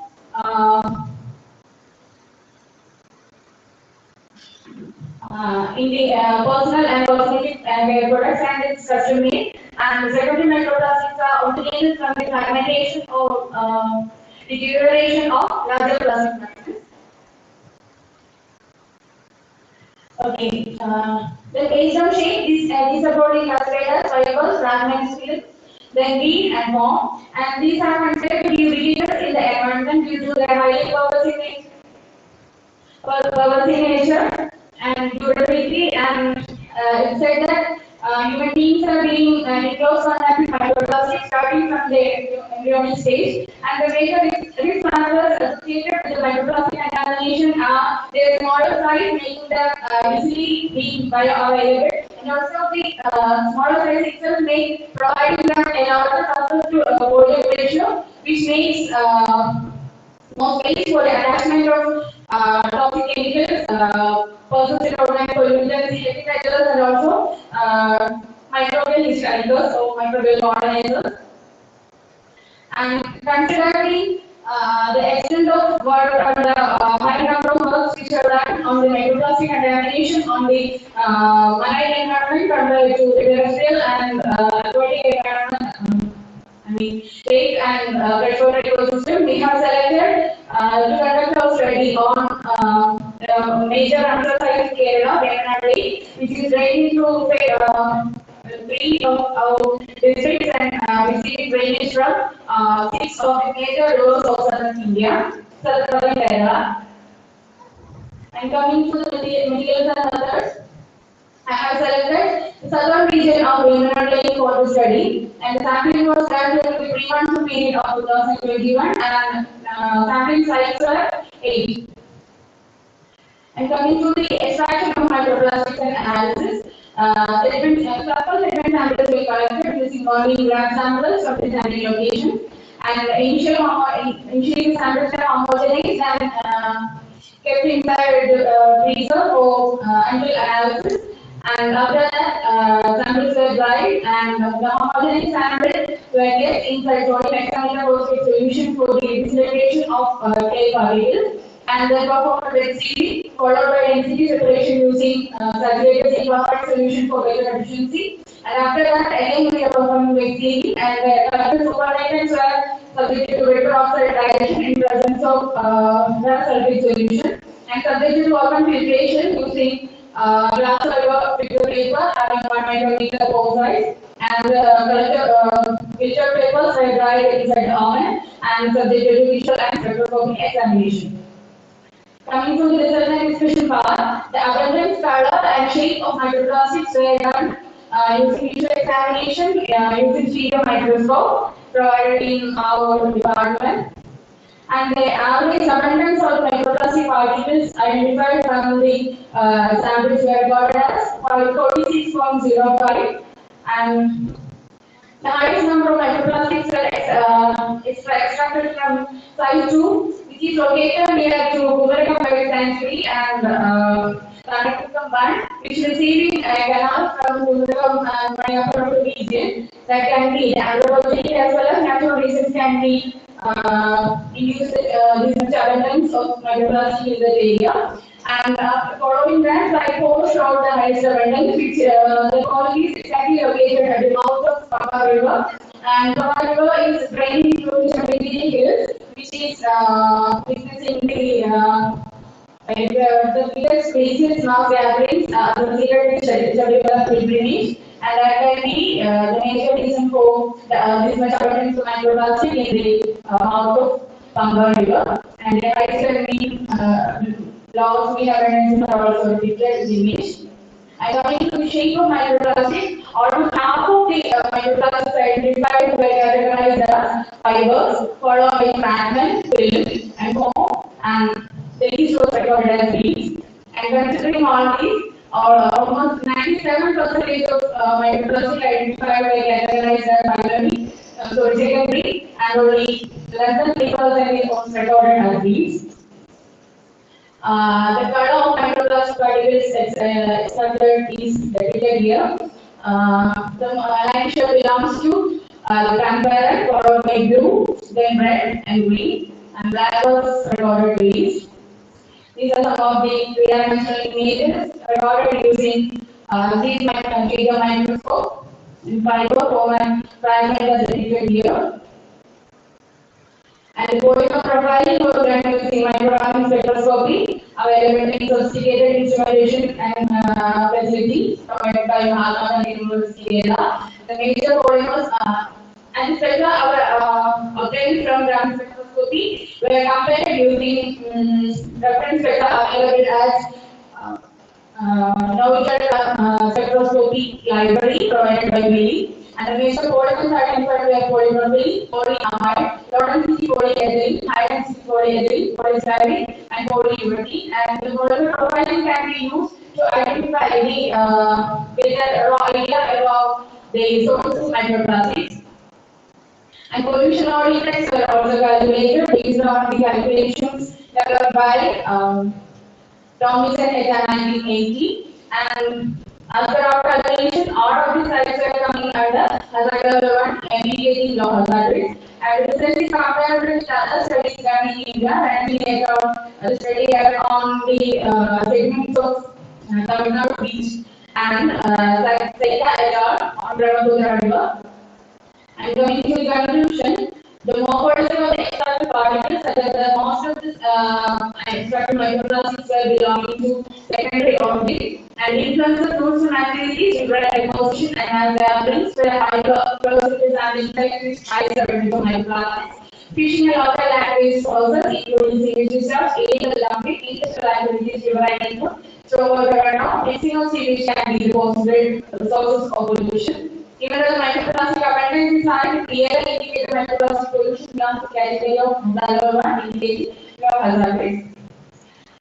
This work was done as a small part of a project funded by Kerala State Council of Science, Technology and Environment. So I would like to extend my acknowledgement to IISC Kerala and its Cyber Value, Technical Assistant, Sophisticated Analytical Instrumentation Facility, Mahatma University Kerala, and Dr. our research team and our guide, Dr. TVRAMACHANDRA.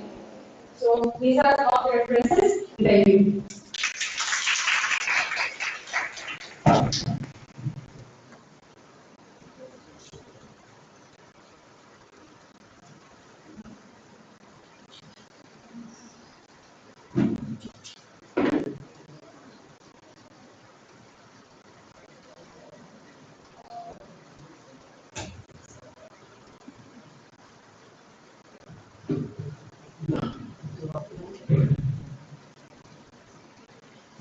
And what people are telling as a problem, we are telling that we have a solution. Government is also taking care of things. One is this JSC, which is actually helping out many companies dying of wetlands, and also we are creating wetlands. Delhi, Delhi is the area which is known as the capital city and has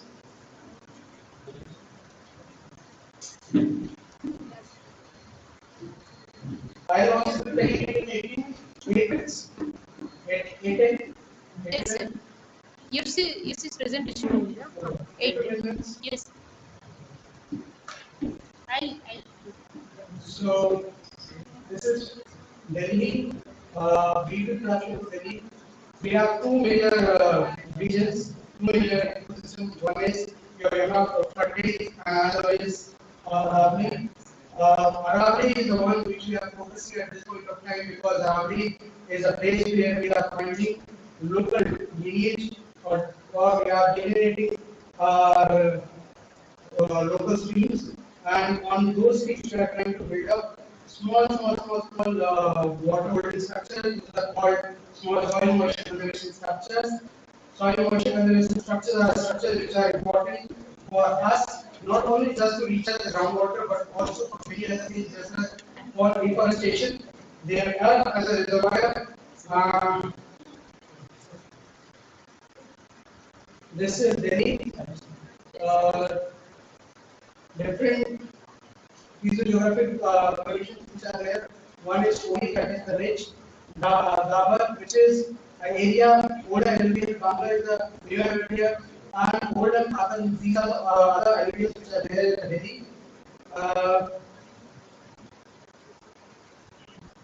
This is about ridge. Ridge is important part for us. I already told you.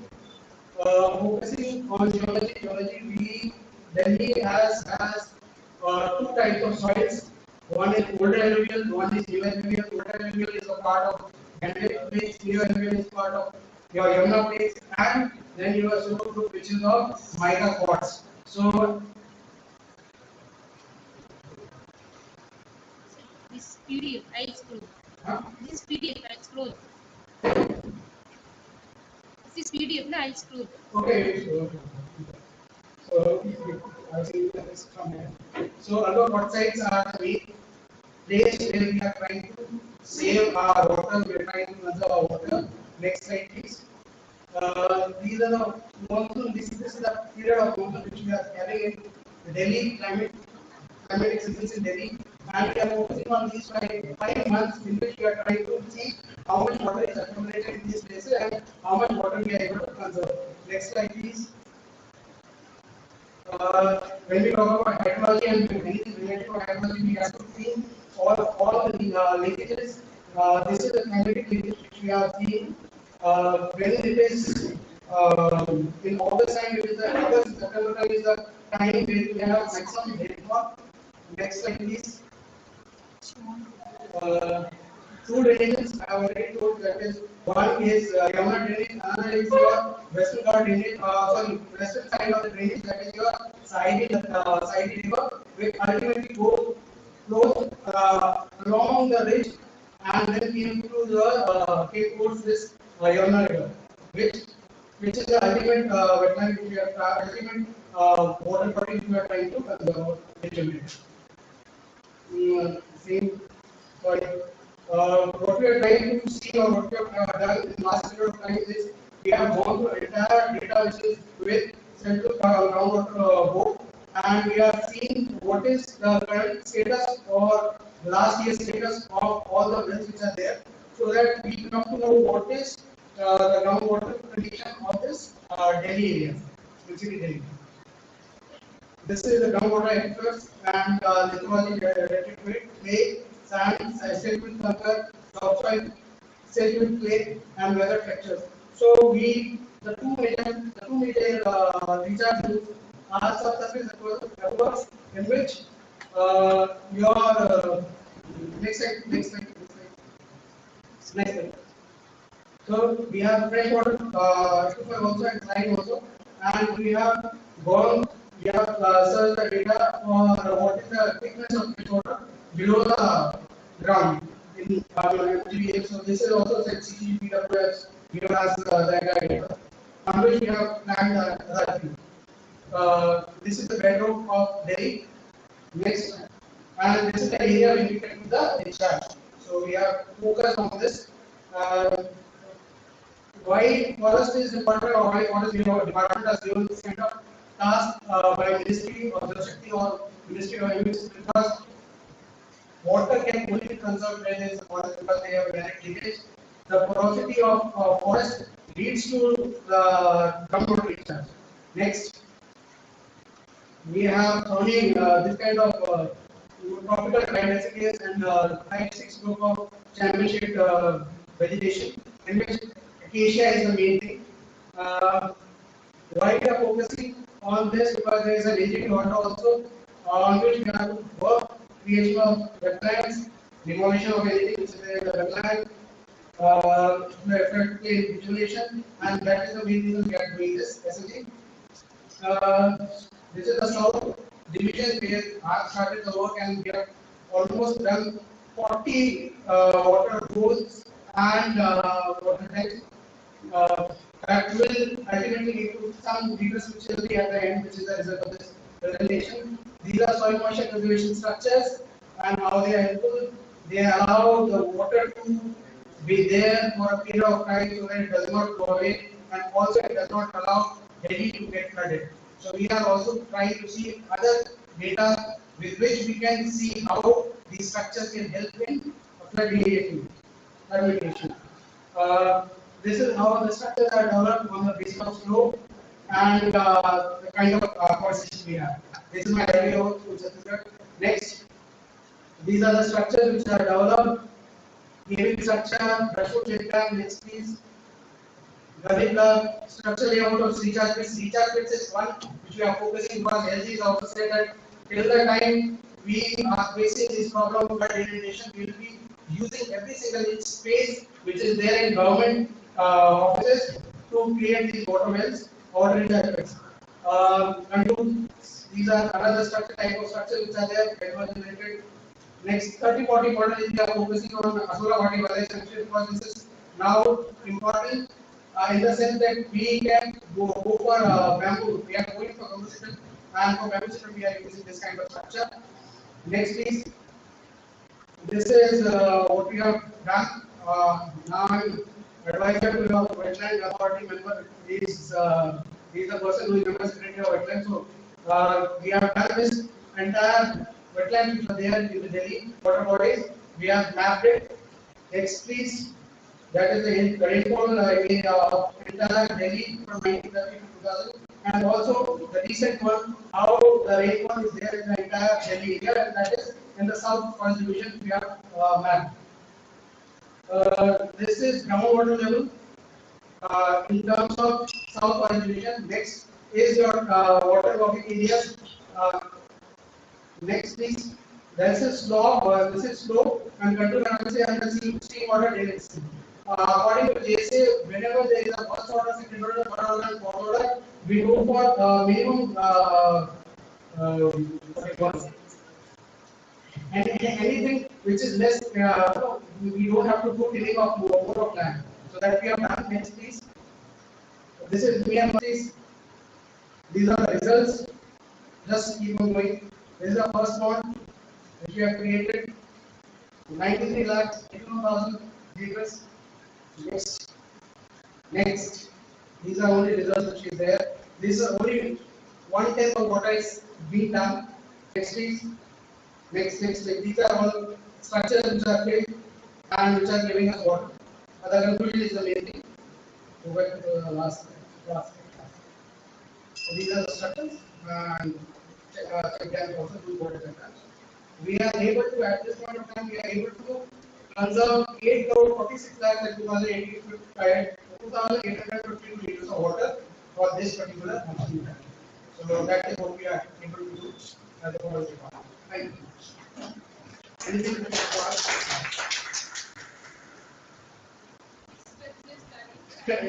Always. This is the first part only. The second part was the other person who is a colleague of mine. He is doing all the work on the electric element, so I am doing. We'll publish it the way.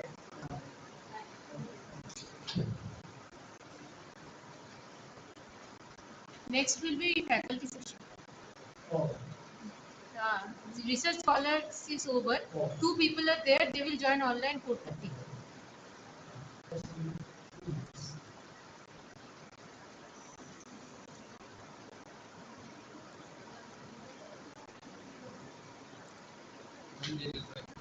Huh?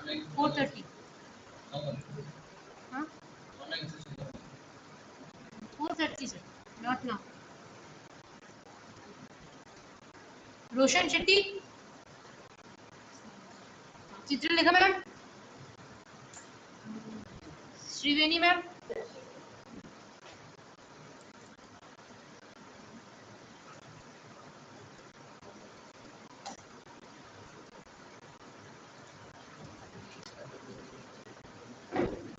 Sixth one in faculty category.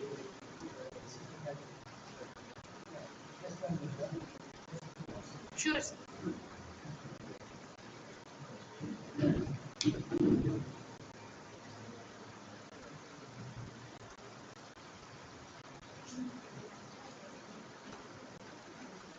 Ma'am, can you change the slide? Try this.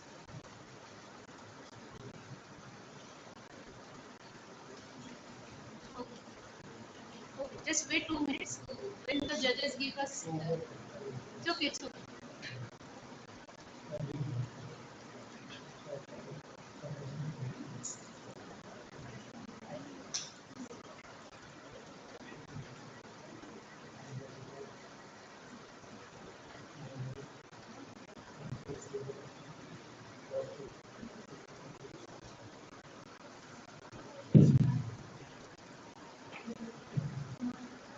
Good afternoon all. Myself Shrivedi Tari. I am from TVRAMACHANDRA College of Arts and Science, Sarnagri, Goa. Now, being Goa, you all know that it is a coastal state. Now, a lot of work has been already done on the coastal ecosystem, that is basically from the marine ecosystem as well as the estuarine ecosystem. But the sad part is the freshwater ecosystems are the neglected ones, and the objective of sensitization and the documentation, we have been carrying out this study on the freshwater ecosystem, and we are presenting a small preliminary work of it, that is the influence of physicochemical parameters on the diversity of phytoplanktons from lakes of South Goa. Now, being the lake part of the wetlands, they are going to serve the multiple functions. They will be preventing the flooding. They will be helping in groundwater recharge, also helping in arresting the rainwater and all. Now, basically focusing on the study sites, towards your right hand side, you can see the Koturim lake, that is one of the lakes that we have studied, and towards left hand side, that is the Lotus lake. Now, primarily, these two lakes are being used as a source of irrigation during the post-monsoon cultivation. Now, you can see in the pictures, there are settlement areas, and on the other side, we have deep farmlands wherein there is cultivation of the paddy as well as the vegetables. And these two water resources, that is the lakes, will be mainly used during the post-monsoon for training those crops. Now, this is the sad part of those lakes. Because of the dumping of the garbage from the settlement areas, as well as washing down of these garbage and the sewage from the nearby areas, this is the condition of these lakes towards the other side, that is leading to the deterioration of the water quality. And here we have seen that there are a lot of macrophytes that are being grown, that are growing. Now, the objective of my study is to analyze the physicochemical parameters of these two water bodies. Secondly, the documentation of the phytoplankton diversity. And third is the correlation of physicochemical parameters of the phytoplanktons. Now, what these physicochemical parameters, that is pH, temperature, total dissolved solids, turbidity, dissolved oxygen, and all, because these are the basic ones that will be impacting the water quality. And these are the study sites what we have already seen. Now, for sampling, every month the sampling is being done for a period of 2 years, and then we have done the physicochemical parameters, with the parameters that are seen over here. Then the identification of the phytoplanktons are being done, and the correlation is being plotted with the physicochemical parameters and the phytoplanktons. Now, these are the mean and the average values of the 2 years documentation. These are the physicochemical parameters, and if you see the values, they are indicating that both the lakes are under the eutrophic condition. Here, these are the variations that we have seen. There are the months that is on the x-axis, that is 1 to 24, that is starting from the first year of January to the end of the second year of the December month. pH shows the range from 5 to 7, and the temperature was ranging from 25 to 31 degrees centigrade. TDS and turbidity, if you see, both were showing high levels during the rainy season, that is mainly due to the surface runoff from the nearby areas that leads to the dissolution of the solid particles. Then dissolved oxygen, if you see, it is available during the rainy season, later it is getting depleted. The nitrates and the phosphates also, if you see, their concentration increases post-monsoon. Now that is mainly because the two water bodies that are being used for irrigation, they are arresting the water by the sluice gate. So that is making the water to get saturated, and that leads to the increase in the nitrates and the phosphates. And the total chlorophyll was also showing the increase during the post monsoon period also. Now this is the documentation of the phytoplankton. Now there are four major classes of the phytoplankton what they have identified. That is chlorophyceae, urinophyceae, cyanophyceae and bacillophyceae. From the chlorophyceae we have got 25 genera and 72 species, and from the Culturulae that is 25 and 69. Accordingly for urinophyceae it is 4 genera and in both the males and 16 species in both. Cyanophyceae again 6 genera and 14 species, and bacillophyceae is 12 genera in both and 21 species in both. Now if you can see this, it shows that the chlorophyceae is dominating in both the races. That is mainly because of the availability of the nutrients in the water bodies. Now these are some of the chlorophyceae members what we have identified. That is Clostridium, Plasmodium, then Spirogyra, Semiracemus. These are urinophyceae members. That is Euglena, Petrus, species which are dominant. Then we have Cyanophyceae, that is Chronococcus, and there is Moporia and Oscillatoria. Then Bacillophyceae we have Symbella, Rhodolima, and Epiphylla cylindra. Now, the third parameters what we have identified is the correlation between the physicochemical parameters and the biological parameter, that is nothing but the phytoplankton. Now, this is the analysis that clearly indicates that there is positive correlation between the nitrates and the phosphates, and there is negative between some of the parameters with some of the dominant that we have selected for both, that is the lotus leaf as well as the control leaf. Now, just to conclude, we have seen that there is a fluctuation as per the season with reference to the physicochemical parameters that ultimately leads to the abundance and the diversity impact of the biological phytoplankton. And secondly, it is mainly the nitrates and the phosphates that are going to play a substantial role in the growth of the phytoplankton. And third, we can say that the nutrient availability will be basically responsible for the growth of the phytoplankton, which leads or which can be the indication of the polluted water body. Now, as far as the recommendation are concerned, we are mainly observing that the nitrates and the phosphates are mainly due to the garbage dumping as well as the sewage that is being disposed in the water body. So, government, more than the government, it is the people who should be responsible for it. So, we have already made the sensitization and all with the Gram Panchayat and the PSC, that is the biodiversity management committees, and they are taking the action that may lead to the clearing of these water bodies. Yeah, so that is the conclusion. These are few of the references. Thank you.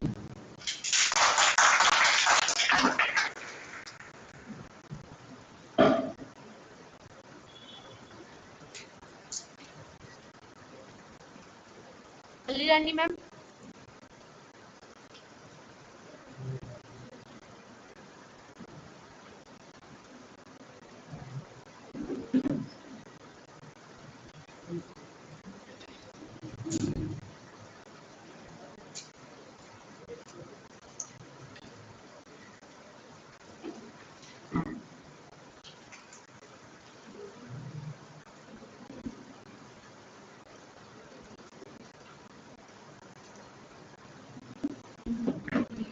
Yes.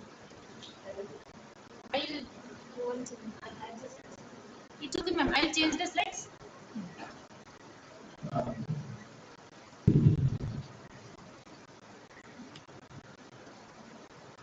Good afternoon.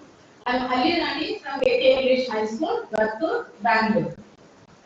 And I'll be talking to you on green lifestyle for a sustainable living. Next slide. Before starting, let me ask you a question. Sustainable living, is it possible for Bangaloreans? Because we live in a small area. Correct. But the problem that we are facing, only we will know. Once when we live there, then we will know. I'm basically from Kerala, then I will know the difference. We have n number of problems. Traffic congestion is the biggest problem. Kerala, if anyone wants to come, they say, no, we are not coming. Especially we have a bottleneck in Bangalore where we stay. No one wants to come. We are in a jungle, but in Bangalore. And where we have problems associated with plastic, wet waste. We eat vegetables. I don't know how much of chemicals are there in that. And water crisis. Last year we did not have water summer. We ran with money. Can you believe? 1,200 rupees, one tractor of water, no giving water at all. So money will not help us. So it's always better to have a sustainable living. Next slide. My main objective is to make the people understand that sustainable living is possible living in Bangalore hinterland. A small family of 3 or 4 can survive only on rainwater. Can survive only on rainwater. That's what is my objective. Next slide. Before 1.5 years before, we have shifted to a new house that was built by us. So before constructing the house itself, myself, husband and one daughter, 3 of us in a family, we sat together and thought of what we can do it. What are the things that we have to incorporate in our own house to live a sustainable life? So there are some of the things. That is what I am going to just tell you, so you can take it and then incorporate. The first one is previous one. So it's the gate. So I have a small space. Very confused. We don't leave any space. 1 feet also we don't leave anywhere. So all 1,500, 1 feet all the 4 sides that we have left. So 4 feet is gone. Remaining that would build. So the drainage that is used for all my plants, I love plants. Without plants we cannot survive at all. Children, my student, I teach biology in school. My children, when they come in search of me, they search, where is the house, where are the plants? That is Anirani Madam's house. Where are dogs? That is Anirani Madam's house. So that is how they identify. In the space I just left for the plants. On the right hand side, I have a 13 point. My daughter said, let it grow. I am going to design it. She has drawn some pictures and now she is going to have some hairstyle with the 13 point. Next slide. Before constructing itself, we understood. We thought that is some of the things which we are going to reuse it. Here you can see the rounded ones. Round ones, they are actually gear teeth, I think they are made, which that I have collected it from the tractor garage. 4 are there. Actually, I told the man to give the entire this one gate with the gear teeth. I don't know if he was lazy or he doesn't want to do it. He said, no, madam. Weight ಜಾಸ್ತಿ ಆಗಿಬಿಡುತ್ತೆ, weight will be of more, hence the weight may fall or something. So he said, okay, only 4. Yes. So that is how it is there. Gear teeth, that is just I have repeated it up from the tractor garage. I have just put a cross. I have put a cross so that it gives some motion. So that is what is next one. Next slide. We also wanted some second-hand things from the garage. So we went to the snack dealer. There I just saw a beautiful, grill type of thing. This design, very old design, maybe they have got it from some demolished house or something. I just paid only 1,000 rupees. 1,000 rupees does not even cost the labor to make that. So that I have got it. That I have fixed in the veranda of my house. Next one. We also have next slide. We also have old windows as well as doors collected from the old shop. Next. So this window, the vertical window, that is we selected it from the place. Okay. So that we have fixed it in the dining area and that horizontal one in the kitchen. Next slide. Another one, we have a penthouse on one small room on the first, that is terrace. So this door is fitted from this one and window. All together, I have paid over some 6,000. After painting it, it looks damn good and looks new. Next slide. And then when we go on the staircase onto this one. I wanted to cover it with the tile that in our house, Kerala we have. No? So same thing, this again I did it from poultry farm, got it, washed it, painted by us in terracotta, without paying even single rupee. He has to take it and go, he just wanted to throw it as next slide. And my kitchen always will have only bottles. I get of course 1 kg, 2 kg, that will be filled up in the steel containers, and the smaller ones goes into this. I don't use plastic. Next slide. But we can't say no plastic. I of course use plastic. Buckets are there, mugs are there, that can be recycled. Milk of course from milkman, and then yeah. Next one. Here I have fade. I am just trying it. Decomposing, I do it. I use over this one. This thing actually kept in the corridor. I say veranda. Doesn't have smell. That part okay, correct. But decomposing is not that very fast. Next slide. I put the paste and then I put the sawdust. Keep on stirring it. Put sawdust and it goes like that. But recently I came to know that is next slide.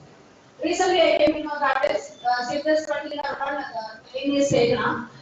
This is found for online. That is 2,950 for 2 buckets. But Kerala government is going to give in each village per house 2 buckets worth of 284 rupees. So I have asked my sister. Till now they have not started issuing, but they are going to issue it. So I have asked my sister to get one for me so that problem also can be solved. Next one, rainwater harvesting. We don't have borewell, we don't have government supply, we don't have Kaveri water supplies. Completely depends upon the tractor, tractor water from the tractor. But when we have constructed, we have made it mandatory that is our parking area. There is a underground dam and there is another underground dam. Both together, over 20,000 liters at a time it can be stored. That is of almost 5 tractor loads of water can be stored. So here through we have 1.5 years. Here through we have surveyed with rainwater. That's great, but last year we could not, because in summer we had severe shortage and no water was there, no rain, no water was there. When I had called the tractor fellow, he said he will not give you water. You know the reason? I am not a regular customer for him. Because here too I never purchased from him. So now I am asking to him water. He said no matter for you, I will give only for the regular customer. Then we finally got some influence and got 4 loads of water. During summer we have purchased. We will see this summer what is going to happen. Next slide. This is very important for everybody to know. Water harvesting, rainwater harvesting, okay. But what are the advantages of rainwater harvesting? Absolutely no carbon footprint. Because if you are buying from water through tractor, diesel, carbon emission, all those things. Here nothing is there, and then there is no scaling. So you know that is normal hot water in Bangalore. If you see that is all closets and everything will be there, that pipe patches will be there. So absolutely that will not be there.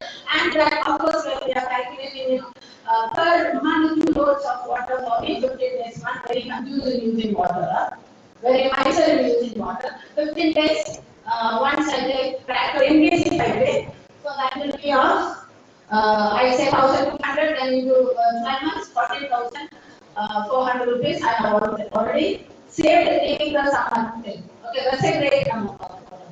And then I actually screening the first floor, ground floor, we have 2 houses, I mean 1 PhD as well as 1 small room for rent, but I have it not given. The last room, that is the single room, I have given for storage, of course no water usage. And this 1 PhD fellow, he comes only on Monday night. He is an IT, he works for Capgemini. He is actually a family man. He is from Chennai and he comes home only Monday night, stay there, sleep, morning some coffee or something, go to the office, come. Friday morning he leaves with the clothes that he has to wash. Gone. No water. So absolutely I am actually we are only 3 and this wasn't 4, so I can manage it very well.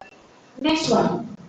We have EV. My daughter goes in the office later. I walk because my school is 100 meters friend. So no carbon footprint. Next one, I have a terrace garden. For terrace garden again, I can't use the entire terrace because rainwater harvesting is there. So only a part of it next year.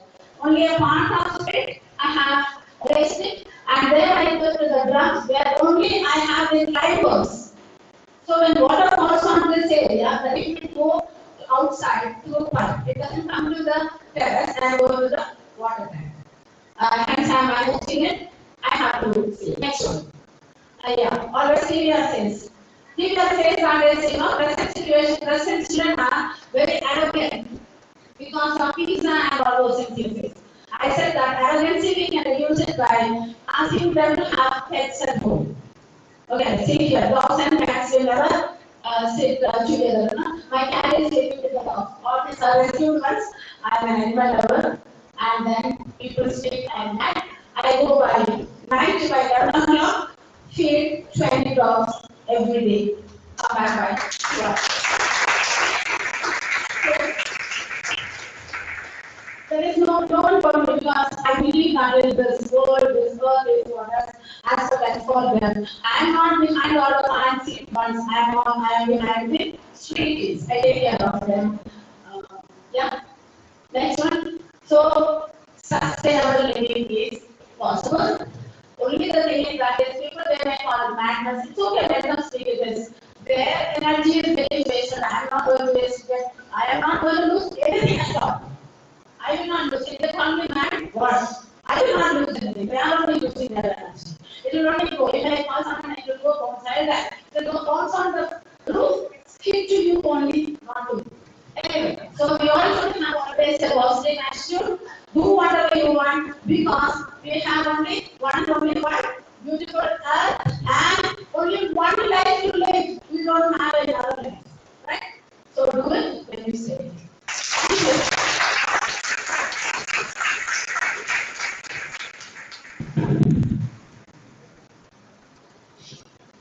Thank you. Anything else? No. Thank you. Publish. Sir?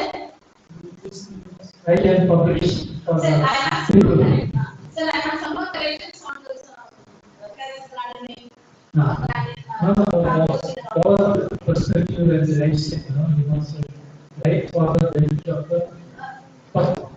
Sir, I think the objective I have written, I am going to invite all the nearby schools.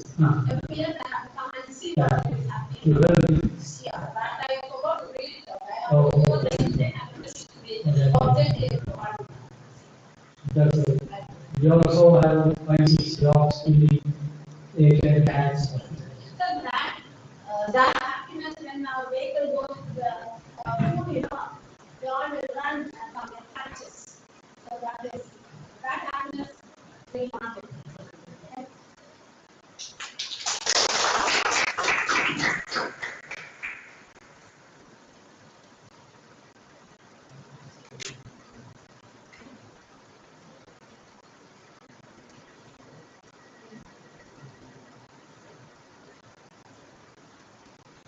Number 5.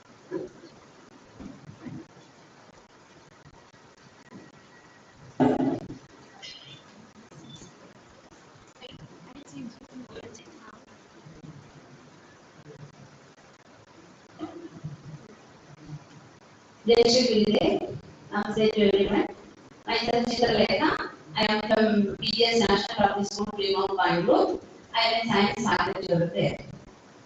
My topic is about the functional diversity of a school garden, a microcosm of indigenous and exotic flora and fauna. So, introduction to this topic, functional diversity, which helps us to understand the role of each species in ecosystem. Okay, it also helps us to each school garden consists of exotic and indigenous species of flora and fauna. Actually, it is a living laboratory to help our students to study about diversity. Indigenous plants well adapted to local conditions and support native pollinators. And students will get an idea to protect the environment. In natural ecosystem stability, school garden play is crucial role and believe in that. So objective of our project is to find the interaction between indigenous and exotic species, and how the garden is an educational tool for students to observe ecological importance and emphasizing sustainable practices such as organic farming. It helps to promote biodiversity. This study highlights on how this school garden help for the urban ecological planning and conservation education. Materials and methods. Only one method they use to follow, that is fieldwork and documentation of that. And species identification, field guide or usually mobile apps I used to use. Experiment method, chemistry and biology that we used to go to find. Yes, this is the study area. This is the entire school campus. It is almost about 14.54 acres of land. Latitude and longitude is given there. Then basically I studied about flora. There are 53 different species of plants identified. Here I have made one table. There you can see scientific name, common name, Canada name, and number of plants in our garden, and medicinal values are given over here. 53 plants are given. Then in that, here when we study about this, 53 species of plants, not plant species of plants, in that 38 are indigenous and 15 are exotic species. Just to understand the exotic and indigenous, I made this table. The next is about fauna of school garden. Basically, I studied about birds, butterflies, ants, and spiders in night area. Here, birds, almost 80 species of birds are identified, and their scientific name and mode of food habit also identified, because functional diversity I am doing based on that. Then butterflies. These are especially during this last 2 months, common crow and this dark blue tiger migration we could observe very clearly. And 15 butterflies in that, according to me, all are indigenous species only. If anything is wrong, please correct me. Yes, next. These are ants. Almost 8 types of ants are identified. Actually, we are unable to use mobile in school campus, so I could not find the name of more than these species are there. I could identify only 8 species. In that, 4 are exotic and 4 are indigenous species.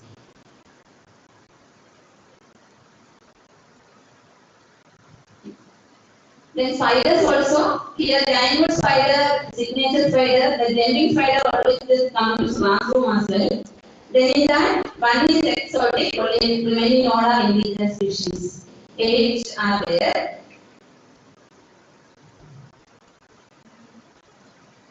Then this is I tried to do something about functional diversity.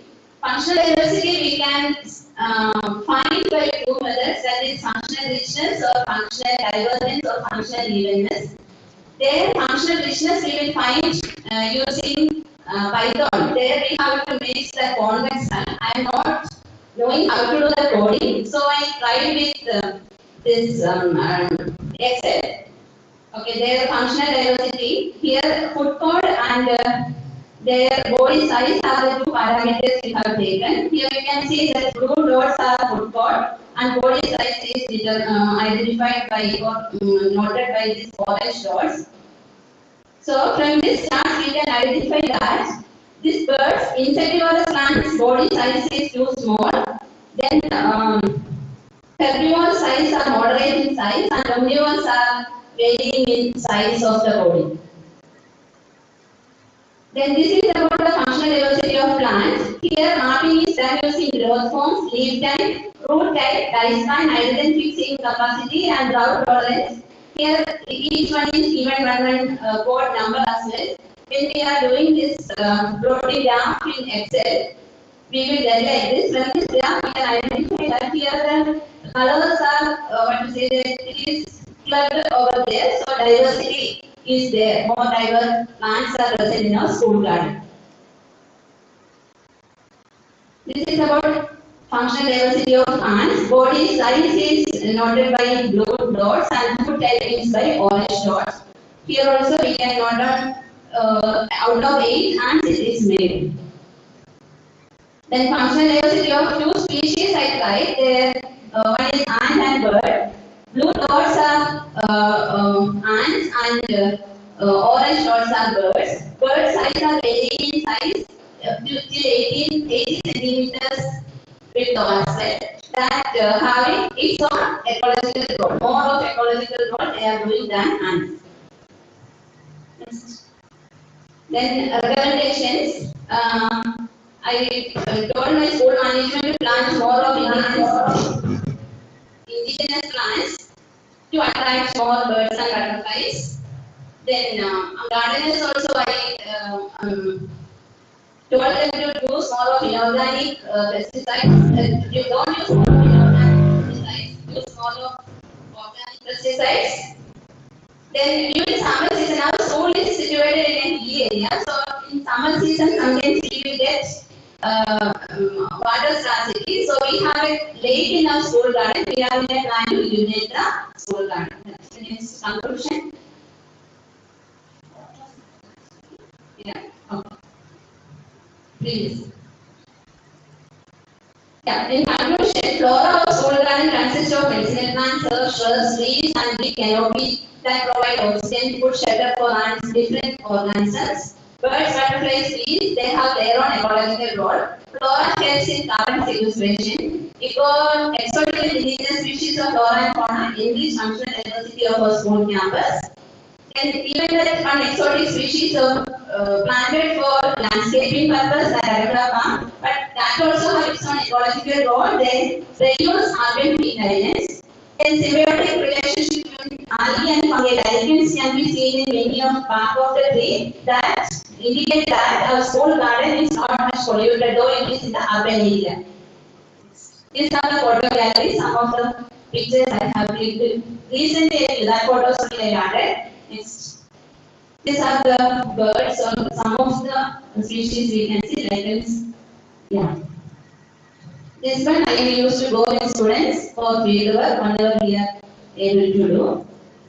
Yeah, this is the lake in our school premises. You can see that it is already now it is polluted condition only. We are in a process of rejuvenating that. That side only water. Every time you can see water there, but we have to rejuvenate it. Almost 1.5 acre land the lake is present.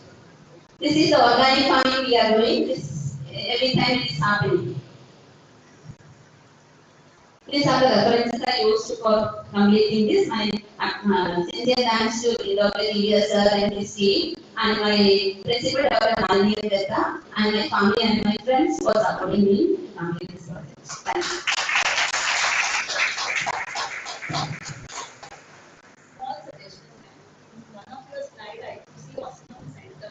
The species is you. Yeah. And that one. Even if I'm understanding that you are using now, I don't understand. Maybe start your presentation, please. Others are very but your students are very fortunate that you are and you are doing such documentation of biodiversity. Can you share your screen, please, Novi, or should I share something from my great job.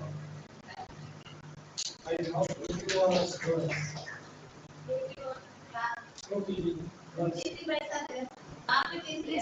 Yes, you are busy. Will you be sharing your screen? It is not mentioned in the. Sure. Okay. Yes, sir.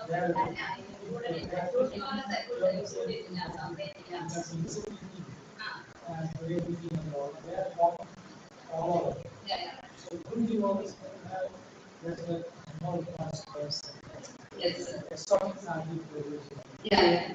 Yes. Yes, Novi, I will share your screen. Can you make it full screen? Can you make it full screen, please? Yes, thank you. I can see your PowerPoint presentation, but can you make it full screen, please?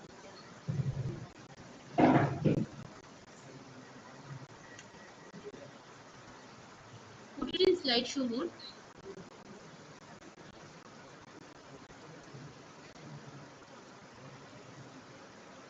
No way, you share the entire screen and put to your slide in slideshow mode. Okay. Sir, there are two presentations online. Two presentation in two present.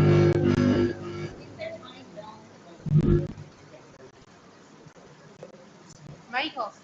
Mic off. Yes, Nobi, I can share. I can see. Just give me 1 second. I will connect you to the audio.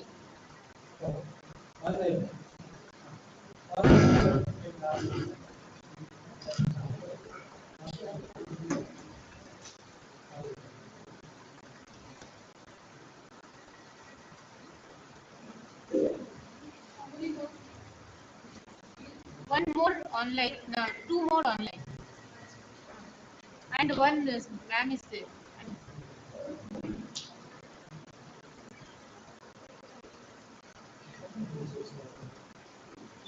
Nobi, can you hear me? Yes, I can. Okay, you can start your presentation, Nobi. Okay. Greetings, dear members and respected community. My name is Nobi Junior, research scholar under Dr. TVRAMACHANDRA in University of Symposium and Energy Studies.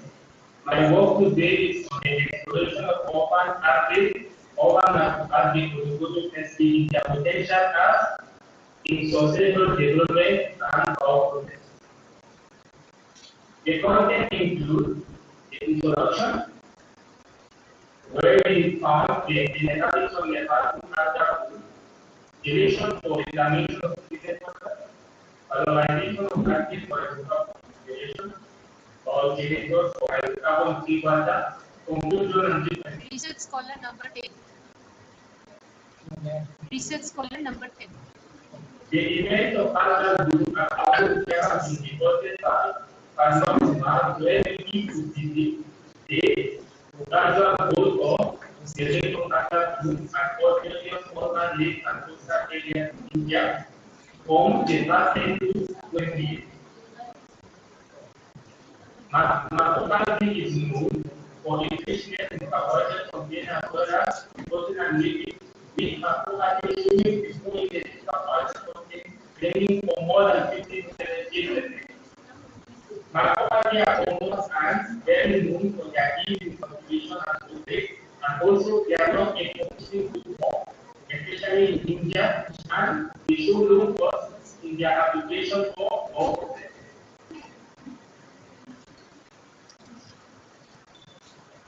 The lecture entails the utilization of a molecule that has both hydrophilic and hydrophobic enzymes that amplify for the safety isolation of hydrocarbon contaminants within water hydrocarbon mixture, that is, polluted water with hydrocarbon. Here we record the lectures to be used as a selective agent to remove hydrocarbon contaminants from water bodies in order to prepare the water bodies and to be able to extract the contaminants from the water. Macroalgae was collected from various areas in Pakistan, including the Mississippi, Zamfara, and Tiwari, where the other content that was evaluated, the other content was extracted and evaluated, showing an average amount of carbohydrate ranging from more than 50% to 50%, and with a lower yield of liquid sulfur.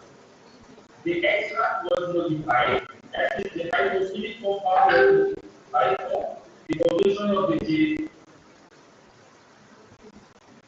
This modification included entailed the addition of functional syntactic hydrophobic chain within the carbohydrate structure that was identified through FTIR, 1H-NMR, and 13T-NMR, where we could successfully confirm the identification, the presence of the hydrophobic chain in the new functional is the molecule impacted protein acid. This compound was able to tested to control person that has the ability to get hydrocarbons. They will show the ability to get hydrocarbons, including alcohol, such as ethanol, and not such as benzene. A mixture of hydrocarbons or the initially undergoing the deletion of oxygen, that is hydrogen of and also further represent the deletion ability of hydrogen, that is every compound. Here we got the ability to use resources considered as great and to be in the environment for the treatment of polluted water and reclamation of water. It will enable us to move forward towards greater technology for the reclamation of water and to favor the circular economic system, that is the utilization of waste and the reintegration into the economy, into the society for a betterment of an improved family. Therefore, work towards sustainability. Yet our work that we recently published highlights the importance of innovation and technology, not only in the pharmaceutical, chemical, and food industry, but also in the treatment of polluted water and hydrocarbon respiration. Thank you.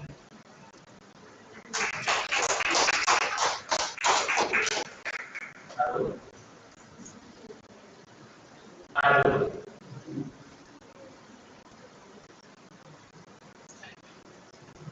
Hello. All you have done a very good presentation, and yeah, work on your recording is already forward, or you are planning to do more work on that.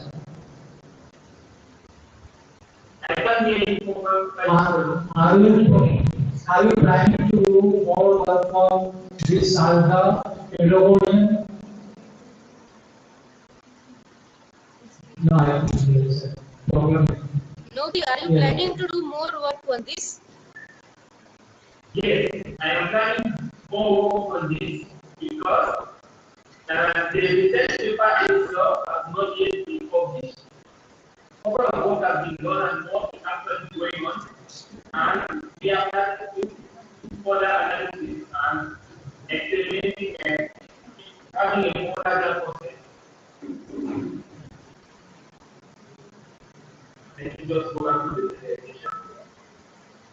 Thank you, Nobi.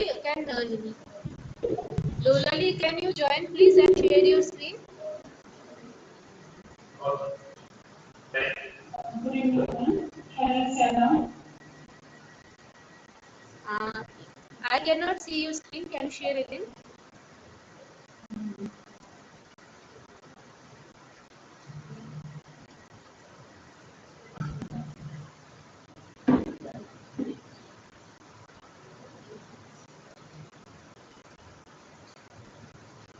Yes.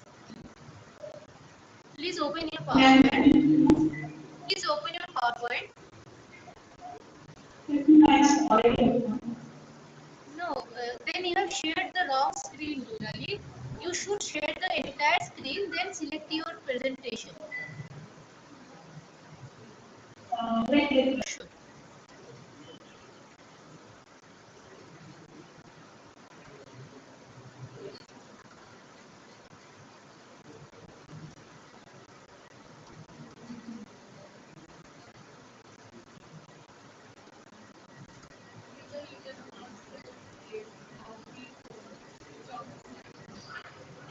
switch it on or Good evening to all. I am Lolani Mandra. Be presenting my topic on the hydrological changes under climate change scenarios in the primary resources, guided by Dr. Symposium and Dr. TVRAMACHANDra. Today I will discuss about the introduction, study area, data set use, features, conclusion, and the references. As we all know, our Earth is facing climate change, and due to this, there has been changes in temperature pattern, hydrological cycle, ices melting, sea level is rising.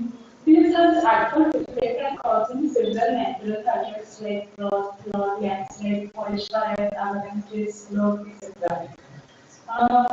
Which I would say was provided by the Tokyo, where we can see from 1990 to 2019, the number of natural hazards were increasing. From 1990 to 1960, there has been slight increase in the natural hazards. But after 1960 to 2000, there has been very exponential increase in the numbers. After 2000, even though the number is not increasing, still the frequency is increasing. Among all, if you are talking about the conflict process, India has increased the higher number of natural disasters. In second, you can see in this figure, among all the natural disasters, flood has become having higher number. Even if flood are not reflective of hydrological and geographical settings, these are mostly caused by hydrology as well as some meteorological conditions. And Himalaya, because of its geographic position, it is receiving higher rainfall than India. And many landslide, flood, and floods, all are occurring every year in Himalaya. Due to this, I selected a perspective in Himalayan region with some equality, which is extending from the Mussoorie region to the Rishikesh region. This region is covering an area of approximately 300 square kilometers, and to do this, I have used hydrological parameters and the climatic parameters as well as the spatial parameters.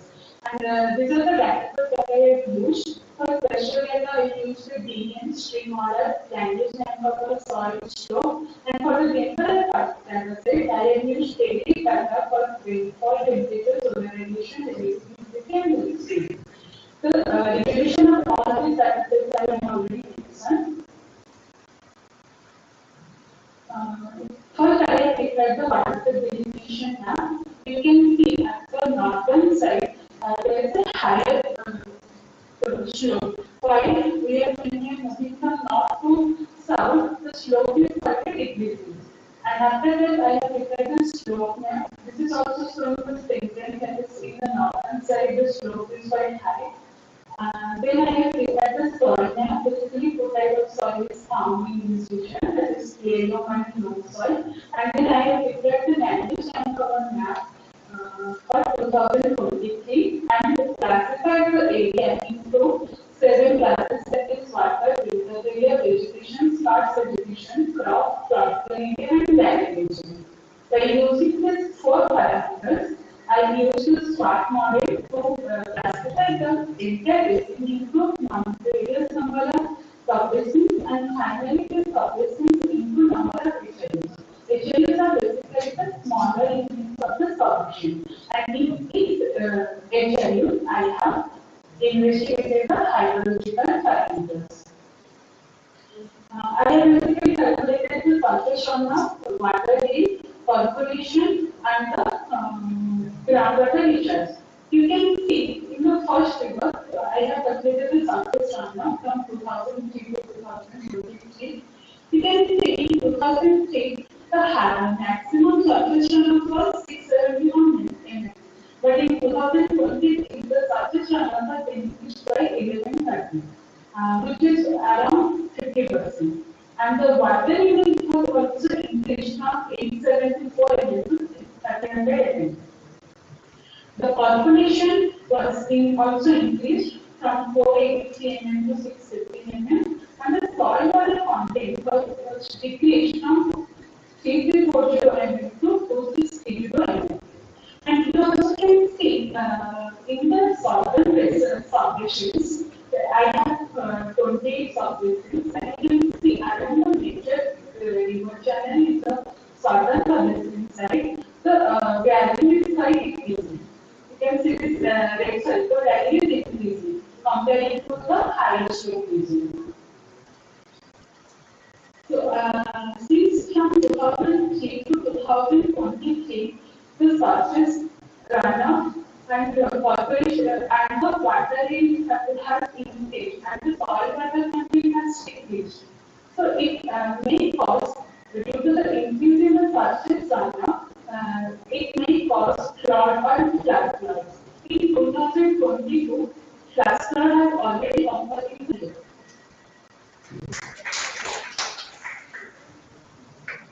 Thank you, Laluli. Can you? Okay, we'll carry on. Please be connected if you want to see the other presentations, or you can see the YouTube live also. Okay, ma'am, can you share, stop sharing? Okay.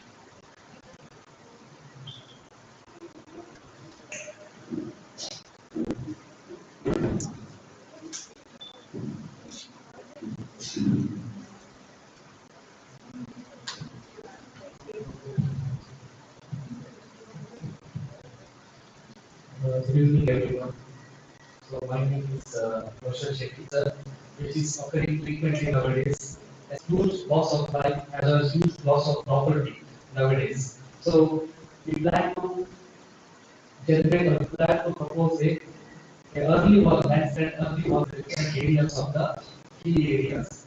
And early warning system mainly depends on the placement of the viral sensors and the location where we place those sensors, and especially the landslide clothing, identification of the landslide viral sensor networks. And the sensors, mainly the soil prediction sensors, rainfall behavior sensors, soil movement sensors to the level boundary. So this is what the system is all about, and we can place the land sensors in the different areas, and the data from all the sensors are collected in a data seeker data, and to the server we can trigger SMS messages to the general public. And one of the main advantage of this type of system is this. So we first have the landslide, but there is no provision of issuing early real-time landslide was detected, and real-time monitoring is also conducted, but there is no but alert messages are sent through an alarm. The signal was used to alert the public. So instead of SMS or instead of any web-based solutions. So in the next lecture, we can the first the he used a solar power management to provide a power supply to the sensors. So this is one approach where the SMSs are sent to the mobile phone of a public.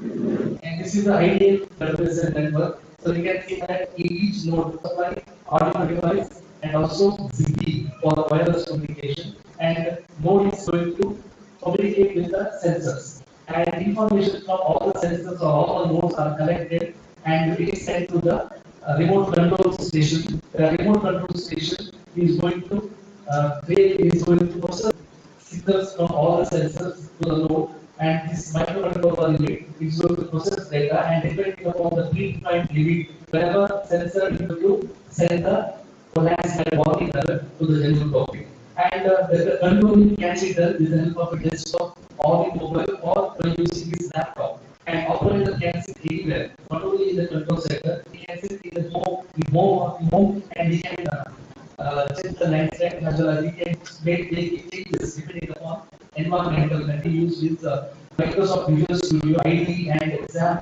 for web-based application. And this algorithm monitors the data whenever there is a huge change in the input takes place. So sensors are going to send the response code to the base station, and base stations are going to decode those messages, and they are going to send alert messages whenever the input crosses the limit or threshold point. So this is a small experiment we conducted. So we can see that the line change in node 1 and node 2 nodes are created in two different places. So first node clearly identified landslide due to heavy rain, and the second node identified the landslide due to flow of water in the soil in the mountain. And these are the results. So in the first one, we can see that the landslide is safe. There is no landslide was detected here. So there is no possibility of landslide. And second, we can see the message in as LED display. The landslide at mode 1. So the threshold point is 4.43. So whenever that crosses the landslide, alert is going to trigger.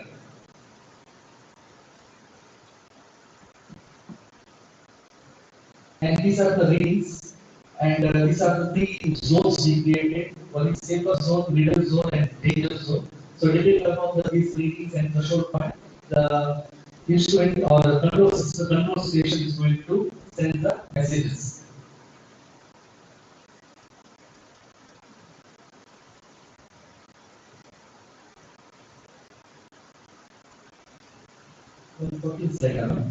Two more. So these are the advantages. The main advantage is real-time alert, and real-time monitoring is also possible without any human intervention. Because wireless sensors can capable of working. Install two wireless sensors in the two nodes, and the system is designed such a way that resultant data can be read directly from the server using internet also.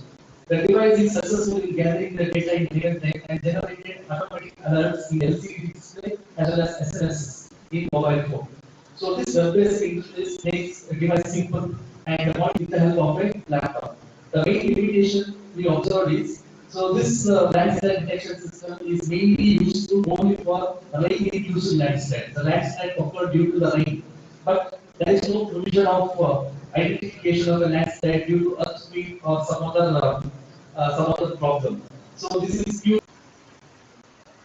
These are the references. Very frequent nowadays, especially from last 4 5 years. Here you can see a lot of loss in the life as well as.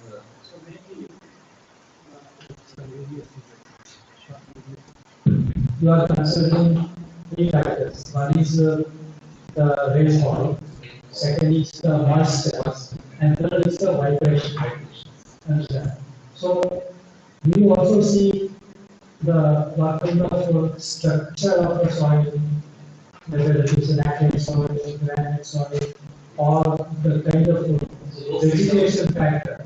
At the site specific, the soil may be common, they may not also take place. Then depends on the kind of vegetation. Whether you have the kind of primary rainforest with those bioengineering kind of root systems, which have been protecting our slopes through millions of years. Because of human intervention, across road cutting and all, these and also the land use, where instead of 400 trees of the original kind, we get 50 trees, 60 trees, cutting, clearing, and all. This creates vibration. Vegetation, what land is required, I suppose.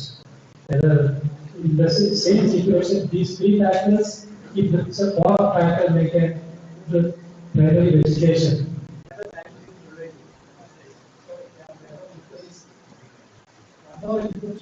Actually incorporate.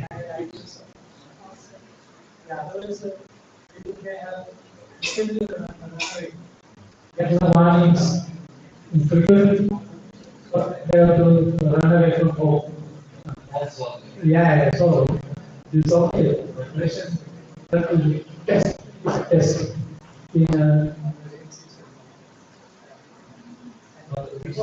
So we are planning the next analysis part.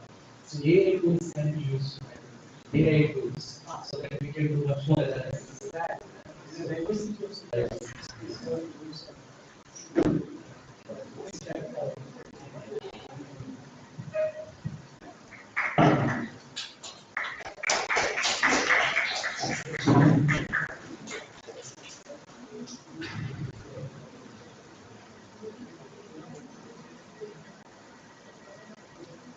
Sir, you tell me next slide, I will move. No, it is PDF, it won't move with that. I'll move. Okay.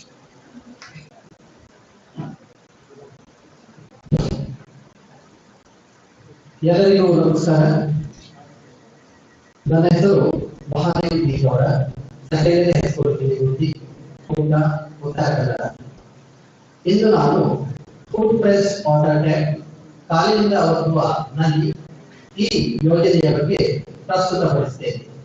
ಭೂಮಿಯ ಮೇಲೆ 71% ನೀರಿದ್ದರೂ ಕೂಡ ಅದರಲ್ಲಿ 97.5 ಸಾಗರದ ಉಪ್ಪು ನೀರಾಗಿದೆ.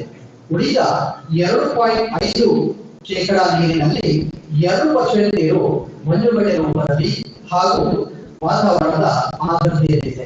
ಉಳಿದ 0.5% ಕಡಿಮೆ ನೀರು ಮಾತ್ರ ಸಿಹಿ ನೀರಾಗಿದೆ. ಆದ್ದರಿಂದ ನಾವು ನೀರಿನ ಬಳಕೆ ಖಂಡಿತ ಮಾಡಬೇಕಾಗಿದೆ. ಮುಂದೊಂದು ದಿನ ಮಾನವನ ಹುಟ್ಟು ಆರಂಭವಾಗುವುದು ನೀರಿನಿಂದ, ಅಂತೆಯೇ ಅವನತಿಯಾಗುವುದು ನೀರಿನಿಂದ ಎಂಬ ಮಾತು ನಿಜವಾಗುತ್ತದೆ. ನೀರಿಗೆ ಕನ್ನಡ ಶಬ್ದಕೋಶದಲ್ಲಿ ಜೀವನ ಎಂಬ ಅರ್ಥವಿದೆ. ಇದರಿಂದ ನೀರಿನ ಪ್ರಾಮುಖ್ಯತೆಯನ್ನ ತಿಳಿಯಬಹುದು. ನಾವು ಅಮೃತವನ್ನು ಕುಡಿದೇ ಬದುಕೋದಿಲ್ಲ, ಆದರೆ ನೀರು ಕುಡಿಯದೆ ಒಂದು ದಿನ ಬದುಕಲು ಸಾಧ್ಯವಿಲ್ಲ. ಹಾಗಾಗಿ ನೀರನ್ನ ಭೂಲೋಕದ ಅಮೃತ ಅಂತ ಹೇಳ್ತಾರೆ. ಕಾಲಿನಿಂದ ಒತ್ತುವ ನದಿ. ನೀವು ಚಿತ್ರವನ್ನ ಗಮನಿಸಿರಬಹುದು. ಚಿತ್ರದಲ್ಲಿ ಒಂದು ಸ್ಕೆಚ್ ಗಳನ್ನು ಸಹ ಹಾಕಿದ್ದೇನೆ. ಆಮೇಲೆ ಅದರ ಬಗ್ಗೆ ಇಂಟ್ರೊಡ್ಯೂಸ್ ಮಾಡ್ತೇನೆ. ನಮ್ಮ ಉದ್ದೇಶಗಳು ಏನು ಅಂತ ತಿಳಿಸ್ತೇನೆ. Next slide. ನಮ್ಮ ಈ ಯೋಜನೆಯ ಉದ್ದೇಶ ಏನಂತಿದ್ರೆ, ನೀರಿನ ಅಗತ್ಯಗಳು, ಸಂಗ್ರಹಣೆ, ಸಮರ್ಥ ಬಳಕೆಯ ಬಗ್ಗೆ ವಿದ್ಯಾರ್ಥಿಗಳಲ್ಲಿ ಅರಿವು ಮೂಡಿಸುವ ಅಂತ.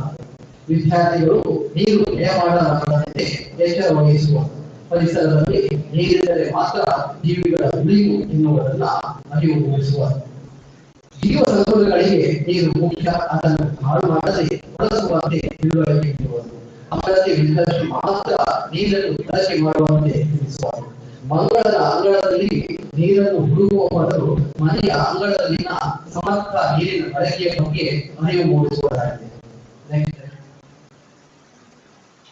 ಫುಡ್ ಪ್ರೆಸ್ ವಾಟರ್ ಟ್ಯಾಂಕ್ ನೋಡಿ, ಇದೇನಾಗಿದೆ ಅಂತ ಹೇಳಿದ್ರೆ, ಒಂದು ಕಬ್ಬಿಣದ ರಾಡ್ನಿಂದ ಮಾಡಿದಂತಹ ಮಿಷನ್, ಅದಕ್ಕೆ ಡೀಸೆಲ್ ವಾಟರ್ ಸಿಂಕನ್ನು ಅಳವಡಿಸಲಾಗಿದೆ. ಮೇಲೆ ಒಂದು ಬಾಗಿದ ಪೈಪ್, ಕೆಳಗಡೆ ಒಂದು ಕಾಮನ್ ಫ್ಲಾಶ್ ಟ್ಯಾಪ್ ಅನ್ನು ಅಳವಡಿಸಿದ್ದೇವೆ. ಕಾಲಿನಿಂದ ಒತ್ತಿದ ತಕ್ಷಣ ನೀರು ಬರುತ್ತದೆ. ನಮಗೆ ಎರಡು ಕೈಗಳನ್ನ ಸುಲಭವಾಗಿ ತೊಳೆಯಲು ಸಾಧ್ಯ. ನಾವು ಬೇರೆ ಕೈಗಳಲ್ಲಿ ಕೈ ತೊಳೆದ ನಂತರ ಮತ್ತೆ ಆ ನಲ್ಲಿಯನ್ನು ತಿರುಗಿಸಿ ರೋಗಾಣುಗಳು ಬರುವ ಸಾಧ್ಯತೆಗಳು ಕೂಡ ಸಹ ಇದೆ. ನಮ್ಮ ಶಾಲೆಯಲ್ಲಿ ಅನೇಕ ಕಾರ್ಯಕ್ರಮಗಳನ್ನು ಕೈಗೊಳ್ತಾ ಇದ್ದೇವೆ. ಅಂದ್ರೆ ಉಪನ್ಯಾಸ ಕಾರ್ಯಕ್ರಮಗಳು, ಜಾಥಾ ಇರಬಹುದು, ನಮ್ಮ ಪರಿಸರ ಯೋಗ ವಿಜ್ಞಾನ ಸಂಘ, ಯೋಗ ಮುಖಾಂತರ ವಿದ್ಯಾರ್ಥಿಗಳ ಅರಿವು ಮೂಡಿಸುವುದು, ಜಾಥಾದ ಮುಖಾಂತರ ಸಾರ್ವಜನಿಕರಿಗೆ ಅರಿವು ಮೂಡಿಸುವಂತಹ ಕಾರ್ಯಕ್ರಮಗಳನ್ನು ಹಮ್ಮಿಕೊಳ್ಳುತ್ತೇವೆ.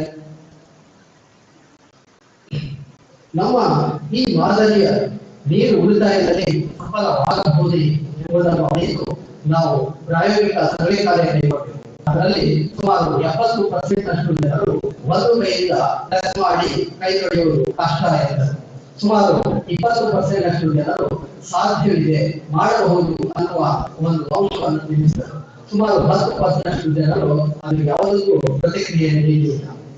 ಹೀಗೆ ನಮ್ಮ ಈ ಒಂದು ಮಾದರಿ ನಮಗೆ ಉಪಯೋಗ ಅನ್ನೋದನ್ನ ನಾವು ತಿಳಿದುಕೊಳ್ಳಬೇಕು. ನಾವು ಬೇರೆ ಬೇರೆ ವಿನ್ಯಾಸದ ನಲ್ಲಿಗಳನ್ನು ಸಂಪರ್ಕಿಸಿದಾಗ ಎಲ್ಲ ತರಹದ ನಲ್ಲಿಗಳಲ್ಲೂ ಸಹ ನೀರು ಹೋರಾಟವನ್ನ ನಾವು ಕಂಡುಕೊಳ್ಳಬೇಕು. ಹಾಗಾಗಿ ನಾವು ಮತ್ತೆ ಅದರ ಬಗ್ಗೆ ಸ್ವಲ್ಪ ಅಧ್ಯಯನಕ್ಕೆ ಒಳಪಡಿಸ್ತೇವೆ. ನಲ್ಲಿ ಒಂದು ಕೈಯಿಂದ ಮತ್ತೆ ಕೈ ತೊಳೆಯುವುದು ಸ್ವಲ್ಪ ಕಷ್ಟ, ಆದರೂ ಸಹ ನೀರು ವ್ಯರ್ಥವಾಗುತ್ತದೆ. ಎರಡು ಕೈಗಳನ್ನು ತೊಳೆಯುವುದು ಸಾಧ್ಯವಾಗುವುದಿಲ್ಲ. ಹಾಗಾಗಿ ನಾವು ಒಂದು ಈ ಮಾದರಿಯ ಬಗ್ಗೆ ಅದರ ಬಗ್ಗೆ ಮತ್ತೆ ಅಧ್ಯಯನಕ್ಕೆ ಒಳಪಟ್ಟು ಬಹಳಷ್ಟು ಕಡೆ ನೋಡಿದಾಗ ಕೆಲವೊಂದು ಕಡೆಗೆ ಸೆನ್ಸರ್ ಅಳವಡಿಸಿದಂತಹ ನೀರಿನ ಟ್ಯಾಪ್ ಸಹ ಇದೆ. ಇದು ಬಹಳ ದುಬಾರಿ ಹಾಗೂ ನಮಗೆ 2 ಸೆಕೆಂಡ್ಗಳ ಕಾಲ ನೀರು ಬೇಕಾದರೂ ಸಹ 5 ಸೆಕೆಂಡ್ಗಳ ಕಾಲ ನೀರನ್ನು ಒದಗಿಸುತ್ತದೆ. ಹಾಗಾಗಿ ನಮ್ಮ ಮಾದರಿಯೇ ಸ್ವಲ್ಪ ಮಟ್ಟಿಗೆ ಉತ್ತಮ ಅನ್ನೋದನ್ನ ತಿಳಿದುಕೊಳ್ಳಬೇಕು. ನಂತರದಲ್ಲಿ ನಮಗೆ ಸಾಮಾನ್ಯವಾಗಿ ಕೈ ತೊಳೆಯಲಿಕ್ಕೆ 5 ಸೆಕೆಂಡ್ಗಳ ಕಾಲ ಸಾಕು. ಅದರಲ್ಲಿ 2 ಸೆಕೆಂಡ್ಗಳ ಅಂದ್ರೆ ಕನಿಷ್ಠ ಪಕ್ಷ 25 ml ಗಳಷ್ಟು ನೀರು ವ್ಯಯ ಆಗ್ತದೆ. 1 ನಿಮಿಷ ಬಳಸಿದರೆ 200 ml ಗಳಷ್ಟು ನೀರು ವ್ಯಯ ಆಗುತ್ತದೆ. ಒಂದು ದಿನಕ್ಕೆ 30 ನಿಮಿಷ ಬಳಸಿದರೆ 135 ಇರಬಹುದು. ಅಥವಾ ನೀರಿನ ಉಳಿತಾಯ ಮಾಡುವಂತೆ ಅನೇಕ ಕಾರ್ಯಕ್ರಮಗಳನ್ನು ಹಮ್ಮಿಕೊಳ್ಳಬೇಕು. ಹಾಗಾದ್ರೆ ಉಪಯೋಗಗಳಿಗೆ ಸಾಮಾನ್ಯವಾಗಿ ಆದ್ಮೇಲೆ ತಮಗೆಲ್ಲ ಗೊತ್ತಿದೆ. ಒಂದು ಮದುವೆ ಸಮಾರಂಭಗಳಲ್ಲಿ ಹೋದಾಗ ಕೈಯಲ್ಲಿ ಸ್ವೀಟ್ ಬಾಕ್ಸ್ ಇರ್ತದೆ, ಕೊಡಿಯುವುದು ಕಷ್ಟ ಆಗ್ತದೆ. ಕಾಲಿನಿಂದ ಒಡೆದ ತಕ್ಷಣ ನೀರು ಬರುತ್ತದೆ, ನಾವು ಕೈ ತೊಳೆಯಲಿಕ್ಕೆ ಸುಲಭ ಆಗ್ತದೆ. ಮತ್ತು ಇವತ್ತು ಕೋವಿಡ್-19 ಮಹಾಮಾರಿ ಹಾಗೆ ಎನ್ನುವಂತಹ ರೀತಿಯಲ್ಲಿದೆ. ಮತ್ತು ದೊಡ್ಡವರಿಗೂ ಮತ್ತು ಚಿಕ್ಕವರಿಗೂ ಎಲ್ಲರಿಗೂ ಇದು ಅನುಕೂಲ ಆಗ್ತಾ ಇದೆ. Small videos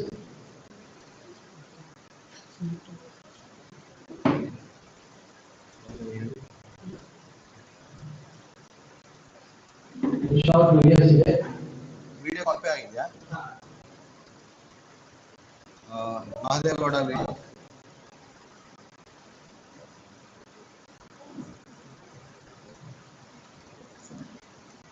Sir wants to play one video. Wait.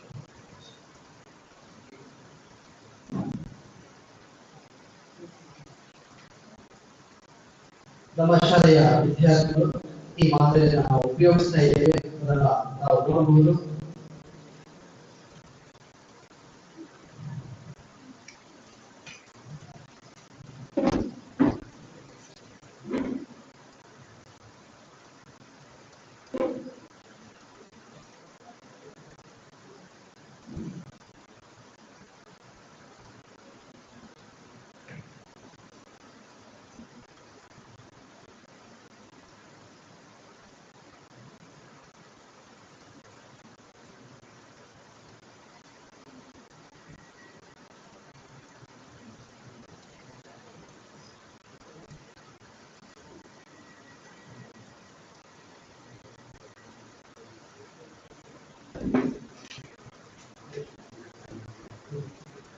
ಉಳಿಸಿಕೊಂಡು ನಾವೆಲ್ಲರ ಜವಾಬ್ದಾರಿ ಎನ್ನುವುದನ್ನು ಸಹ ಹೇಳಿದ್ದಾರೆ.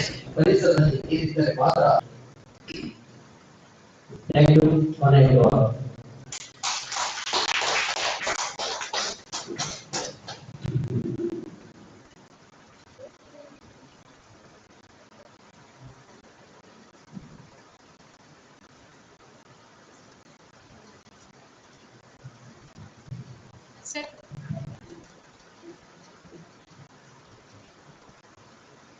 Number 9 in 30.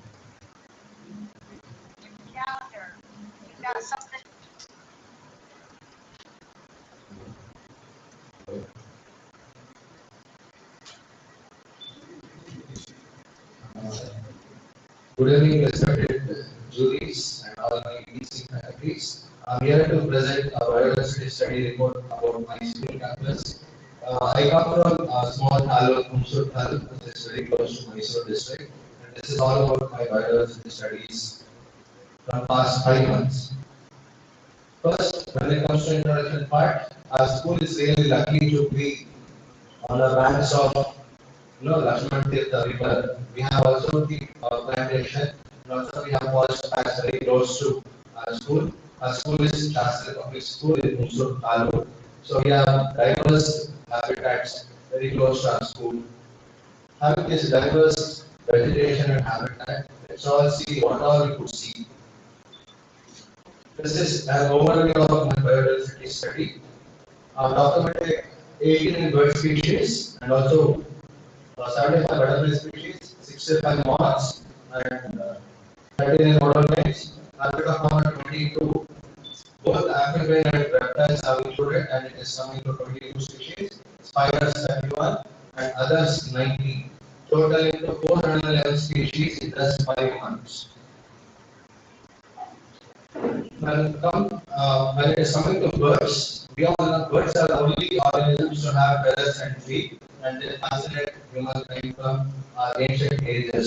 We have got the concept of aeroplane. We all got ambition to fly after looking these birds, and we have seen out of 89 birds, 79 are least concerned. Their population is very good number, and near threatened are 6, like oriented darter, and we have many. Vulnerable, 3 species were vulnerable. If we do not take action now to conserve, they will be endangered. And I have documented one special endangered bird, which is Egyptian vulture. I was very fortunate to see, document, photograph Egyptian vulture.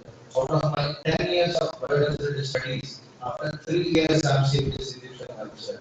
they have become endangered. If we do not open our eyes now, we have to take action to conserve. And also beyond campus status are just rank which were very common and rare. Out of 89, 90 birds were like rare. Only once have cited or seen documented in my 5 months data. You can see red whiskered bull, red bull. These are very common. Next is butterflies. Butterflies and moths are only a group of insects that have scales on their wings. We kill caterpillars and come and know butterflies and moths. A butterfly will emerge from its pupa, provided we leave caterpillar to live. Only if we leave all the caterpillars, they try to pupate from pupa, adult butterflies will emerge. A slight spot or patch or gap is different. A species is different. In the same frame, you can see two different butterfly species. One is blue tiger, another is dark blue tiger. Difference is just a gap. Here you can see more gap in this way, and here is less gap. They look very similar when they are flying in the field. This is the family-wise distribution. Butterflies have all 6 families, and I was fortunate to document all 6 butterfly families. Starting with blues 20, all are little ones, cute ones are in these blues. Next, brush-footed, which has highest number of individuals, 23. Latest, skipper. They have a linking factor between moths and butterflies. They have characteristics of both moth and butterfly. Next, started all are large butterflies. Our state butterflies, Sayal birding or southern birding. Maharashtra state butterfly, blue horn, are also belonging to this family and are documented. Then, yellows and whites, whichever butterflies you see in yellow color, white color, they belong to this yellow and white family. Last, in the entire Karnataka, we have only 2 Judy species. So one which is seen in Nagaland, I could document 1 Judy species. And moths, 75 species are documented, and Irregular family was the maximum 23 species. Trust me, if you see a leaf which is not moving, if it's like a small stone which is not moving, then if it is not a flower which is swaying, trust me, it is a moth. And all these 3 are hawk moths, different hawk moths. I did not go search, they were only sitting in a staff room, and I was very happy and lucky to click. This is colorless hawk moth, grey banded hawk moth, and blueless hawk moth. This is a unique characteristics of a moth which form a jet shape or plane shape that differentiate between butterflies and moths. Further, after moths, this is like grass moths, very difficult, they are like micro moths. A small, you can see how very similar they are. In photos, it looks very different, but in reality, it is very difficult to identify on spot. And we don't have much moth studies. So now recent trend has been to study and observe moths. We have National Moth Week, we have Moths of India, Citizen Science Forum, which is increasing interest. After first bird watching hobby, next is butterfly. Later we are improving our moths watching also. Everything, insects are studied as indicator species. Some of them are also studied as climate change indicators. So insects play a vital role. 50 lakh species are described in insects. They dominate our terrestrial ecosystem. They have 30 plus orders and have just taken 3 orders. And herpetofauna, we were lucky to see our bull snake and also bullfrog and also red snakes. Even my students get scared. I also tell you just see, click a photo and don't go near. It will mind its business, you mind your business. Then 31 species of spiders, and you can also see spider is feeding on one of them. This is our school small garden. We have a huge ground also. Here is scrubland forest plants, teak plantation. Hunsur is famous for teak. Hunsur teak is like famous. And also we have Lakshman Tirtha river body which is flowing very close. Hence we have diverse biodiversity. Spiders are the only organisms to have 8 to 10 like eyes, 4 to 6 eyes, 8 eyes. Each and every spider's family is differentiated based on the eye pattern. Minimum is 4, maximum is 8. Jumping spiders will have 8 eyes. It will be like individual goggles. If you have seen a macro photo of a jumping spiders, 2, 4, 6, 8, arranged like this. Others, which is very difficult, 90 species are documented. You can see these are ladybird beetles. Spot varies, species varies. Unfortunately, we don't have any experts. All we can say just ladybird beetle. 2 spot, 4 spot, 6 spot ladybird beetles. And also cotton bugs, and also house flies, horse flies, many flies are there.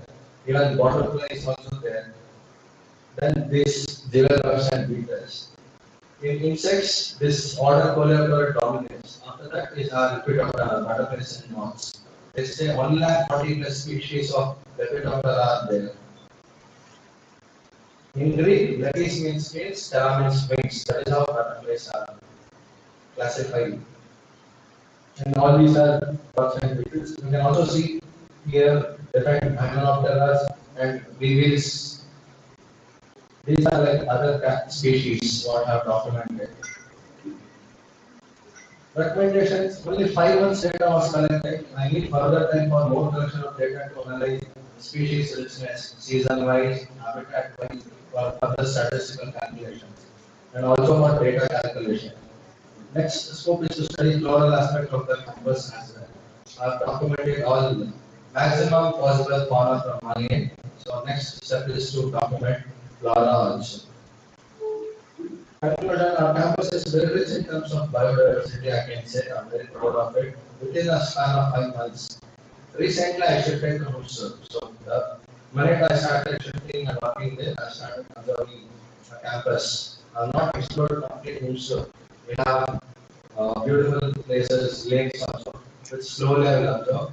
This 411 taxa, what I have seen, is within 4.3 acres of land belonging to our school trust. A detailed study has to be carried out with patients. For any biodiversity studies, patience is much more required. We might have 2 eyes, 4 eyes. We all should have keen eyes to observe small things in nature. We all try to conserve this creature. References, these are the key traits what are referred. Celibacy. Yeah. Sure, sir. And these are the various field guides I have used, and also I use my own field guide, the adverts of and Jesse Daniels, Ranks.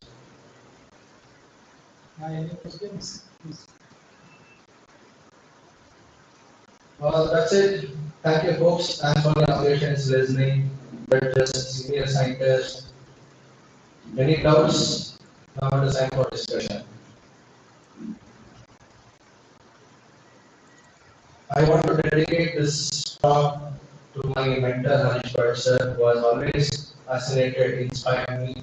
I'm really thankful for Harish Bhatt sir. Today, what I earned is because of my Harish Bhatt sir. Next, I'm very thankful to TVRAMACHANDra sir and complete entire IISC team, TWRG team for this opportunity, for the continuous interaction, and also IISC for hospitality, hosting, organizing, food, stay. Everything is comfortable. Team IISC, thank you so much. And thanks to my fellow friends Vigilan and thanks Arjun, Ashok for helping me throughout this journey. Thank you all. Thank you so much.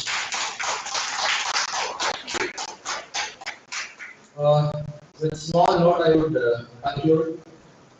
We all know that butterflies have 4 life stages. Each stage will give us a beautiful message. First stage is egg, second stage is caterpillar, third stage is pupa stage, last stage is adult. What we have to do as a parent or a teacher or a student or a mentor? Stay sensible like egg. First stage is like egg. Very sensitive. Yes, sir. Next stage, caterpillar, eat nicely like a caterpillar. Third, work silently like a pupa. Fourth, enjoy your life as colorful as butterflies. Thank you so much.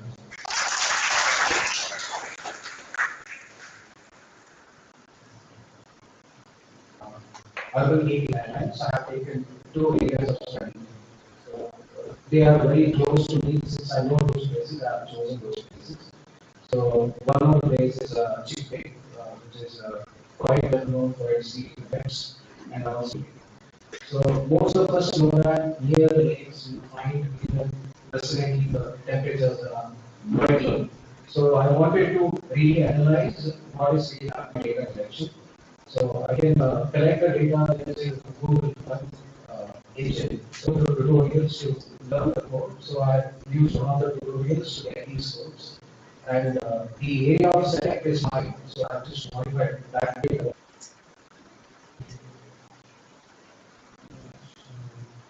Alright, so these are the parameters I've chosen. The parameters are UNSI. So to find out UNSI, basically you need two temperatures. One is the urban temperature and the rural temperature. Or you can use statistical methods, or you can use a normalized UNSI to find out what is the actual temperature and what is the mean temperature of that locality, and use it against a standard deviation. So then you have a normal difference built-up index. So which tells you if there is any vegetation or if there is no vegetation. So based on the bands what you get from the satellite. So we use generally P7 and P4 bands for short wave infrared region for P7 and near infrared region for P4. So you can calculate the band surface temperature by using this formula there. Again, this is there in the code. So you're going to just use the probe or navigator on the Google script to find out the exact temperature. I'll show it as I go on to this. So you have normalized UNSI. So this is what also is in the script itself.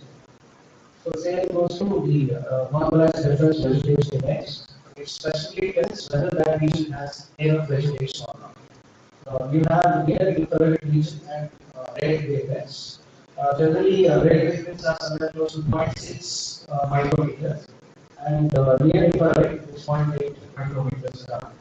So, what is so significant? Plants consume more of red region of light, which facilitate photosynthesis. Now, NIR also tell you whether the plant is healthy or not. If you have much of reflectance from NIR, you know that there is no plant vegetation. If you have a lot of reflectance from NIR, you know that there is very great vegetation. You have thermal field variance index, which tells about what is the admissible temperature to which you can be in a region. For us, its critical temperature is somewhere 30 degrees Celsius, beyond which we perspire and it becomes uncomfortable. And it is also very difficult for other microorganisms which can survive in lower temperatures. Now they can't because they go extinct at really high temperatures. So it also affects the vegetation. Also, they won't be efficiently growing because they evaporate much quickly.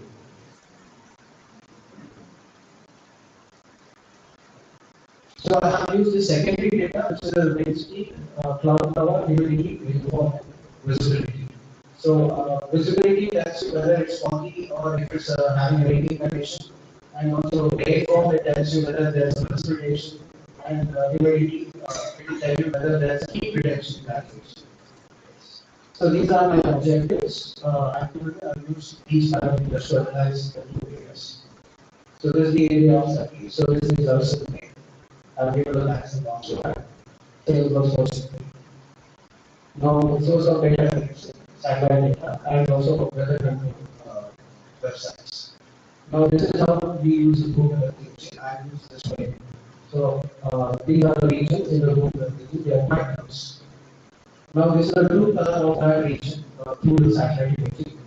So this is the zoomed area of Alsonian and Chickpea. Now you can see that there is a green patch there. So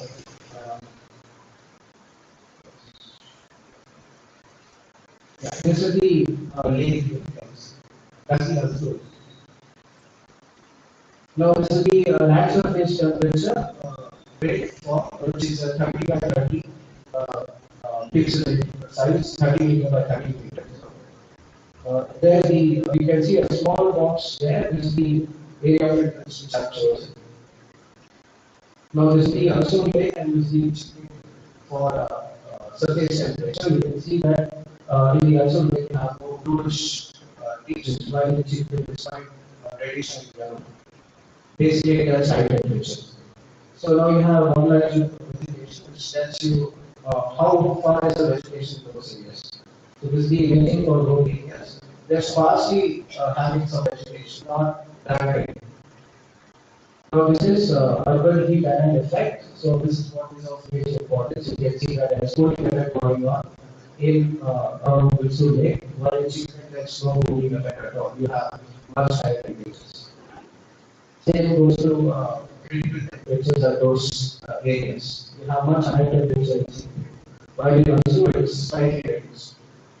Now this is how it appears when you look into the energy. You can get the target is there. For both the cases, take this screenshot. Now this is comparative study for Artsur and chickpea. You can see that Artsur is 36 degrees and chickpea is 40 degrees. So this would be the surface temperature. The surface temperature can go much higher than your air temperatures because of microclimates. So there are some boundary layers. So you have high temperature on surface which can be detected from infrared sensors. Same goes for LEDI. You can find the maximum LEDI is seen in Artsur Lake, where chickpea is 0.54, but also is 0.64. There goes to when we go for LEDI, also you have negative value in Artsur, while in chickpea it's positive. That's there's a cooling effect going on in Artsur, but not in chickpea. Same goes for else, so you have chickpea is somewhere close to 14.48. That is the visibility, and you can see the temperatures are quite variable. So here it is 24.3 around. This is generally night time. Yes. Yes. So these are the comparative studies. So UHI is much greater in chickpea and NDVI is much greater in Artsur.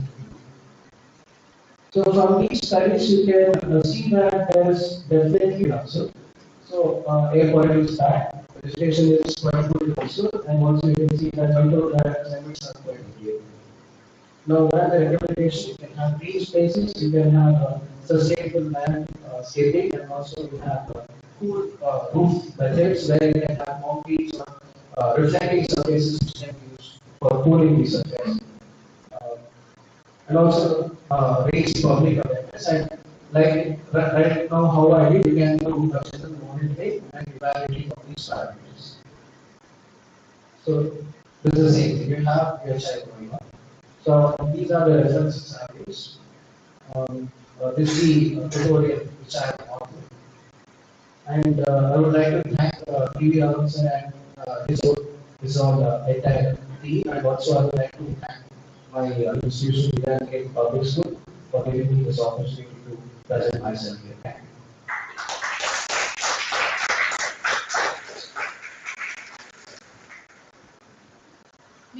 Next is scale bhat.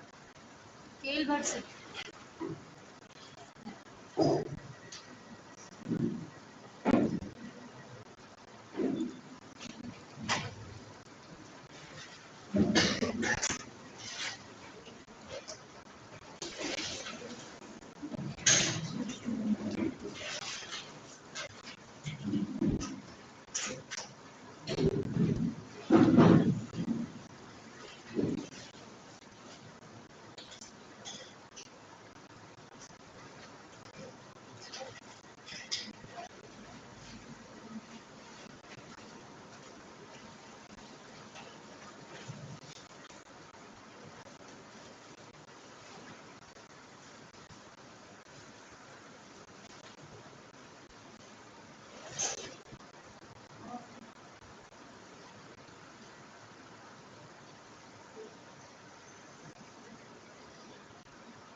ಇಲ್ಲಿ ಇರತಕ್ಕಂಥ ಎಲ್ಲ ಆಧರಣೆಗಳಿಗೆ ಹೊಂದಿಸ್ತಾ ನನ್ನ ಹೆಸರು KF ಶಿಕ್ಷಕರು ಸರ್ಕಾರಿ ಪ್ರೌಢಶಾಲೆ ಗಣೇಶ್ ನಗರ ಸೇರಿಸಿ. ಹೀಗೆ ಒಂದು ದಿವಸ ನಾನು ಕ್ಲಾಸ್ ರೂಮ್ನಲ್ಲಿ ಪಾತ್ರೆ ಬೆಳೆದಿದೆ ಅಂದ್ಕೊಂಡು ನಾನು ಇದನ್ನ ಪ್ಲಾಸ್ಟಿಕ್ ಬ್ರಷ್ ಅನ್ನ ಇಟ್ಕೊಂಡು ತಿಕ್ತಾ ಇರಬೇಕಾದ್ರೆ ನನಗೆ ಏನ್ ಪ್ರಾಬ್ಲಮ್ ಆಯ್ತು ಅಂತ ಕೇಳಿದ್ರೆ ಇದು ನೋಡುಗಳು ಉದುರ್ತಾ ಇತ್ತು. ಹಾಗೆ ಹೀಗೆ ಶಿಕ್ಷಣ ಆಗಿ ತಿಕ್ತಾ ಇರಬೇಕಾದ್ರೆ ಇದು ನೋಡುಗಳು ಸಿಕ್ಕುದಿಲ್ಲ, ಇದು ಬಾಯಿ ಮುಟ್ತಾ ಇತ್ತು. ಹಾಗಾಗಿ ನನಗೆ ಇದು ಬಿಡುತ್ತಾ ಇದೆ. ಇದನ್ನು ನಾವು ನೀರಿನ ಮೂಲಕ್ಕೆ ಕಳಿಸ್ಬಿಡ್ತಾ ಇದ್ದೇವೆ. ಮೈಕ್ರೋ ಪ್ಲಾಸ್ಟಿಕ್ಸ್ ಅಥವಾ ಕಣಗಳನ್ನು ನಾವು ನೀರಿನ ಮೂಲಕ್ಕೆ ಸೇರಿಸಿ ನೀರನ್ನ ಮತ್ತೆ ನಾವು ಇಂತಹ ಪ್ಲಾಸ್ಟಿಕ್ ವಸ್ತುಗಳು ಕೂಡ ಮಾಲಿನ್ಯ ಮಾಡ್ತಾ ಇದ್ದೇವೆ. ಇದನ್ನ ಹೊರತು ಕೂಡ ನೆಲ ಮಾಲಿನ್ಯ ಆಗ್ತದೆ. ಯಾಕೆ ಕೇಳಿದ್ರೆ ಬಾತ್ರೂಮ್ ಅಥವಾ ಟಾಯ್ಲೆಟ್ ವಸ್ತುಗಳನ್ನ ಯಾವುದೇ ಗಾರ್ಬೇಜ್ ಕೂಡ ತಗೊಳ್ಳುವುದಿಲ್ಲ. ಅದು ಒಂದು ಒಗೆದ ನೆಲ ಮಾಲಿನ್ಯ ಆಗ್ಬೇಕು, ಇಲ್ಲ ಜಲ ಕೂಡ ಸೇರಿ ಜಲ ಮಾಲಿನ್ಯ ಆಗ್ಬೇಕು. ಈ ರೀತಿಯ ಒಂದು ಸಣ್ಣ ಪ್ರಾಬ್ಲಮ್ಗೆ ಒಂದು ಸಣ್ಣ ಬದಲಾವಣೆಯನ್ನು ತರುವುದರ ಮೂಲಕ ನಾವು ಯಾಕೆ ಹೊಸ ಕೊಡಬಾರದು, ಪರಿಸರ ಸ್ನೇಹಿ ತೆಂಗಿನ ಸಿಪ್ಪೆಯ ವೃಕ್ಷನ್ನ ಯಾಕೆ ಮಾಡಬಾರದು ಎನ್ನುವಂತ ಒಂದು ಯೋಜನೆಗಳನ್ನ ಮುನ್ನೆಲೆ ಬೆಳೆದಿದ್ದರಿಂದ ನಾವು ತಯಾರಿಸಿದ ಈ ಸಾಧನವೇ ನಾವಿನ ಪರಿಸರ ಸ್ನೇಹಿ ತೆಂಗಿನ ಸಿಪ್ಪೆಯ ವೃಕ್ಷಗಳು. ಇದರ ಉದ್ದೇಶ ಇಷ್ಟೇ, ಪರಿಸರ ಸ್ನೇಹಿ ವೃಕ್ಷನ್ನ ಬಳಸುವ ಮೂಲಕ ಪರಿಸರ ಮಾಲಿನ್ಯ ತಗ್ಗಿಸುವಂತದ್ದು, ಹಾಗೆ ಕಡಿಮೆ ವೆಚ್ಚದ ಮತ್ತು ಸುಲಭ ತಯಾರಿಕೆಯ ಪರಿಸರ ಸ್ನೇಹಿ ತೆಂಗಿನ ಸಿಪ್ಪೆಯ ವೃಕ್ಷನ್ನ ಬಳಸಿ ಜನರಲ್ಲಿ ನಾವು ಜಾಗೃತಿ ಮೂಡಿಸತಕ್ಕಂಥದ್ದು. ಹೀಗೆ ಮತ್ತೆ ತೆಂಗಿನ ಸಿಪ್ಪೆಗೆ ನಮ್ಮ ರೈತರಿಗೆ ಒಂದು ಕಾರ್ಯತಂತ್ರವನ್ನು ಕೊಡೋಣ ಅಂತ ಹೇಳುವ ದೃಷ್ಟಿಯಿಂದ ನಾನು ಈ ಪ್ರಾಜೆಕ್ಟ್ ಅನ್ನ ಹಮ್ಮಿಕೊಂಡೆ. ನಾನು ಹುತ್ತಾ ಗ್ರಾಮದ ಒಂದು ಏರಿಯಾವನ್ನ 102 ಮನೆಗಳನ್ನ ಆರಿಸ್ಕೊಂಡ್ಬಿಟ್ಟು ಸರ್ವೆಗೆ ಈ ರೀತಿಯ ಒಂದು ನಮೂನೆಯಲ್ಲಿ ಸರ್ವೆ ಮಾಡಿದ್ದೆ. ಸರ್ವೆ ಮಾಡಿದಾಗ ನನಗೆ ಸಿಕ್ಕ ಅಂಶ ಅಂತಂದ್ರೆ 102 ಜನಸಂಖ್ಯೆ ಇದ್ರೆ ಅದರಲ್ಲಿ ಕೃಷಿ ಕುಟುಂಬದವರು 32, 70 ಕೃಷಿ ಕುಟುಂಬದವರು ಇದ್ರು. ಮನೆ ಪ್ಲಾಸ್ಟಿಕ್ ಪ್ರಶ್ನೆ ಯಾವ್ಯಾವ ರೀತಿಯಲ್ಲಿ ಬಳಸ್ತಾರೆ, ಬಾತ್ರೂಮ್ ನಲ್ಲಿ 140 ಬಳಸ್ತಾ ಇದ್ರು, ಟಾಯ್ಲೆಟ್ 150 ಸಿಕ್ಕಿತ್ತು, ಮಟ್ಟಿಗೆಯಲ್ಲಿ ಬಳಸ್ತಾ ಇದ್ರು 24 ಸಿಕ್ಕಿತ್ತು, ಟೈಲ್ ಸಿಮೆಂಟ್ ಸಂಖ್ಯೆಗಳಿಗೆ ಬಳಸಲಿಕ್ಕೆ 61 ಸಿಕ್ಕಿತ್ತು, ಮಟ್ಟಿಗೆಯಲ್ಲಿ 15 ಸಿಕ್ಕಿತ್ತು. ಹಾಗೇನೆ ತೆಂಗಿನ ಸಿಪ್ಪೆಯ ವೃಕ್ಷನ ಬಳಸ್ತಾ ಇದ್ರು ಕೇವಲ 5 ಕುಟುಂಬ ಆಗಿದೆ. ಅದನ್ನ ಯಾವ ರೀತಿಯಲ್ಲಿ ಬಳಸ್ತಾ ಇದ್ರು ಅಂತಂದ್ರೆ ಈ ರೀತಿಯ ಒಂದು ಚಿಕ್ಕ ಮಾದರಿಯಲ್ಲಿ ಅದನ್ನ ಬಳಸ್ತಾ ಇದ್ರು. ಹಾಗೆ ವಾರ್ಷಿಕವಾಗಿ ಪ್ಲಾಸ್ಟಿಕ್ ಕೃಷಿಗಳನ್ನು ಒಂದು ಮನೆಗೆ ಬಳಸ್ತಾರೆ, 5 ಕೃಷಿಗಳನ್ನು ಬಳಸ್ತಾರೆ. ಅಂದ್ರೆ 1.5 kg ಪ್ಲಾಸ್ಟಿಕ್ ಅನ್ನ ನಾವು ಕೇವಲ ಕೃಷಿಗಾಗಿ ಬಳಸ್ತಾ ಇದ್ವಿ. ₹500 ಇನ್ವೆಸ್ಟ್ಮೆಂಟ್ ಅನ್ನ ಒಂದು ವರ್ಷಕ್ಕೆ ಮಾಡ್ತಾ ಇದ್ವಿ ಹೇಳುವಂಥದ್ದು ನನಗೆ ಕಂಡು ಬಂತು. ಮಾಹಿತಿ ವಿಶ್ಲೇಷಣೆಗಳ ಪ್ರಕಾರ ಕೃಷಿಯಲ್ಲಿ 80, ಹಾಗೆ ಕೃಷಿಯಲ್ಲಿ 70, ಶೇಕಡ 99% ಎಲ್ಲ ಪ್ಲಾಸ್ಟಿಕ್ ಅನ್ನ ಬಳಸ್ತಾ ಇದ್ದಾರೆ, ಪ್ಲಾಸ್ಟಿಕ್ ಕೃಷಿಯನ್ನೇ ಬಳಸ್ತಾ ಇದ್ದಾರೆ. ಹಾಗೆ ಪ್ಲಾಸ್ಟಿಕ್ ಕೃಷಿಗಳಲ್ಲಿ ನಾವು ನೋಡಿದಾಗ ಅದರ ಬಳಕೆಯನ್ನು ನಾವು ಇಲ್ಲಿ ಕಾಣ್ತಾ ಇದ್ದೇವೆ. ಟಾಯ್ಲೆಟ್ ಮತ್ತು ಬಾತ್ರೂಮ್ ಬ್ರಷ್ಗಳಲ್ಲಿ ಹೈಯೆಸ್ಟ್ ಕಾಣ್ತಾ ಇದ್ದಾರೆ ಪರ್ಸೆಂಟೇಜ್. ಸೊ ಹಾಗಾಗಿ ಅದಕ್ಕೋಸ್ಕರ ನಾವು ಏನ್ ಮಾಡಬೇಕು ಕೇಳಿದ್ರೆ ಈ ತರದ ಒಂದು ಡಿಸೈನ್ ಅನ್ನ ಕಲ್ಪಿಸಿಕೊಂಡು ಮುಂದೆ ಇಟ್ಟಾಗ ಈ ರೀತಿಯ ಒಂದು ಮಾದರಿ ನನಗೆ ಸಿಕ್ತು. ನಾನು ಈ ರೀತಿಯಲ್ಲಿ ತಯಾರಿಸಿದ್ದೇನೆ. ಈಗ ಅದನ್ನು ತಮಗೆ ತೋರಿಸುತ್ತಿದ್ದೇನೆ. ಇದನ್ನ ತಯಾರಿಸಲಿಕ್ಕೆ ಬೇಕಾಗಿರತಕ್ಕಂತ ಸಾಮಗ್ರಿಗಳು ಅಂತಂದ್ರೆ ಏನೂ ಇಲ್ಲ. ತೆಗೆದುಕೊಂಡಿರ್ತಕ್ಕಂಥ 2 ಇಂಚಿನ ಕಬ್ಬಿಣದ ಪಟ್ಟಿ, ಇದಕ್ಕೆ ಸಾಕಷ್ಟು ಬಾಗಿಸಿ ಸಾಕಷ್ಟು ಹೋಲುಗಳನ್ನ ಮಾಡಲಾಗಿದೆ. ಹಾಗೆ ಇಲ್ಲಿ ಅರ್ಧಕತ್ತರಿಸಿದ 3-4 ತೆಂಗಿನ ಸಿಪ್ಪೆಗಳನ್ನ ಕೂಡಿಸಲಾಗಿದೆ. ಹಾಗೆ ಒಂದು ಪೈಪ್ ಅನ್ನು ಕೂಡಿಸಿದ್ದೇವೆ. ಹಾಗೆ UPVC ಪೈಪ್ ಅನ್ನು ಹಾಕಿದ್ದೀವಿ. ಇದರಿಂದ ಕೇವಲ ₹75. ಇದರ ವೈಜ್ಞಾನಿಕ ತತ್ವ ಏನು ಅಂತಂದ್ರೆ ಒಂದು ಸಮಯ ಸಾಧನ. ಹೀಗೆ ಉದ್ದವಾದ ಹ್ಯಾಂಡಲು, ಇದಕ್ಕೆ ತಕ್ಕದಾದ ವಾರ, ಹಾಗೆ ಇರ್ತಕ್ಕಂಥ ಮುಳ್ಳುಗಳು ಇವುಗಳು ಪಿಕ್ಚರ್ ರೇಟನ್ನು ಹೆಚ್ಚಿಸ್ತವೆ. ಸೊ ನಾವು ಅವಾಗ ಹೀಗೆ ಸಿಕ್ಕಿದವಾಗ ಈಸಿಯಾಗಿ ಪ್ಲಾಸ್ಟಿಕ್ ಪ್ರಸ್ತಿತ ಆಗುತ್ತೆ ಮತ್ತು ಕಿತ್ತ ಹೋದಾಗ ಮುಳ್ಳು ಎದ್ದೊಂದಲೇ ಇರ್ತವೆ. ಹಾಗಾಗಿ ಏನಾಗುತ್ತೆ ಮತ್ತು ಈಸಿಯಾಗಿ ಇದಾಗುತ್ತೆ. ಒಂದು 5-6 ತಿಂಗಳಿಗೆ ನಾವು ಇದನ್ನು ತೆಗೆದು ಮತ್ತೆ ನಾವು ಇದನ್ನು ಓಡ್ತಾ ಇದ್ರಿಂದ ಮತ್ತೆ ಬೇಕಾದದನ್ನ ಕೂಡಿಸ್ಕೊಂಡು ಮಾಡಬಹುದಾಗಿದೆ. ಇದು ಯಾವುದೇ ಒಂದು ಪ್ರಯತ್ನ ಮೇಲೆ ಇದ್ರ ಮೇಲೆ ಯಾವುದೂ ಇದು ಏನಾಗುದಿಲ್ಲ, ಖರ್ಚಾಗುದಿಲ್ಲ. ಹಾಗಾಗಿ ಇದೊಂದು ಜೈವಿಕ ಸ್ನೇಹಿ ಪರಿಸರ ಸ್ನೇಹಿ ವರ್ಷ ಅಂತ ಹೇಳ್ಕೊಳ್ತಾ ನಾವು ನೋಡಬಹುದು. ಮಡ್ಕೆ ತೊಳಿಲಿಕ್ಕೂ ಕೂಡ ಬಳಸಿದ ಪ್ರಯೋಗವನ್ನು ನಡೆಸಿದ್ದೇವೆ. ಇದು ರೈತರಿಂದ ಉತ್ತಮವಾದ ಪ್ರತಿಕ್ರಿಯೆಗಳಿದೆ.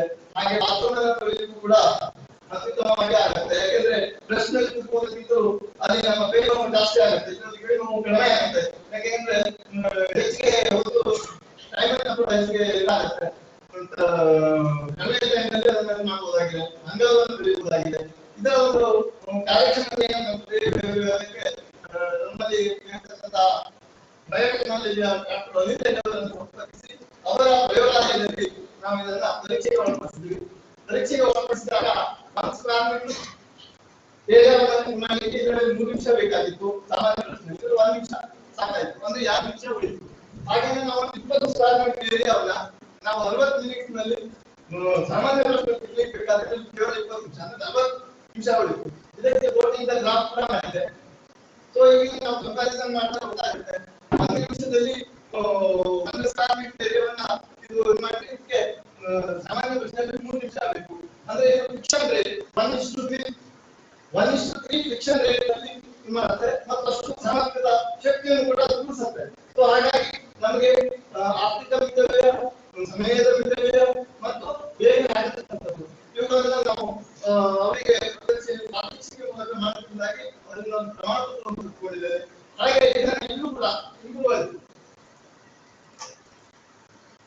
ನಾವೇನು ನೋಡಬಹುದು ಇಲ್ಲಿ ಎಲ್ಲದಕ್ಕೂ ಹಾಕ್ಬಿಟ್ಟು ಈ ತರ ಕನೆಕ್ಷನ್ ಮಾಡಿಬಿಟ್ಟು ಇದಕ್ಕೆ ಎಲಿಮೆಂಟ್ ಕೂಡಿಸಿರ್ತಕ್ಕಂಥದ್ದು ಪಾರ್ಕ್ನಲ್ಲಿ ಮೂಲೆ ಪಂಚುಗಳೆಲ್ಲ ಸಿಗ್ಲಿಕ್ಕೆ ಈಸಿ ಆಗುವ ಹಾಗೆ ಮಾಡಿದ್ದೇವೆ. ಸೊ ಈಗ ಇಲ್ಲಿ ಈ ತರ ಕಟಿಂಗ್ ಮಾಡಿದ್ರೆ ಯಾವುದೇ ಕಾರಣಕ್ಕೂ ಎಲ್ಲಿಗೂ ಕೂಡ ನೆಲಕ್ಕೆ ಆಗ್ತಾ ಇಲ್ಲ.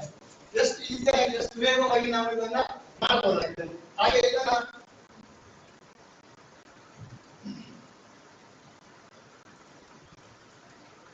ಸಿಂಪಲ್ ಬ್ರಷ್ ಕೂಡ ಮಾಡಿದ್ವಿ. ಇದನ್ನ ಹೇಗೆ ಮಾಡ್ಕೊಳ್ಳಬಹುದು ಅಂತಂದ್ರೆ ಮತ್ತೆ ಏನಿಲ್ಲ ಇದೆ ಹೀಗೆ ಚೇಂಜ್ ಮಾಡಿಬಿಟ್ರೆ ಆಯ್ತು. ಆಗ ನಾವು ಆರಾಮಾಗಿ ಸಿಂಪಲ್ ಕೂಡ ಇದನ್ನ ಮಾಡಬಹುದಾಗಿದೆ. ಈ ತರದ ಒಂದು ಪ್ರಯತ್ನ. ನೆಕ್ಸ್ಟ್ ನಾವು ಇದರ ಬಗ್ಗೆ ಒಂದು ಸರ್ವೆ ಮಾಡುವಾಗ ಒಂದು ಮನೆಯಲ್ಲಿ 5 ಪ್ಲಾಸ್ಟಿಕ್ ಬ್ರಷ್ ಅನ್ನು ಬಳಸ್ತಾರೆ. 1.5 kg ಪ್ಲಾಸ್ಟಿಕ್ ನಮ್ಮಿಂದ 500 ರೂಪಾಯಿ ಕಾಸ್ಟ್ ಬೇಕು. ಸೊ ಅದನ್ನ 150 ಮನೆಗೆ ಆದ್ರೆ ನಾವು 10 ಪ್ಲಾಸ್ಟಿಕ್ ಬ್ರಷ್ ಬೇಕಾಗುತ್ತೆ. 150 kg ಪ್ಲಾಸ್ಟಿಕ್ ನಾವು ನಿಲ್ಲಿಸಬಹುದು. 51,000 ರೂಪಾಯಿ ನಿಲ್ಲಿಸಬಹುದು. ಅದೇ ನಮ್ಮ 75,000 ಮನೆಯಲ್ಲಿ 75,000 ಪ್ಲಾಸ್ಟಿಕ್ ಬ್ರಷ್ ಒಂದು ವರ್ಷ ಬೇಕಾಗ್ತದೆ. ಸೊ 22,500 kg ಪ್ಲಾಸ್ಟಿಕ್ ಅನ್ನ ನಾವು ಒಂದು ಬರೀ ಪ್ಲಾಸ್ಟಿಕ್ ಬ್ರಷ್ ನಿಂದ ರಿಡ್ಯೂಸ್ ಮಾಡಬಹುದು. ಅಂದ್ರೆ ಮತ್ತೆ 75 ಲಕ್ಷ ರೂಪಾಯಿ ನಾವು ಕೂಡ ಉಳಿಸಬಹುದು. ಯಾಕಂದ್ರೆ ಇದು ಒಮ್ಮೆ ಇದಕ್ಕೆ ಸಾಧಾರಣಕ್ಕೆ 1,000 ಕೆಳಗಿದ್ದನ್ನ ನಾವು ಬೇಕಾದಾಗ ಏನ್ ಮಾಡ್ಬೋದು ಬ್ರಷ್ ಹಾಕೋಬಹುದು ಬಿಟ್ರೆ ಇದು ಒನ್ ಟೈಮ್ ಇನ್ವೆಸ್ಟ್ಮೆಂಟ್ ಮಾತ್ರ. ಹಾಗೆ ಮುಂದುವರೆದು ಚರಂಡಿ ಹೊಡೆಯಲಿಕ್ಕೂ ಕೂಡ ಒಂದು ವರ್ಷ ತಯಾರಿಸಿದೆ. ಈ ತರ ಇದಕ್ಕೆ ಮೆಟಲ್ ಪೈಪ್ ಇದೆ, ಯುಪಿಸಿ ಪೈಪ್ ಇದೆ. ಹಾಗಾಗಿ ಚರಂಡಿಯಲ್ಲಿ ಕೂಡ ನಾವು ಯಾರು ಕಸ ಇದೆ ಏನಾದ್ರು ಇದು ಕೂಡ ಅವಶ್ಯಕತೆ ಇಲ್ಲ. ಹೀಗೆ ಮಾಡ್ತಾ ಹೋಗ್ಬೋದು. ಹೀಗೆ ಮಾಡ್ತಾ ಹೋಗೋದ್ರಿಂದಾಗಿ ಯಾವುದೇ ಈಸಿ ಆಗಿ ನಾವು ಕಸಗಳನ್ನ ತಳ್ಳಬಹುದು. ಅದೇ ರೀತಿಯಲ್ಲಿ ಈ ತರದಲ್ಲಿ ಇರ್ತಕ್ಕಂಥದ್ದು ಮಾಡ್ಕೊಂಡಿದ್ದು. ಹಾಗೆ ಇದನ್ನ ನಾವು ಅರಣ್ಯ ಸುಲಭ ನಿರ್ವಹಣೆ ಸಾಲ ಪ್ಲಾಸ್ಟಿಕ್ ಬಗ್ಗೆ ಸ್ನೇಹಿಯಾಗಿದೆ. ಮರುಕಳಿಸುವ ವೆಚ್ಚ ಇರುವುದಿಲ್ಲ. ತೆಂಗು ಕೃಷಿಕರಿಗೆ ಒಂದು ಕಾಯಕಲ್ಪ ಪ್ಲಾಸ್ಟಿಕ್ ಕೃಷಿಗಿಂತ ಉತ್ತಮ ಅಂತ ಬಾಳಿಕೆ ಬರ್ತದೆ. ಬೇಸಿಗೆಗೆ ಸಸ್ಯ ಆಗುತ್ತಿಲ್ಲ, ಶ್ರಮ ಉಳಿತಾಯ. ಹಾಗೆ ಇದನ್ನು ವಿವಿಧ ರೀತಿಯಲ್ಲಿ ನಾವು ಮಾತನಾಡಿಕೊಂಡು ಬಳಸಬಹುದಾಗಿದೆ. ನಾನು ಇವಾಗ ಇದನ್ನ ಮುಂದಿನ ಹಂತಕ್ಕೆ ಹೋಗ್ತಾಯಿದ್ದೀನಿ. ಇದು ಏನು ಕೇಳಿದ್ರೆ ಆಟೋಮೇಷನ್ ಆಗಿದೆ. ಅಂದ್ರೆ ಡ್ರಿಲ್ಲಿಂಗ್ ಮಿಷನ್ ಅನ್ನು ಹಾಕಬೇಕು, 200 ಬ್ಯಾಟರಿ ಇದನ್ನು ಕೂಡ ರೊಟೇಟ್ ಮಾಡಿ ಅಂಗವನ್ನು ತೊಳೆಯುವುದು ಕೂಡ ನಾನು ಮಾಡಿದ್ದೀನಿ. ಈ ರೀತಿ ಇದನ್ನು ಕೂಡ ಪೇಟೆಂಟ್ ಲೆವೆಲ್ಗೆ ಕೊಂಡೊಯ್ತಾ ಇದ್ದೀನಿ. ಅಂದ್ರೆ ಆಟೋಮೇಷನ್ ತೆಂಗಿನ ಸಿಪ್ಪೆ ವೃಕ್ಷನ ಮಾಡತಕ್ಕಂಥದ್ದು ನನ್ನ ಮುಂದಿನ ದಾರಿಯಾಗಿದೆ. ನನ್ನ ಶಾಲೆಯಲ್ಲಿ ನಡೆಸತಕ್ಕಂಥ ವಿಚಾರಸಂಕಿರಣ ಕಲಿಕೆಗಳ ಕೂಡಿಸ್ತೀವಿ, ಉತ್ಪಾದನೆಗಳನ್ನು ಕೂಡ ಪ್ರಾತ್ಯಕ್ಷಿಕೆಯನ್ನು ಮಾಡಿದ್ವಿ. ಈ ರೀತಿಯಲ್ಲಿ ನಾವು ಪ್ಲಾಸ್ಟಿಕ್ ವಸ್ತುಗಳನ್ನು ತಿಳಿಸಿ ಅಷ್ಟಾದರೂ ಒಂದು ಪ್ಲಾಸ್ಟಿಕ್ ಮಾಲಿನ್ಯವನ್ನು ತಗ್ಗಿಸಿ ಸಮಾಜದಲ್ಲಿ ಒಂದು ಸಣ್ಣ ಬದಲಾವಣೆಯೊಂದಿಗೆ ನಾವು ಈ ರೀತಿಯ ಒಂದು ಪ್ರಾಜೆಕ್ಟ್ ಅನ್ನ ಎಲ್ಲರಿಗೂ ಅನ್ವಯಿಸುವಂತೆ ಮಾಡಬಹುದು ಅಂತ ಎಲ್ಲರಿಗೂ ಧನ್ಯವಾದ.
I hope all the participants who had to present are over, other than the technical talk.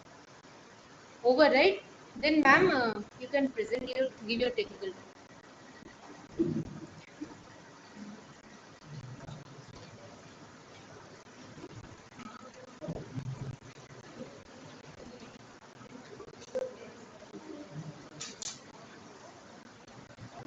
Good evening, everyone. I'm going to discuss regarding long-term biodiversity of jungle industrial and commercial sites. There are 5 commercial sites in Jammu and Kashmir. The recent Union Territory of India, the level of our uh,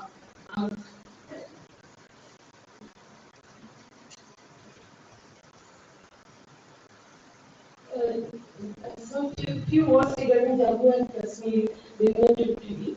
There are 5 significant language community. What are the few criteria for the basic living appearance? All in the people's nature towards this criteria. That's why I'm not getting details, getting inside the details of wetlands.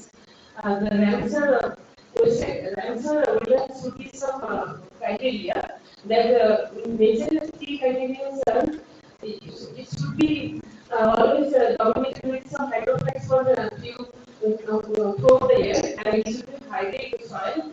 Dominated also some water passivity throughout the year, and the depth of the water should not exceed 6 meters. And few types of wetlands according to Ramsar category, coastal, inland, and manmade, and others are also there. Why I choose Jammu and Kashmir national wetlands rather than there are 85 wetlands, national wetlands all over India.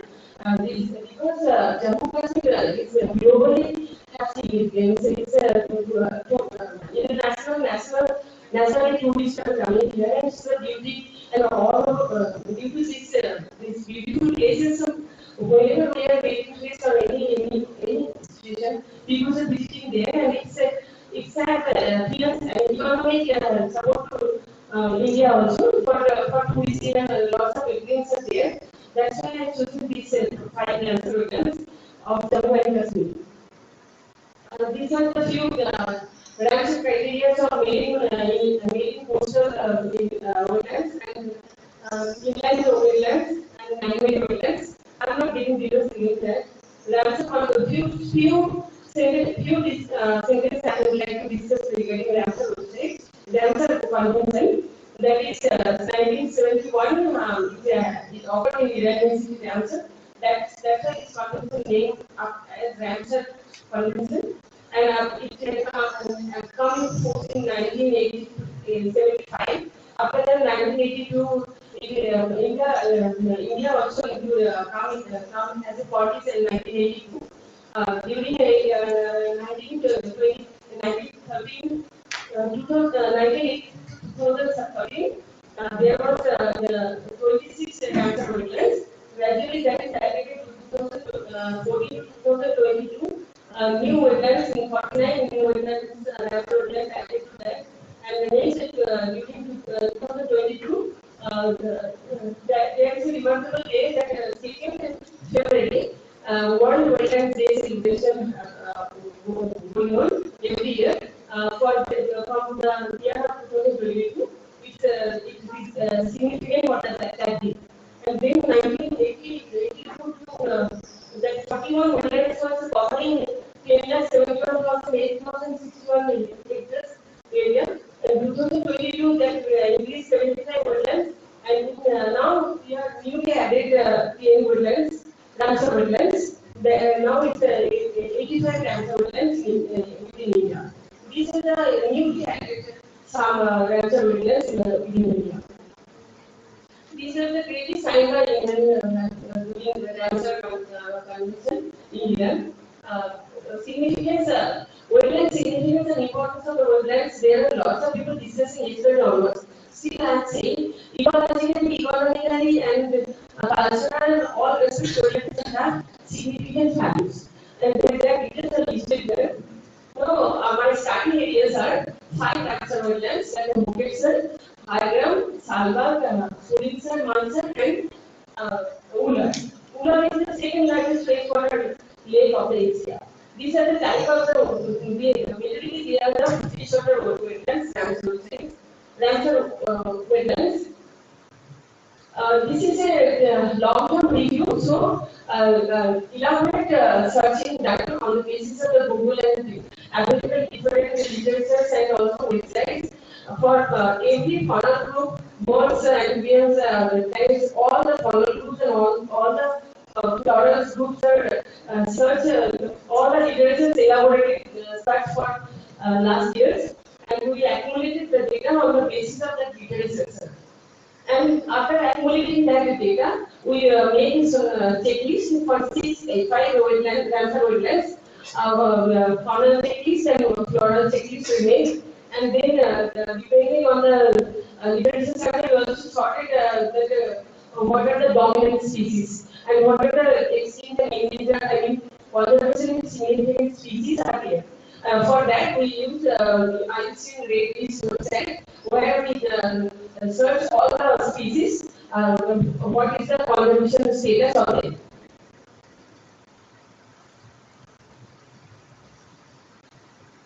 This is the findings for our review.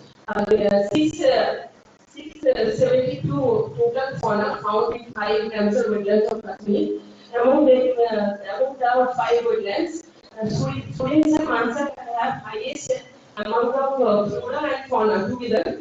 Next I will be coming to floral diversity. Faunal diversity, it shows highest 389 species, faunal species, and also have highest bird species and mammal species diversity.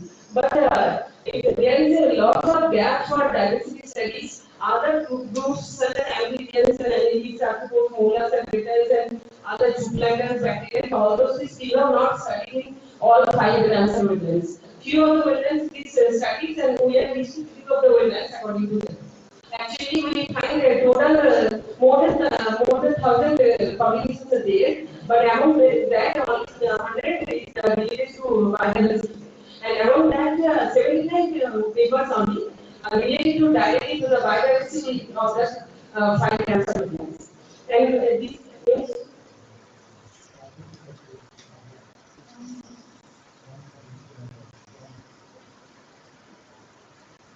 this is the floral diversity. There are 375 total floral diversity of 5 Ramsar wetlands. I went for no other verified genotype recorded all the 5 wetlands. So these are we already listed here. Some few groups, but majorly some recent study microalgae and phytoplankton have been done. In 2023, it's given like that. These are the dominating species listed. All the dominating species of Ular, Salga, all total dominating species we listed in there. Flora and fauna. That is all over India. It's Indian now. That also required for the conservation significance. That we listed there. These are the conservation significant species of 5 wetlands. What are the threats on wetlands? Basically, for Ramsar wetlands, Kashmir, Jammu Kashmir. Basically, there are siltation, pollution, anthropogenic activity, and erosion is the major threats to all over the wetlands, but that is gradually decreasing. And Hyderabad is there are so many reports coming that Hyderabad is going to be extinct wetlands, right? Like there is some discussion coming on that. We are not direct work on that, but due to tourism also there are so many effect on biodiversity of that 5 wetlands because it's a famous for tourist place, famous as tourist place. So what are the strategies government taking for the conservation of the wetlands? So all over India, already the government it's all over India. This act is conducting by government of India to take the conservation stage to the Ramsar wetlands all over India. But some in case of Jammu Kashmir Station, High Court has taken some steps that they have to give the cluster care levels that some lots of port engineering they are doing in case of Jammu Kashmir. And Jammu Kashmir have lots of issues from 1971 terrorist and conflict between India and Pakistan, like that. That's why that remains still, and now it's not like that condition. So Bangalore is taking the stage, and they are making a team and give the report every month or 6 months, right? Like that's a detailed report going on there. These are the conservation strategies taking both the Indian government and also the Jammu Kashmir and Union territorial governments. Both those are taking the stage for the conservation of the wetlands, land surveillance of the Jammu and Kashmir. I already discussed regarding that some of the dominating species and some their drawbacks because lots of vulnerable and not yet evaluated in Ramsar wetlands in Jammu and Kashmir. They are not no diversity study reported.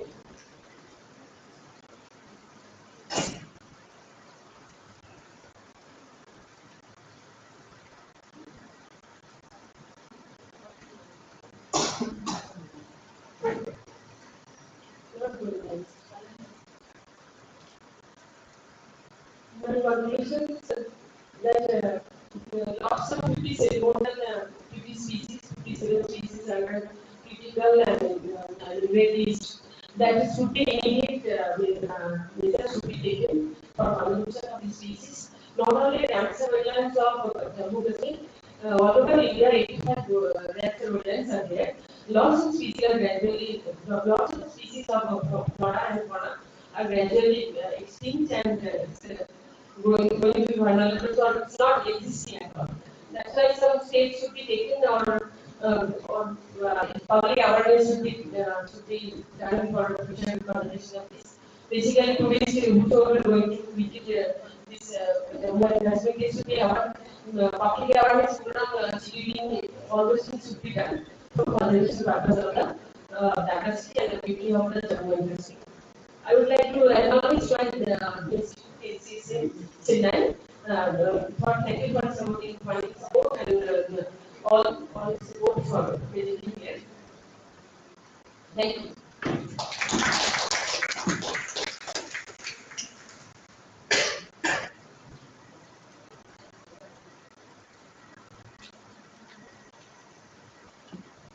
Hello, sir.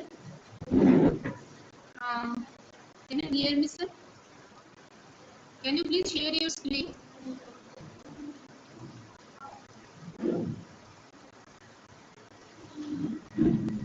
Dr. Narasimha, can you please share your screen?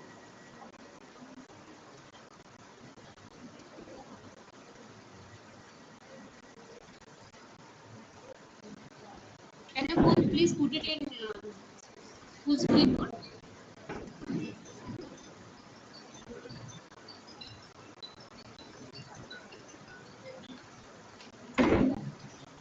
Sir, can you please put it in full screen mode?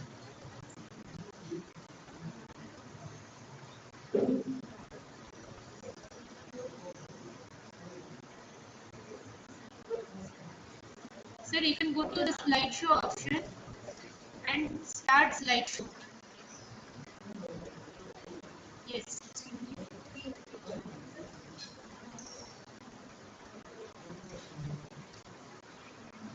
Sir, can you come back to GeoMeet? I think you have only shared your screen. Can you come back to GeoMeet and share your entire screen?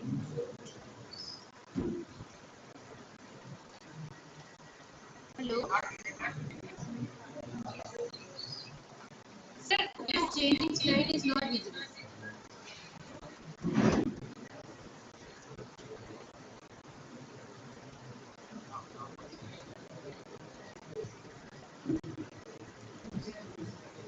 Sir, to share, then share your entire screen.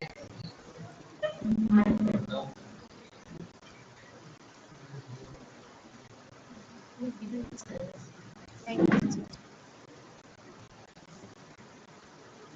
Yes, sir. Correct, sir. Now you open your PowerPoint. Now you go to your present slideshow. from beginning. Perfect, sir. Now you can start your presentation, sir.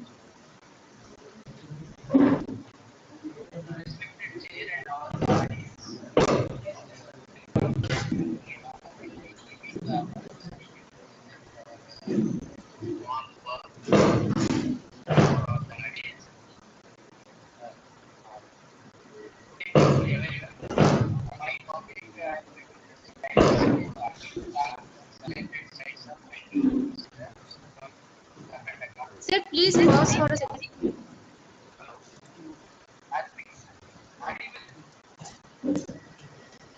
Just a minute, sir.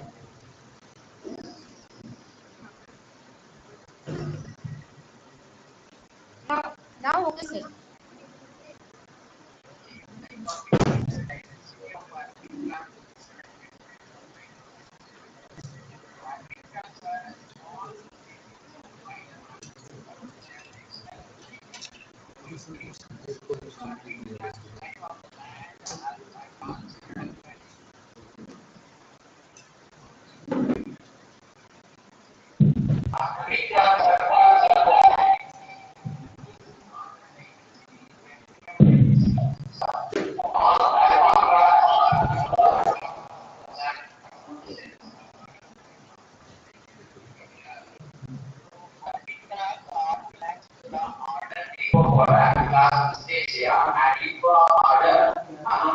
So which are majorly which are six families, namely the xenobacterium, which are called the lactic class, and eugenic lactic class, and so which is right-handed class, and paramount equator class, and violence and which are known as the first shelter, which is in the army class.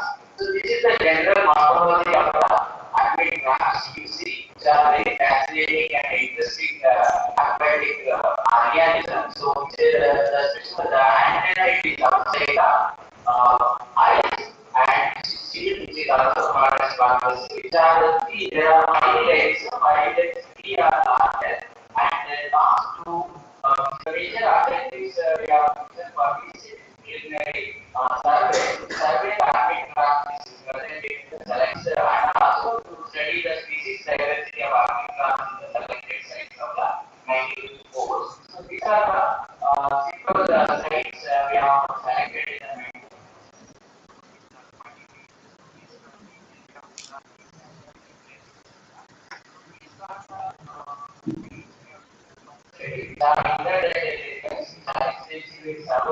surveyed once in a month during the low tide for a period of 8 months from June 20 to January 21. So the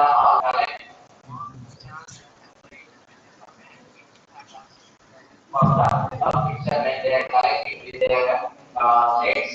So those also is collected and are identified and named.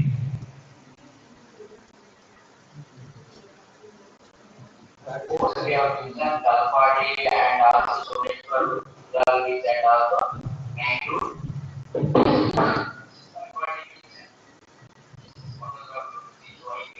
Someshwara beach and this Mangalore beach, which is more water meeting of history and all. There are this also. Based on the external morphological examination, Arctic crab along with the molluscan shells are economic and all which is collected and which is made photograph and also some which are made preserved in alcohol and then brought to the study. The specimens are labeled indicating local habitat type and date of collection. And Arctic crabs are densely pulled out and from their shells by showing this thing the crab against the direction of because it is difficult to remove some basic because you see we use the gastropod cells to program in the help of light wherever the specimen which is inside they have taken the shelter for their protection. So this way we have removed with the hyper identification. All the specimens are being identified by using the morphological features, shape of the carcass and also variation in size and shape and also based on the characters of the chili powder and also the other parameters given by the and lead data and CP 2006 and other standard textbooks and protocols are used and also we have used for responsibility identify. Then we have then biodiversity is calculated by using the master software version 1.2. And detailed investigation was conducted to study the biodiversity of market plants in the different sites. Total 130 individuals we have collected. So then out of these terminaries and regions are recorded in most of the sites. All the species are recorded in all the sites. So all these we have shown in a graph. These are the list of species we have collected total 9 species and in different sites. Based on, so there is a different months also, there is a variation in the distribution in the month wise of the collection. So number of individuals recorded in the site 1, so which is mainly third party. So all these which are the luminaries which is also dominate and also the other designated family species. So it is shown in the different size. So it is lesser in the second two, that is the side 2, that is the social compared to the side 1. Then side 3 and 4 which is also having more number and based on the season there is variation. So the diversity average class of site 1 which is given 7 index H which is so that is 1.9 is there in November and December it was 0.8 and in January 1.057. So compared to the monsoon season January, July, August and September. So similarly the site 2, so the November, December is the highest channel index value. And in rural nature, which is also the similar pattern is there, and also in various activities, which is IISC pattern which has shown in the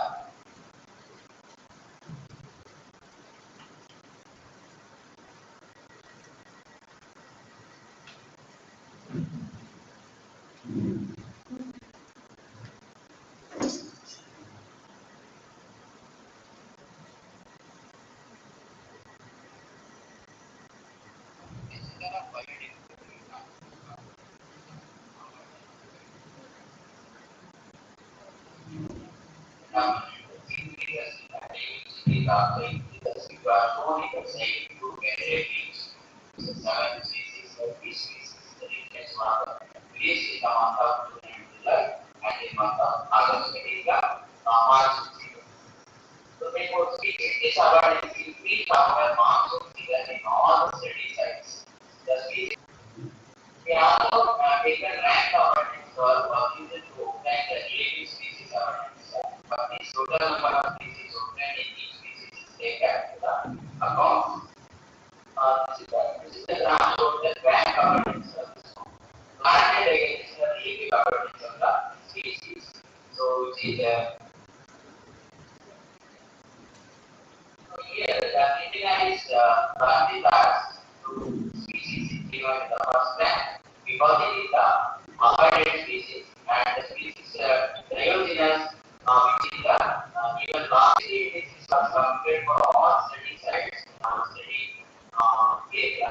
It shows that the sites to Someshwara compared to the all other sites. So and the site 4 has a high evenness compared to the site 1. So it shows a less evenness. These are the some of the photographs we made during the study. And also which are in this these are the balanced ecosystems. So therefore, these habitat class is an important ecosystem. So we should need to conserve these population. So this was, and also we have to know further study for the default significance of these artifacts. Thank you for giving opportunity.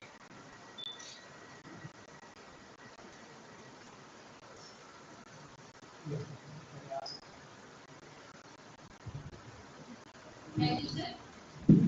Of these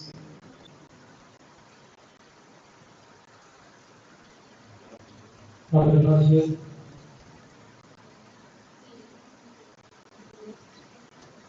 Yes.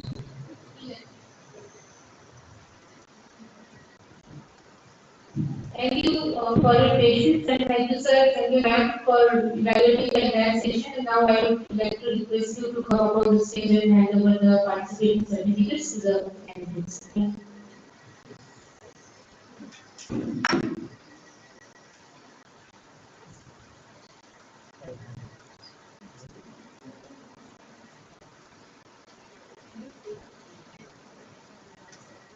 I will require Alva's.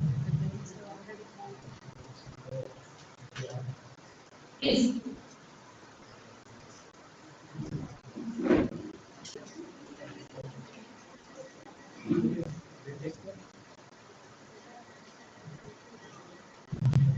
Amal Bhatia.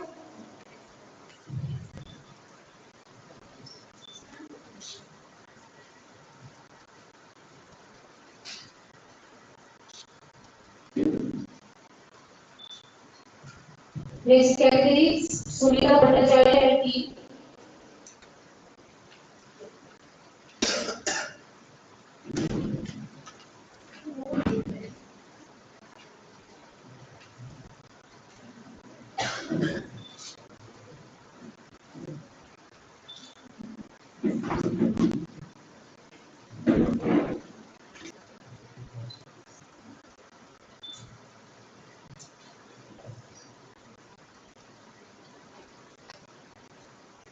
Caroline and team.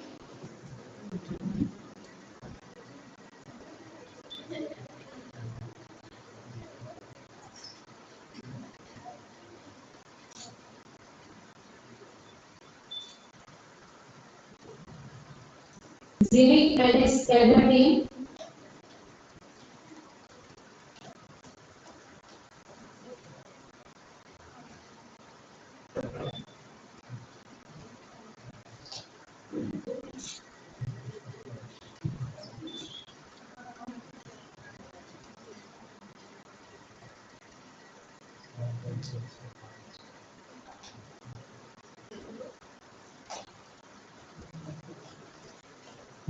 Shalva and team.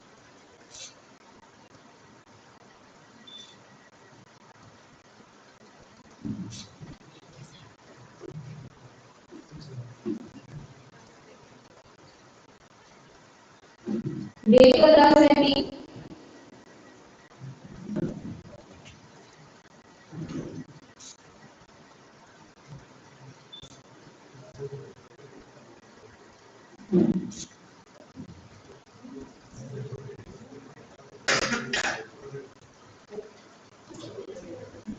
You can. Alidan.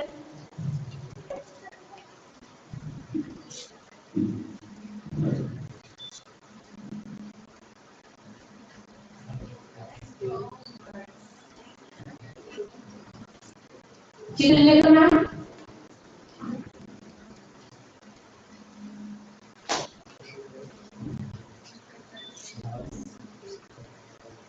Roshan Shetty.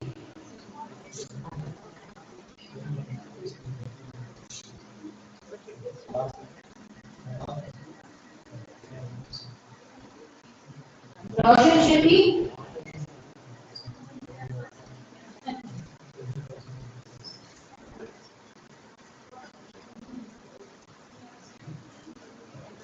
Mahadev Gaura sir.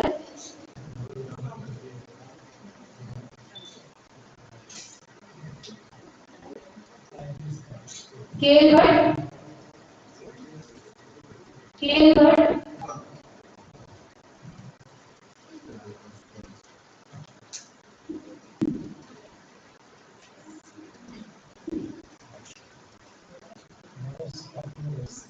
Chandra, sir.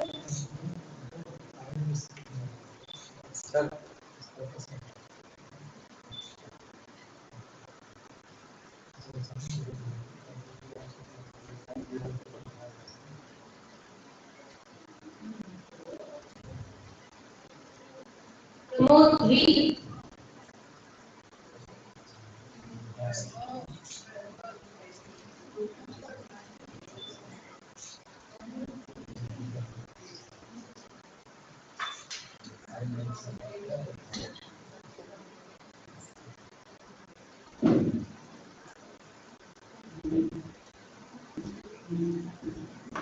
Finally, supported by ma'am for her excellent technical talk.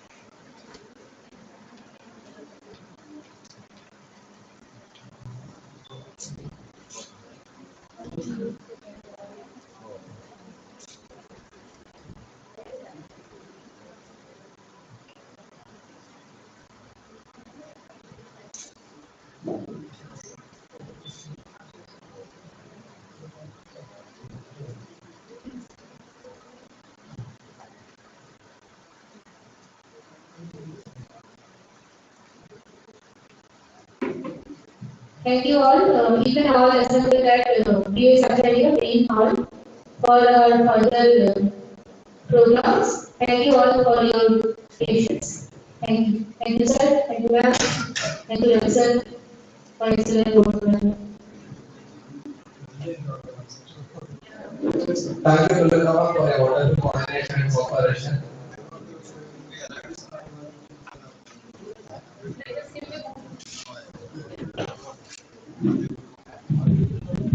Let us give a good round of applause to